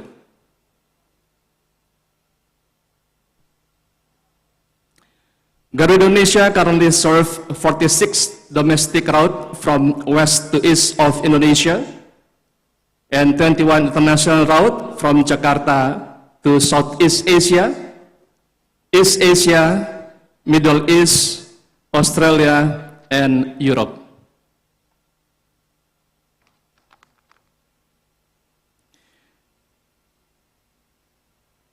At Garuda Indonesia, we are committed to delivering unparalleled travel experience that immerses our passenger in the rich cultural heritage of Indonesia, engaging all 5 senses from the sight of traditional motifs to the sound of Indonesian music and the taste of our authentic cuisine.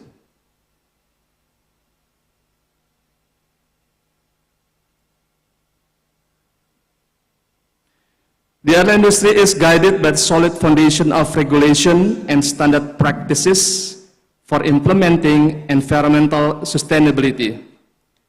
This includes energy use management, reducing carbon footprint, and achieving its ESG targets internationally that are regulations from ICAO, such as CORSIA and long-term aviation goals.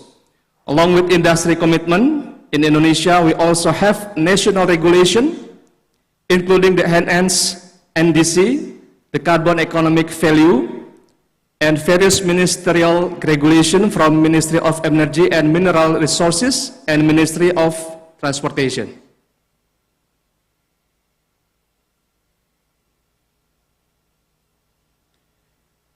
Here are some key highlights for the environmental sustainability initiative that Garuda has undertaken: plantation and biodiversity, office energy management, waste solution and resource use management. Besides that, over 90% of CO2 emissions are generated from fuel burn, and while current reduction efforts remain insufficient, short-term solutions like carbon offsetting and long-term solutions such as sustainable aviation fuel or SAF are essential.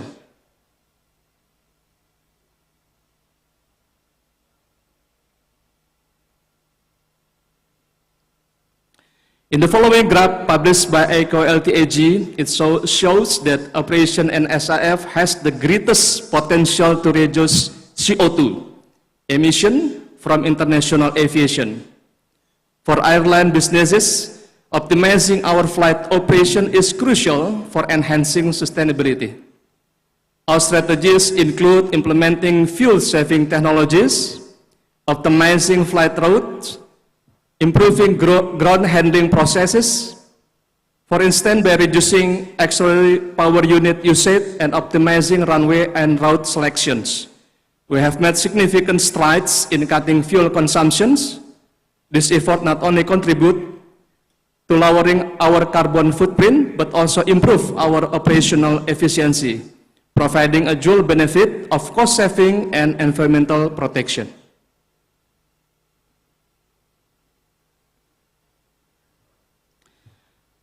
One of the most promising solutions in our sustainability effort is the adoption of sustainable aviation fuel or SAF.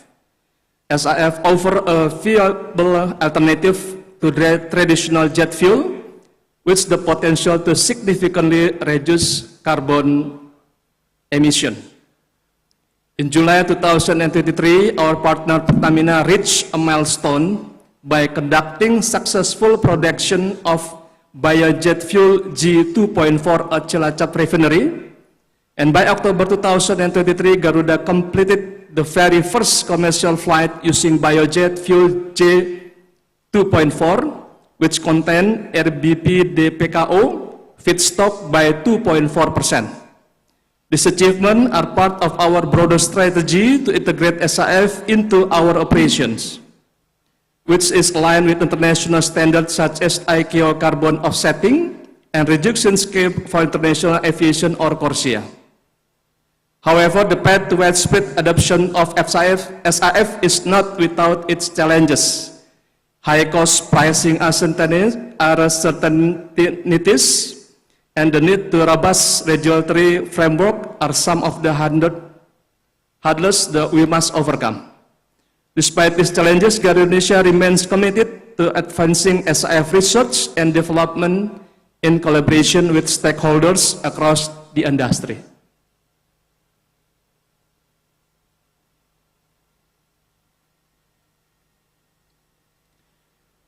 Sustainable tourism extends beyond fuel efficiency. It also encompasses responsible waste management and resources use.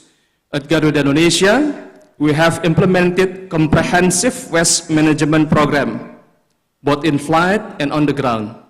From reducing single-use plastic to promoting digital reading materials, we are committed to minimizing our environmental impact. Our offices and facilities have also embraced energy-saving measures, such as gradual replacement of traditional lighting with LED solution and optimizing water usage. Our sustainability efforts are not limited to our operational practices. We recognize that tourism has a profound impact on local communities and ecosystems. To this end, Garuda Indonesia has partnered with various conservation organizations to support biodiversity preservation and habitat restoration. Additionally, we are actively engaged in promoting responsible tourism that benefit local communities, ensuring that economic gains from tourism are equitable share. Looking ahead, the future of tourism depends on our ability to innovate and adapt as we face growing environmental challenges. The tourism industry must lead by example in adopting sustainable practices. This includes continuing to invest in new technologies, fostering collaboration across sectors, and advocating for policies that support sustainability. In conclusion, sustainable energy solutions are not just strategic imperative for the tourism industry, they are a moral obligation. By embracing this solution, we can ensure that tourism remains a force for good, driving economic growth while preserving the natural beauty and cultural heritage to make destinations like Bali so unique. I invite all of you here today to join us in this journey toward the more sustainable future. Together we can build tourism industry that is not only profitable but also responsible, ensuring that future generations can continue to enjoy the wonders of our world. Thank you. Assalamualaikum warahmatullahi wabarakatuh. Waalaikumsalam warahmatullahi wabarakatuh. Thank you, Captain Dodi Cristanto, for those points. If you have questions, you may ask them during the Q&A for Captain Dodi Cristanto. Moving on to our next speaker is Widya Listio Wulan, presenting on community-based approaches and environmental advocacy for sustainable tourism in Indonesia. Please, Widya. Assalamualaikum warahmatullahi wabarakatuh. Selamat sore, everyone. First of all, I'd like to say thank you to Pak Odo, Bappenas, Central Bank, OJK, and LSPM. But second of all, I'd like to say something. So Tim and I, we've known each other since a while, yeah? Worked together quite closely in G20. I mostly agree with what he said until today when he say in the second panel that that will be the hardest panel because it stand after lunch. I think now is the hardest panel because I stand before your beautiful sunset of Bali. So please bear with me. I have 100 slides, yeah? So please bear with me. By way of introduction, my name is Widya. I'm working in Traveloka, and our co-founder, Ferry and Albert, send their best regard. And before I move forward with the presentation, allow me to share something about Traveloka, which I hope at least some of you, or hopefully everyone knows Traveloka. But ladies and gentlemen, we've been here in the region since 12 years ago. Ferry and Albert came back from United States and saw the challenge of tourism industry and the opportunity to make or to create innovation. And since then, we are actually operating now in 7 countries. Lastly, we are officially operating in Australia. So that will be our, our effort to push inbound market to Indonesia. Hopefully we'll be successful with all of your support. And as we speak right now, our active users hit above 48 million. This is across the region, ladies and gentlemen, so not only Indonesia. And allow me to stress out the difference between active users and just users. Active users means like every one of you, hopefully, is not only check about the, the biggest sale offered by Traveloka, but actually do something, either transaction or playing gamification that we created specifically for our ESG commitment. And I will get back to you on that. So ladies and gentlemen, previously we have MasterCard here, Telcom, and so on and so forth. And all of these actually are partners, so I'm very happy to actually respond the second panel question on how we actually work together. As simple as making sure that the pentahelix model is achieved. And one of them is bringing all the partners. Now, ladies and gentlemen, since 12 years ago, we moved from Meta search engine to a platform that offers end-to-end services for the user that include offering flight, hotels, experience, as well as payment. Now, that goes my 6 minutes of time. Now, I'd like to talk something serious that is related to ESG or sustainability. Now, when it comes to ESG, ladies and gentlemen, we focus on our 3 prongs, which is operation, partners, community, and user level. Now, allow me to ask you to focus a little bit on the operation before we talk about community. In Traveloka, in all of our 7 operation countries, we actually making sure that we achieve the standard of ESG. We actually kicked out all the plastic use in our offices, in our campus. We make sure that we are wise when it comes to energy efficiency, and we encourage volunteer-based projects for the wastewater cleaning in Singapore, for example, digital literacy in Indonesia, and mangrove planting that will come back to you soon. Now, in terms of partner, ladies and gentlemen, we have working with multiple stakeholders, especially the Ministry of Tourism and Creative Economy, to launch what we call Pahlawan Pohon, tree hero, yeah? And then we plan more than 100,000 mangrove in 6 areas. Now, we don't want this to be plan and pray, meaning to say just plan and hope that the mangrove will grow, but we actually invite our users, in which the demography is actually 60 to 70% are Gen Z, which is everyone in here, right? Muslim, everyone is Gen Z in here, right? And we invited them to play games with us in order to plant the mangrove. So lots of our users, young users, actually contribute to this game. And based on our data, actually this is more that we have, because this is last year, yeah? But I'm sure this year it's actually hits more than 40,000 users, active users, play this game and plant our mangrove virtually. Now that shows that, we don't want to spray and pray. We committed, and we're not going to work alone. We need our users, and that's why we encourage their involvement in this project. Now, another partner that I'd like to mention is actually GSTC, and Randy was here this morning. We work with GSTC to train our top GM on GSTC, on sustainability. And we're not only doing that last year, we're actually going to do it multiple times. As we speak right now, ladies and gentlemen, we have GSTC training in Seminyak, and feel free to stop by. And we're not doing this only in Indonesia. We're making sure all of our partners are aware the importance of sustainability. Now, the next point that I will skip this because of the time, but I would like to our second speaker say, when they say, well, sustainability is not only about environment, it has to touch every single part of the business, including the economy, including the growth, right? The growth of the business. And based on our research, it is indeed 60% of our partners agree that digitalization of tourism is actually helping them increase their income. And I believe Telcom speaker also said that, and then MasterCard speaker also said that. So digitalization in tourism, we cannot deny how important it is, because it's not only about, you experience the great tourism sector, but it's about the business that will run sustainably. Now, the next part that I'd like to mention, because I think Masti mentioned about digital literacy, I think since 2 years ago, we work again with the Ministry of Tourism and Creative Economy to make sure that our partners our hotel partners, our community understand the importance of digital.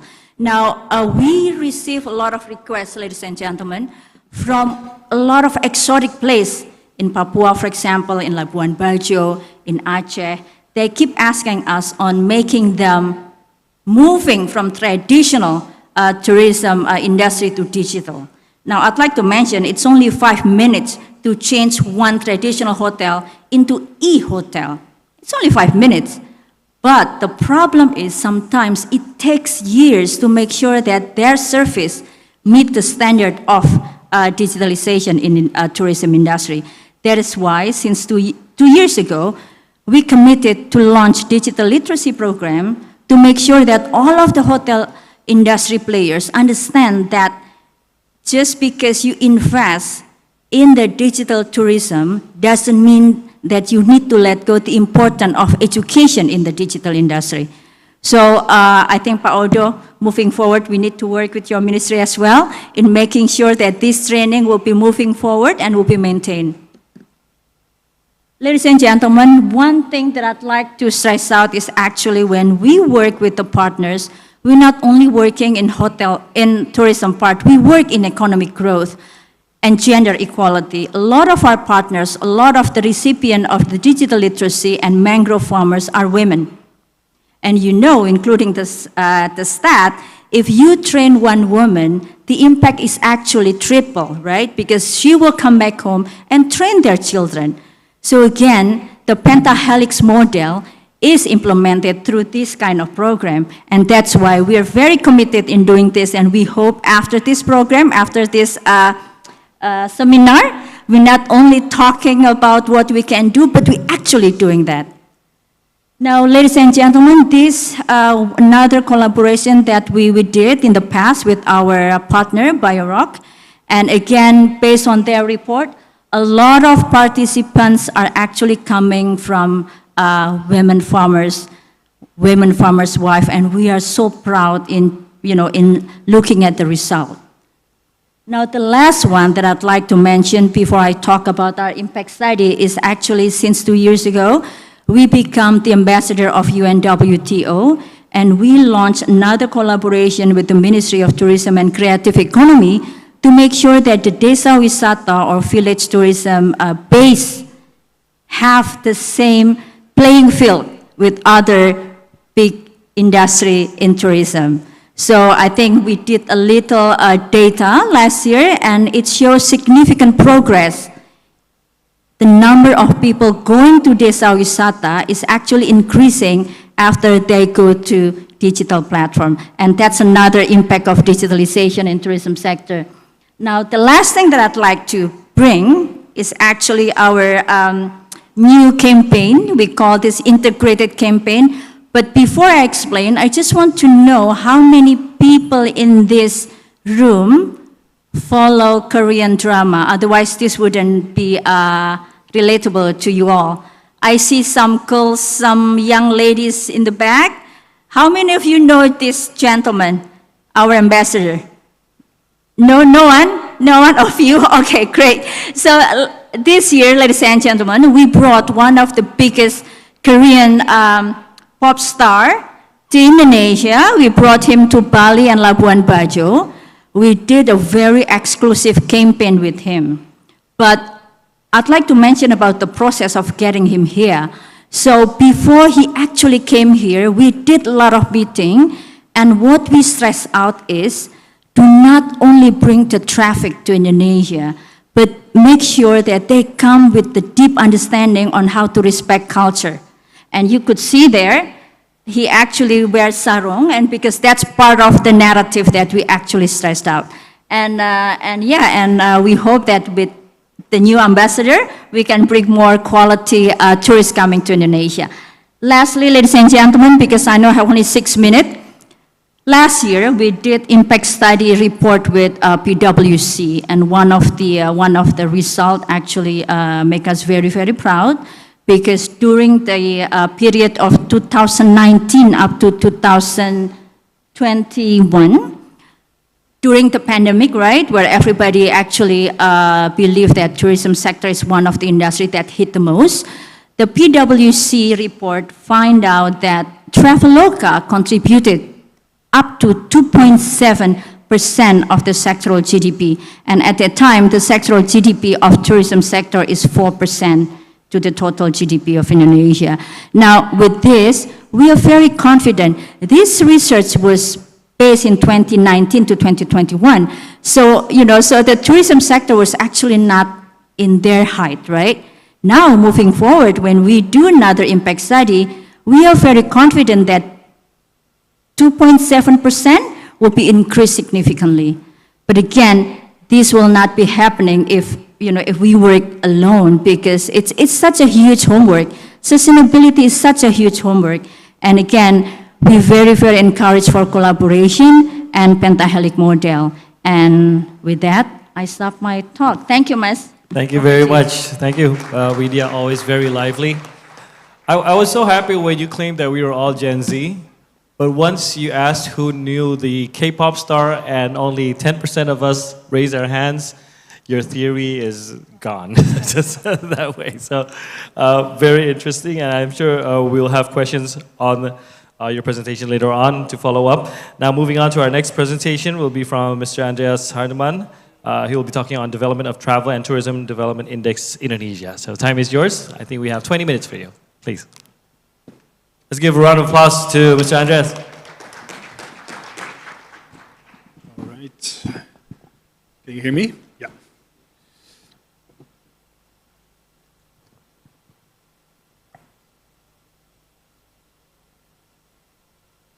There we go. All right. Adjust this a bit. Good afternoon. Thanks for the invitation. Obviously, it's an enormous pleasure to be here with all of you. So thanks for the invitation. In this spectacular island of Bali, which really holds a special place in my heart. Way back in the early 1990s, I'm sort of giving away a bit of my age here, I had the incredible chance and opportunity to visit Indonesia for 3 months. And yes, I was one of those low-budget, low-spend backpackers way back then.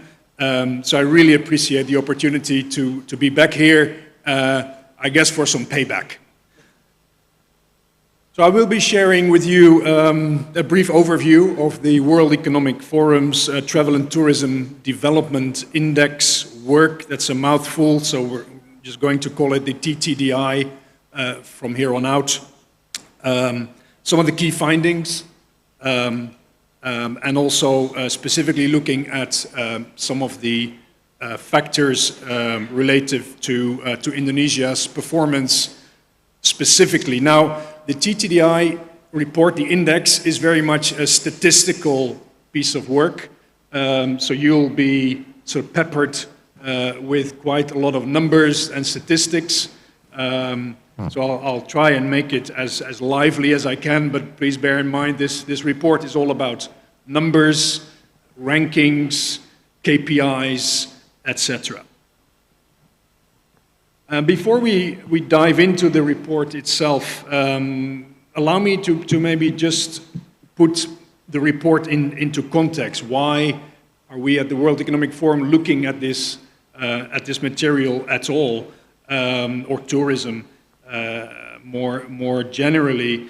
And the fact is that, and I may not be telling you much new here, but just to put it into context, this industry that we're all involved with and love working in, this industry accounts for 10% of the global economy in terms of GDP. It employs about 350 million people. That's about the entire population, or equivalent to the entire population of Indonesia and Thailand combined, just in this one industry. It creates 1 out of every 5 jobs worldwide. Over the next 10 years, travel and tourism is expected to become a $15.5 trillion US industry, accounting for almost 12% of global workforce. So The TTDI benchmarks sustainable and resilient development, looking across the entire sector. And the main purpose really is to inform the policymakers, but also industry stakeholders and others in the development of the sector, looking into the strengths and also the opportunities across the sector as well.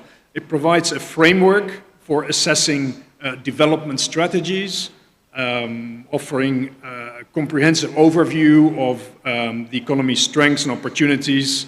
And very much we at the Forum, we see this index as a way to facilitate multi-stakeholder dialogue.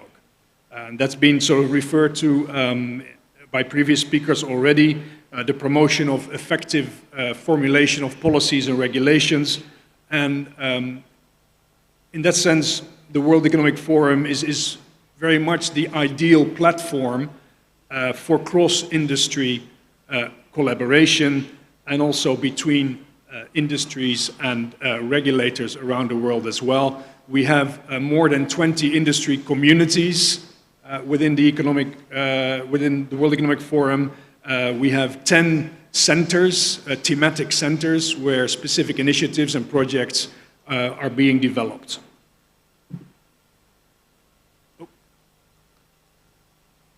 Okay, my slides have gone ahead of me. So looking at the overall framework, as you can see it here, it breaks down into 5 dimensions, 17 individual pillars, and over 100 individual indicators, looking at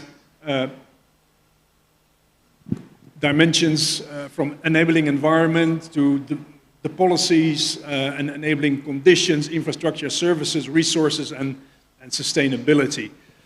Now,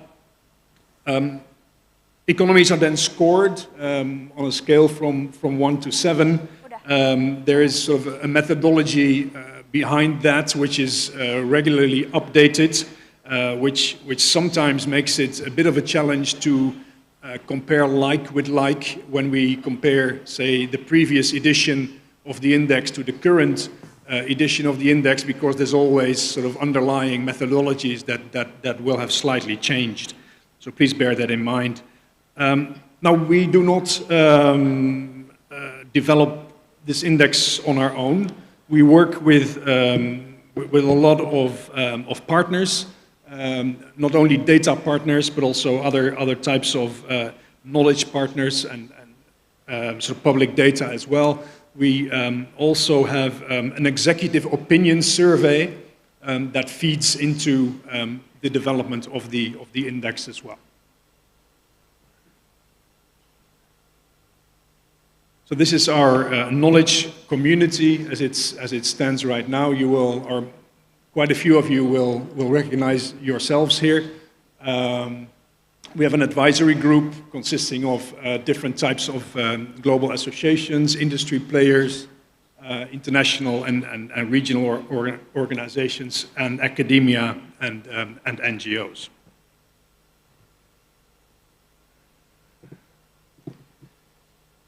So we then move to into the key findings. Now this is a slide that I both love and hate. I like it because it brings together a lot of sort of key information in one and the same slide. It also, for the same reason, is somewhat of a dense slide to explain or talk you through. So I would, in this case, I would probably focus on the fact that we see here that the high income economies in Europe and Asia Pacific tend to dominate the rankings. Those are the countries that tend to benefit from robust business environments, dynamic labor markets, and a well-developed transport and tourism infrastructure. The other key message here is that while overall growth across the travel and tourism sector is clearly continuing, and it has been picking up coming out of the COVID crisis, and that's sort of good news.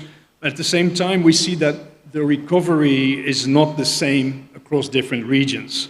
And frankly, as we also heard already earlier today from Pak Luhut, the business environment for travel and tourism is continuing to be quite challenging.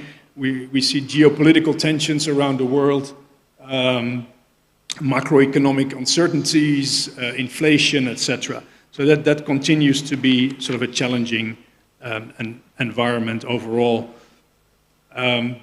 We have labor shortages, which are still a reality in many regions. Capital investment that has not necessarily kept up with the bounce back in travel and tourism demand following the COVID pandemic. So if we look across the 17 individual pillars, there are, out of the 119 individual economies that are included in the TTDI, 71 out of the 119 have actually increased their scores between the 2024 edition and the 2019 edition. But the average index score, as you can see that little black bar sort of 2/3 down, which is the average score, is only 0.7% above pre-pandemic levels. So yes, there has been overall, across the different pillars, there has been an improvement, but it's not an enormous improvement overall. So we see again sort of the rebound in demand that has coincided with sort of a rise in global air route capacity. So we've seen that improving. Sort of connectivity has improved. International openness in terms of welcoming visitors, visa requirements have been improved across the board, and also increased demand and investment in tourism generating natural and cultural resources have all been sort of improved here. At the same time, however, we also see that so-called non-leisure demand is still lagging behind leisure demand. So supply factors across the board have in a way not been able to keep up with the growing demand as it's bouncing back and continuing to grow. So we have that supply-demand or demand-supply imbalance, which, if we combine that with the inflationary pressures and some of the geopolitical instability that we mentioned just earlier, what that means is that there is this sort of reduced price competitiveness that still plays a role, and also service disruptions across the sector as well. So again, it's a mix of good news, not so good news, and that is exactly what sort of the index is trying to do, is to try and put our finger on the factors that are going well, and other areas where we collectively need to put some extra attention.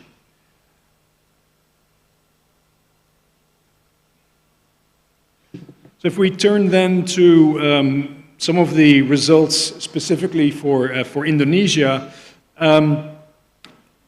Indonesia is among the top 10 of TTDI economies that improved the most since 2019. It increased its score by 4.5% between the 2019 and 2024 editions, as was already highlighted earlier today by Ibu Amalia.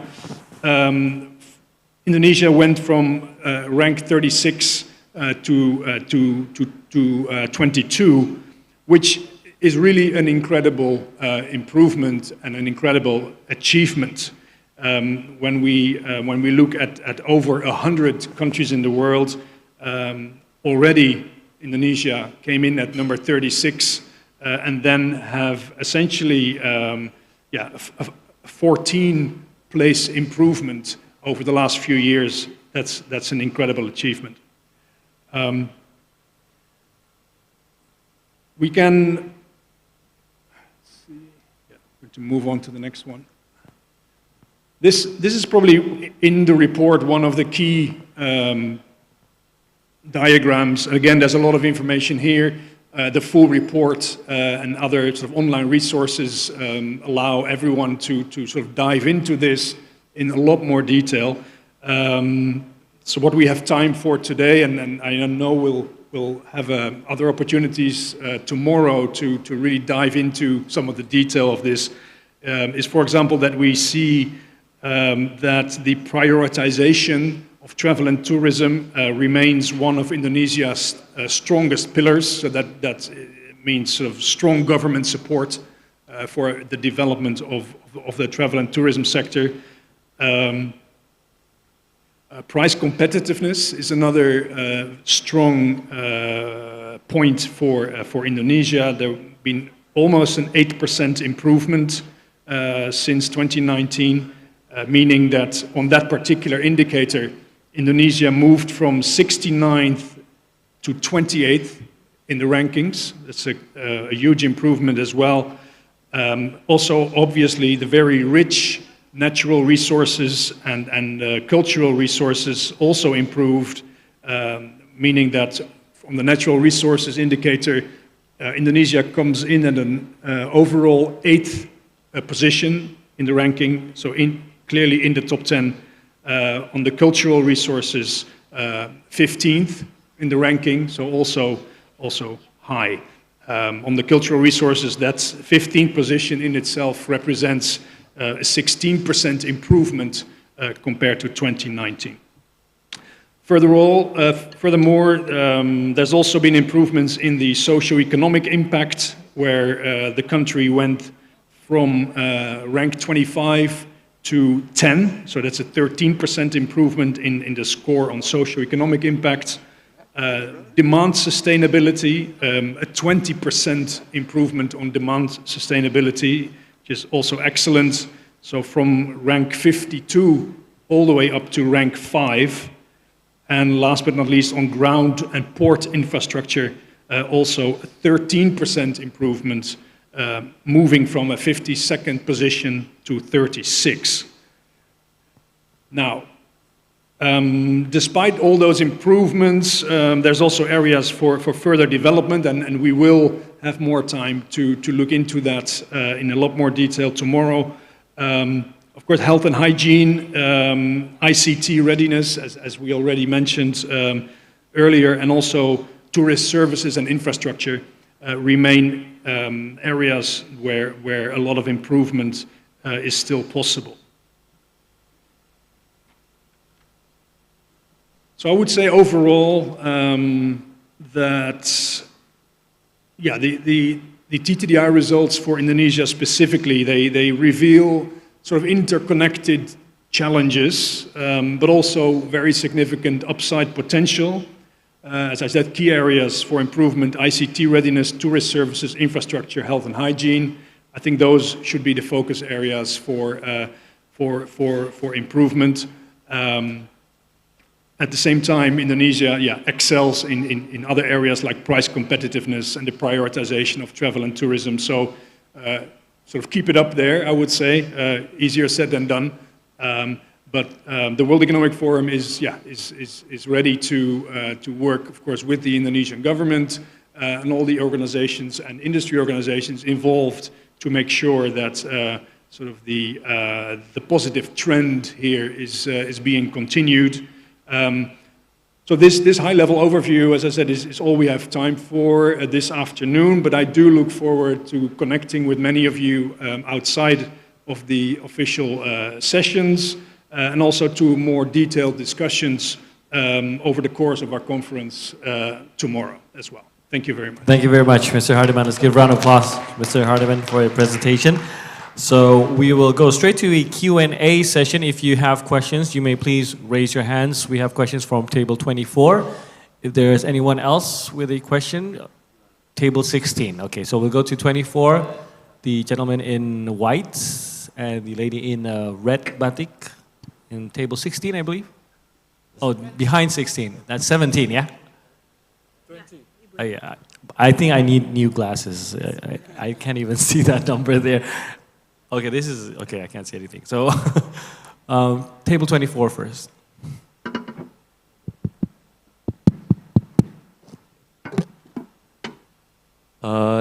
Thank you for the opportunity. First of all, I would like to introduce myself. My name is Seafria, and I'm here attending as a student from Udayana University. And before that, I would like to thank you to Captain Dodi, Ibu Widya, and Mr. Andreas for the great insights. And here I still have one thing that's still concerning to me, which is the high price of domestic flights.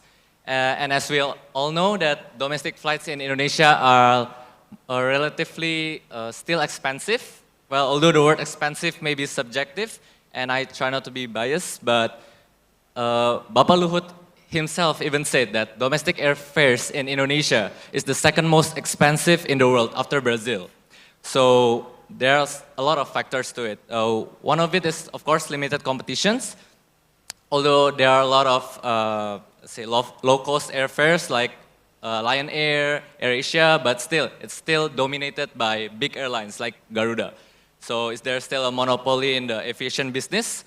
And I just want to know, like, what are your thoughts, and like what win-win solutions and regulations that could be implemented from different POV, from different perspective, from let's say Garuda as a state-owned enterprise, for Traveloka, which is tourism travel service sector, and also from the, of course, the aviation, aerospace, travel, and tourism industry. Of course, for the sake of sustainability tourism in Indonesia. So that's all from me. Over to you guys. Thank you. Thank you very much for that question. We'll go straight to the second question, and then we'll be answering it. Table 70, oh, it's not 17, it's 20. Hi. I'm still guessing here. Thank you for the speakers. Maybe my first comment is going to Pak Dodi.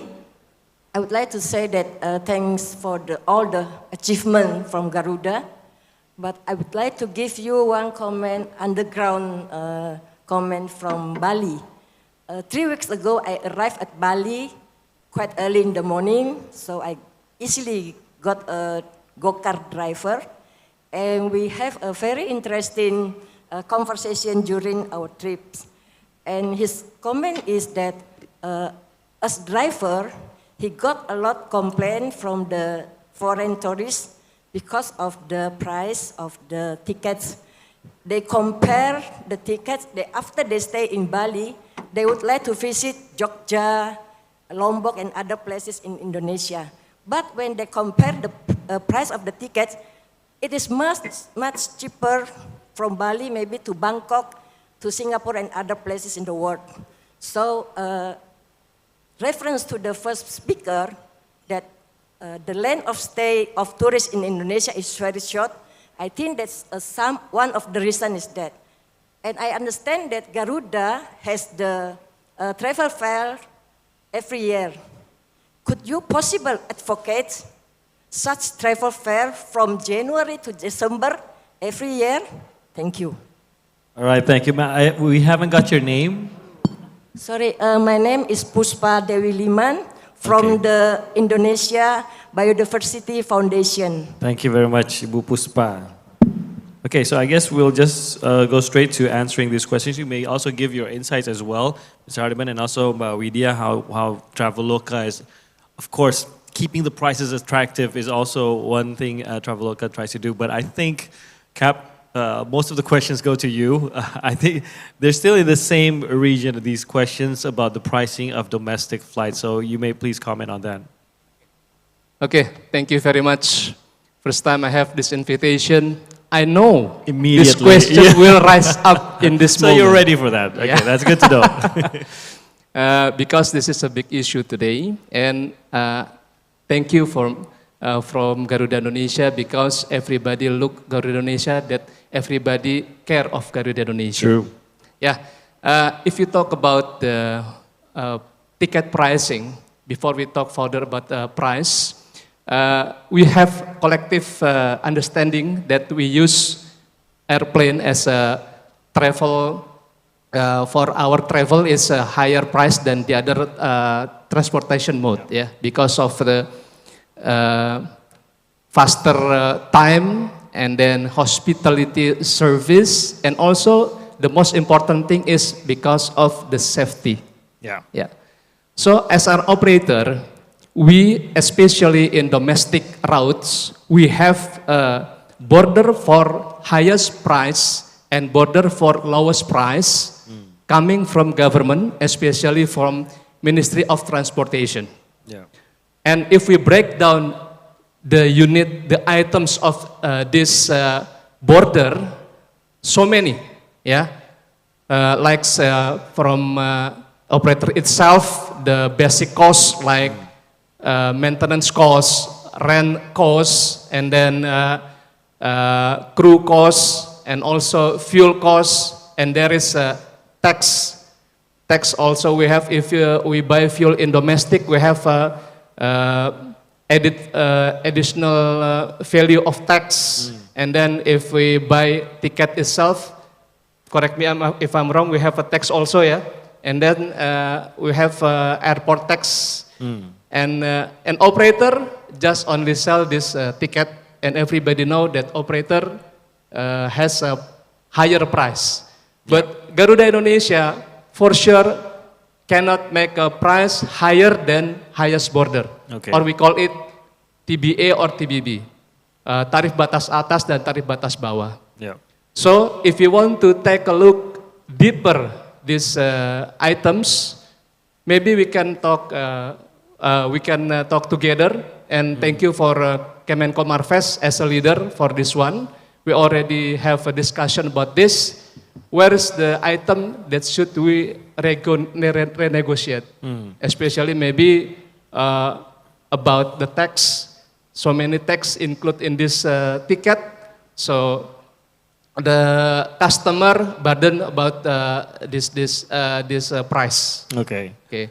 And but we should commit also, if the price become lower and also lowest, it is compromise with safety, because airline industry is high regulated industry.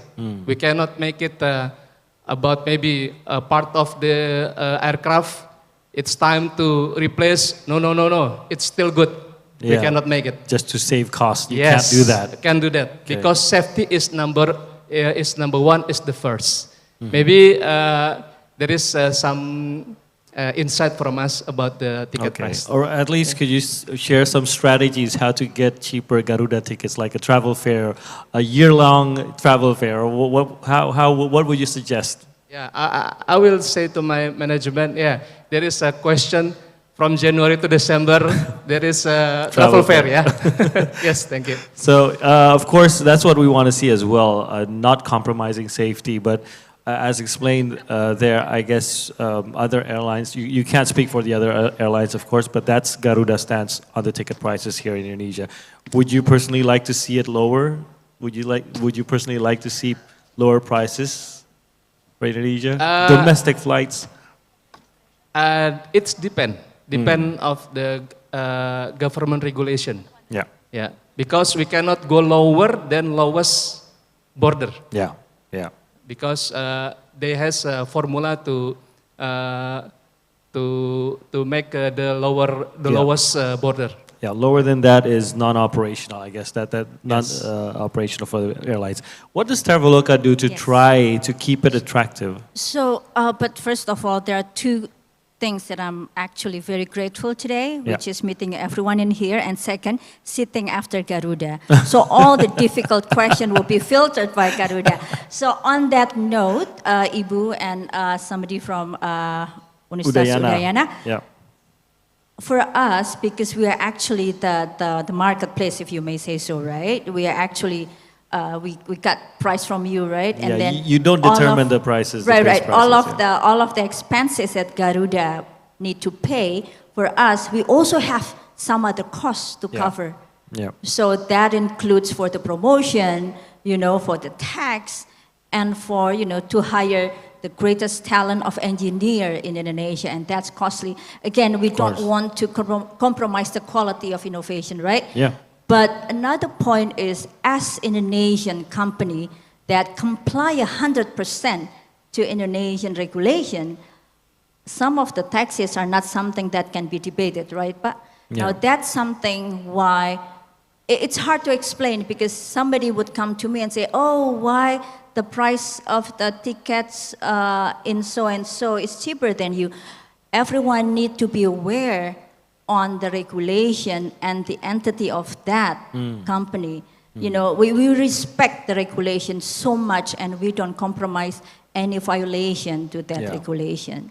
So but to answer your question, how can we make our company attractive, is one, internally by bringing the brightest talent that can create innovation. We have more than 2,000 employees in our company, and 75% of it are coming from Indonesia Engineer School. That's number one. Number two, we bring the world KOL or brand ambassador that is so famous, with all of the biggest fan in the world, to make sure that, that the Indonesian as the destination is attractive, and our price is attractive. And by the way, we also have multiple epic sale across Indonesia, across the region, that the users can actually benefit from there. Yeah, okay. Thanks. Okay, thank you for that. Mr. Hardiman, if you would like to add domestic airline prices, I'm sure that's not just exclusive to Indonesia as well, people complaining about that, but how do we understand about our domestic prices, and how do we know if it's actually priced higher than it should be?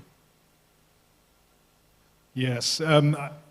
Let me start by saying that I'm not intimately familiar with the domestic aviation market in Indonesia itself. But from a broader industry perspective, of course, a company like Garuda is also operating internationally. Yeah. So there is no separation in that sense, is my guess. As a business, internally, right? Yeah. We don't separate typically sort of your operating costs into domestic and international. Right? Yeah. So it all goes into the same pot. Flying internationally is also becoming increasingly more expensive due to taxes, as you already mentioned, Captain Dodi.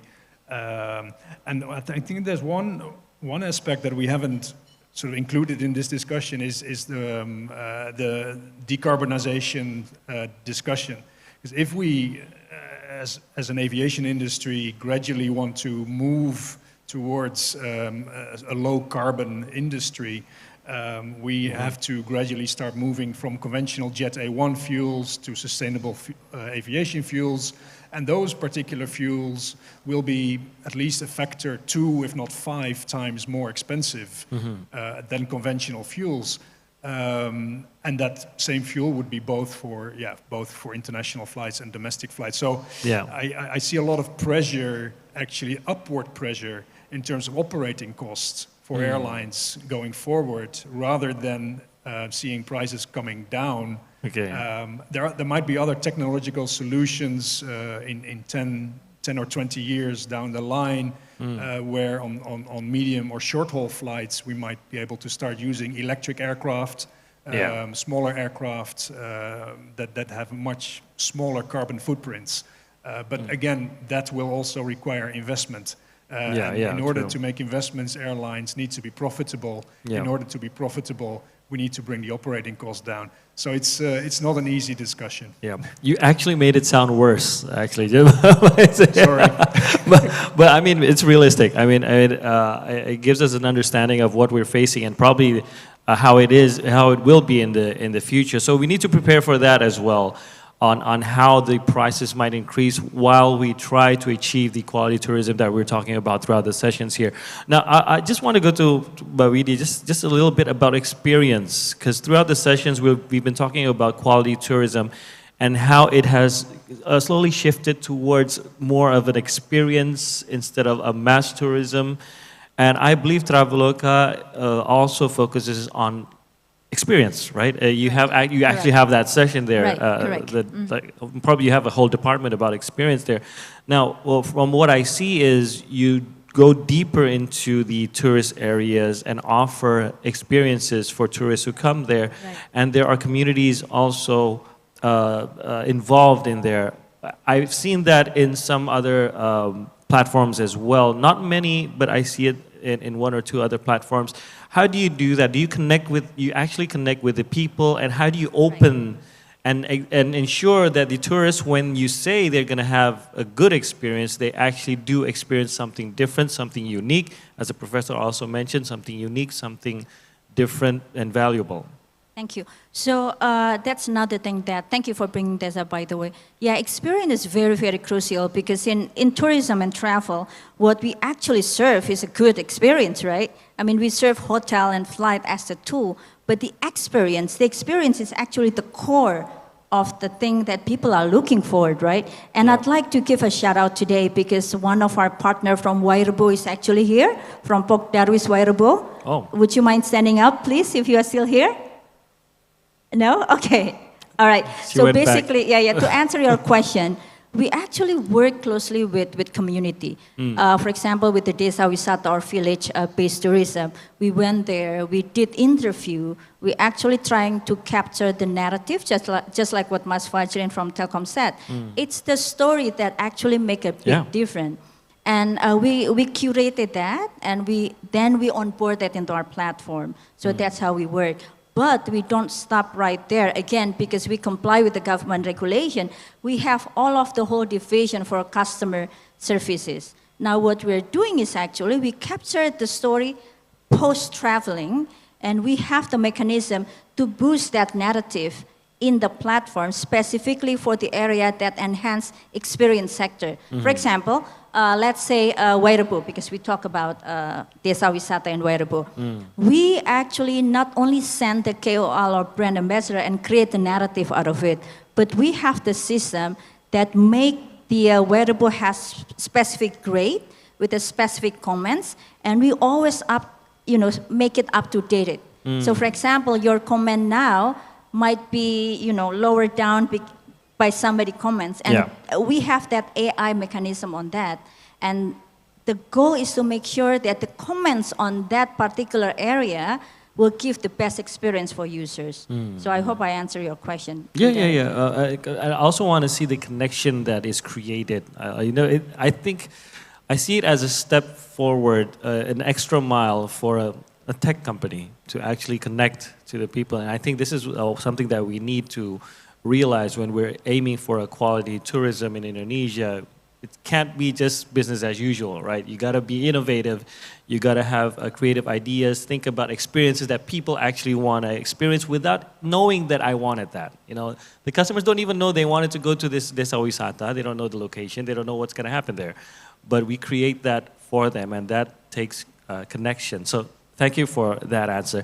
Now, as pointed out, one of the main concerns when we're talking about the environment and traveling, flying is still one of the biggest concerns on emission. You talked about what Garuda is doing, what technology Garuda is not only coming up, but implementing through international standards, of course, there as well. But do you share the same thought as Mr. Hardiman that so far we're doing what we can, but there probably won't be something breakthroughing within the next probably 10, 15 years. Everything can change in the time of technology like today, but at least for the foreseeable future, we can only take steps into achieving that. Would you agree with that? Okay. If you talk about future, we talk about carbon footprint, and also we talk about green future in Garuda Indonesia, especially in my unit led by me. We already implemented about fuel optimization program. Fuel optimization program that we choose a program that not impact the safety, because safety is number one. And thereafter we use digitalization. A year before, we use paper as our tools to fly the aircraft, but today we use an iPad for pilot to fly the aircraft, and then for the command, and it makes the aircraft fuel burning lower, and then usage of paper is lower. Oh, yeah. And also about the sustainability aviation fuel, we are fully committed about this program. Like the roadmap is in 2024. We are the first flight of the SAF. But we, together with Pertamina, together with Ministry of Energy and Natural Resources, academics, ITB, and then palm oil industry, we committed before 2024, in October, we make the first flight of SAF. Okay. And in 2025, in Europe, the SAF will implement it for 2%.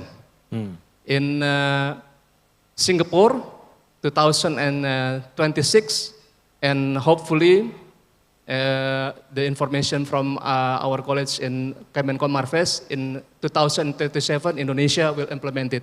Okay. And we are fully support for this implementation. Okay. But talk about the price again. Mr. Said that price of SAF is 2 or until 5 times higher. So we should make this is the nation product, not just only business to business locally. Business to business between Pertamina and Garuda. No. Okay. Because SAF has many feedstock. One of them is palm oil or used cooking oil. That's why this is Indonesian product. Like when we go for a flight test in 27 October 2023, it is Indonesian product. So that's why this is not just between Garuda and Pertamina, because in palm oil industry, there is 16 million people depend on this industry. Okay. See? So we can make this ecosystem, Garuda or airline industry is sustained, Pertamina sustain, palm oil sustain, used cooking oil industry sustain. So we should working together how to make this product become reliable. Yeah, and that takes a lot of people in the government to get involved as well in there. Yeah. Now, Mr. Ardiman, you talked about the cost. How about with the current situation, could we still limit the emissions or make it even lower, or are there aspects of the aviation industry that it doesn't just come from the fuel, but there are other aspects in the aviation industry that could help the carbon footprint? Yes, and I think you raise an important point, and I'm going to briefly sort of fall back in my previous job of sort of advocate for the airline industry. Airlines and aircraft, the whole aircraft industry is very visible. It's a very high profile industry. Everyone sees aircraft, go to airports. It's very much also for that reason under the microscope. But let's not forget that airlines don't build their own aircraft. Airlines don't make their own fuel. Airlines don't, they fly the routes that they're being told to fly by air traffic control. So the efficiency that is achievable in an operational sense by an airline is very much a function of all those other actors. So airlines can only be as efficient, as carbon efficient as the system allows them to be. And I think that also brings home sort of the point that there's very much an ecosystem approach that's needed. At the World Economic Forum is one of the reasons we bring together various industry communities, because airlines, they talk to airports, perhaps, even though they don't always like sort of talking to each other. But I think within the industry, we're very good at talking to ourselves. And we need to really get out there and start talking to other industries. So we bring together, for example, the airline and aviation industry with the oil providers. We bring together the airline industry with infrastructure, the infrastructure community, just to get that perspective cross-industry, because no one on their own is going to be able to resolve this issue. True. So thank you for raising that perspective. We probably, a lot of us never really thought about it that way, on how limited an airline like Garuda Indonesia could really operate without the whole ecosystem itself. I think we have time for, if you have one more question. There's one from the way back there. Could we get him a microphone, please? I think this would be the last question. We only have a couple of minutes left.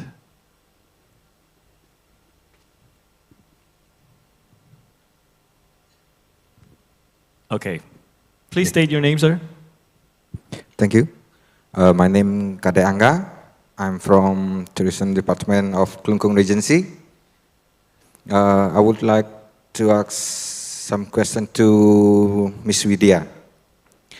The first, I would like to invite Traveloka to Nusa Penida to cooperate with our local community in reef planting, coral planting. And the second thing, is it possible Kelungkung Regency, we would like to ask, can Traveloka share data about the occupancy, especially about Nusa Penida?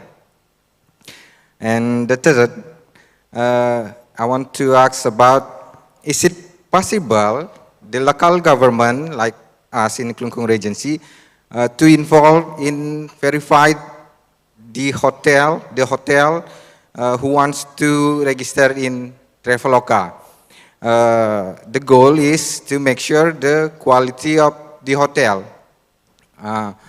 It based the regulation of Ministry of Tourism, Kemenko, about the standard quality of tourism. That's all. Thank you. Okay, thank you, Karya Aga. So you mean the government will monitor these hotels to make sure that they keep up to the standards? I think that's what you meant. Can you involve the government? So I'd like to answer only the first question because he asked me to go to Nusa Penida, and I don't plan to go back to Jakarta anytime soon. So the answer is yes. Okay. So on second question, we have agreement with Central Bank, and some of the ladies and gentlemen are from Central Bank today, that we actually update some data to the Central Bank, and it's always updated. So I guess to respect the personal data privacy regulation, then we will maintain to share some update to Central Bank because we have the MOU with Central Bank. So I guess we can discuss together with Central Bank on how the government of Nusa Penida can get the data. So the third one, I'm not that clear, but I guess if what you ask is insight, then we'll be happy to share with you anytime you're available. Okay. Yeah. We do that. Can we do that after this session? Sure. Okay. So talk I more. hope my data is up to date, but we were happy to share some insight on that. But again, I understand that if what your question is specifically on on how to, I'm not sure on how to make sure that some hotels operate in the certain regulation, then I think we're not that expert to identify that. Okay, Thanks. thank you for willing to share that data. So thank you everyone for your time and insights here today with us. So we could see clear that collaboration is needed, but also that we need to really identify, everyone here needs to really identify what are the standards, what are we aiming for, and what are the goals, because there's a lot of industries taking part in this for the same goal, which is quality tourism, wherever that is, in Bali, in Bengkulu, wherever that is. And also the government as well needs to take part in this with their regulations. So we could aim for the same thing in each of our ways, in aviation, through the Economic Forum, World Economic Forum, and also in Traveloka. But what we like to see is tourism actually contributing to the people, let's say in Bali, and also the economy and the quality of the tourism itself. So once again, let's give a round of applause to all our speakers today. Thank you very much, Cap. Thank you, Oidia, and also Mr. Hardiman. Thank you very much. Let's take a photo in front of this table together. Thank you so much to our moderator, Timothy Marbun, as well as all panelists on the third panel session. Now, please have a photo session, as mentioned earlier by our moderator. And this also the last plenary session that we have today on day one of the first International Quality Tourism Conference.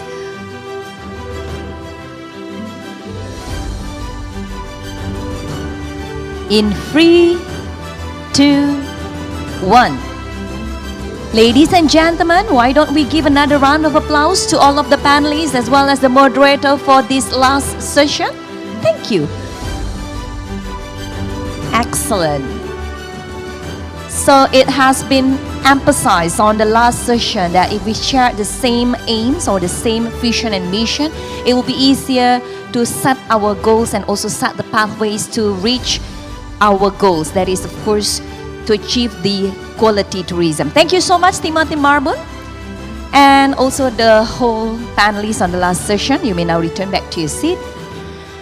Well, now, ladies and gentlemen, before leaving this main ballroom, the first International Quality Tourism Conference is initiated by the Coordinating Ministry for Maritime Affairs and Investment of the Republic of Indonesia, Central Bank of Indonesia, the Ministry of Tourism and Creative Economy of the Republic of Indonesia, and the Ministry of National Development Planning of the Republic of Indonesia. This event is powered by Lembaga Penjamin Simpanan LPS and supported by Mastercard, Pertamina, Telkom Indonesia, BCA, BRI, and Traveloka. So please also join me in giving a round of applause to all of our generous and valuable sponsors. We still have some time before the sunset time here in Bali, so hopefully once you're leaving this hall, please also stop by at the exhibition area. Ladies and gentlemen, tomorrow is our day 2 for the first International Quality Tourism Conference. So we do look forward for your participations tomorrow, as the registration will start at 8 a.m. local time. We will start the session sharply at 9 a.m. and it's going to be an interesting session. We will have 3 plenary sessions for tomorrow, in which one of the sessions will be joining by the Minister of Tourism and Creative Economy of the Republic of Indonesia, Bapak Sandiaga Salahuddin Uno, who will also launch his book. So please don't miss the opportunity to also take part on his session and also the launch of the book. So thank you so much once again, and we do hope that the whole insights that we gained today during the plenary sessions and also during the opening session will benefit the quality and also will leverage the quality of tourism, not just in Indonesia, but of course across the world. I'm Dian Ariswari signing off. Enjoy your time here in Bali and have a wonderful day. Om Santi Santi Santi Om. Wassalamualaikum warahmatullahi wabarakatuh.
Holding me back, gravity's holding me back.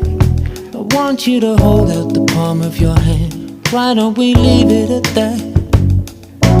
Nothing to say, but everything gets in the way. Seems you cannot be replaced. and I'm the one who will stay. Oh, oh, oh. In this world, it's just us. You know it's not the same as it was. In this world, it's just us. You know it's not the same as it was. As it was. You know it's not the same. Answer the phone. You know you're no good alone. Why are you sitting at home on the floor? What kind of pills are you on?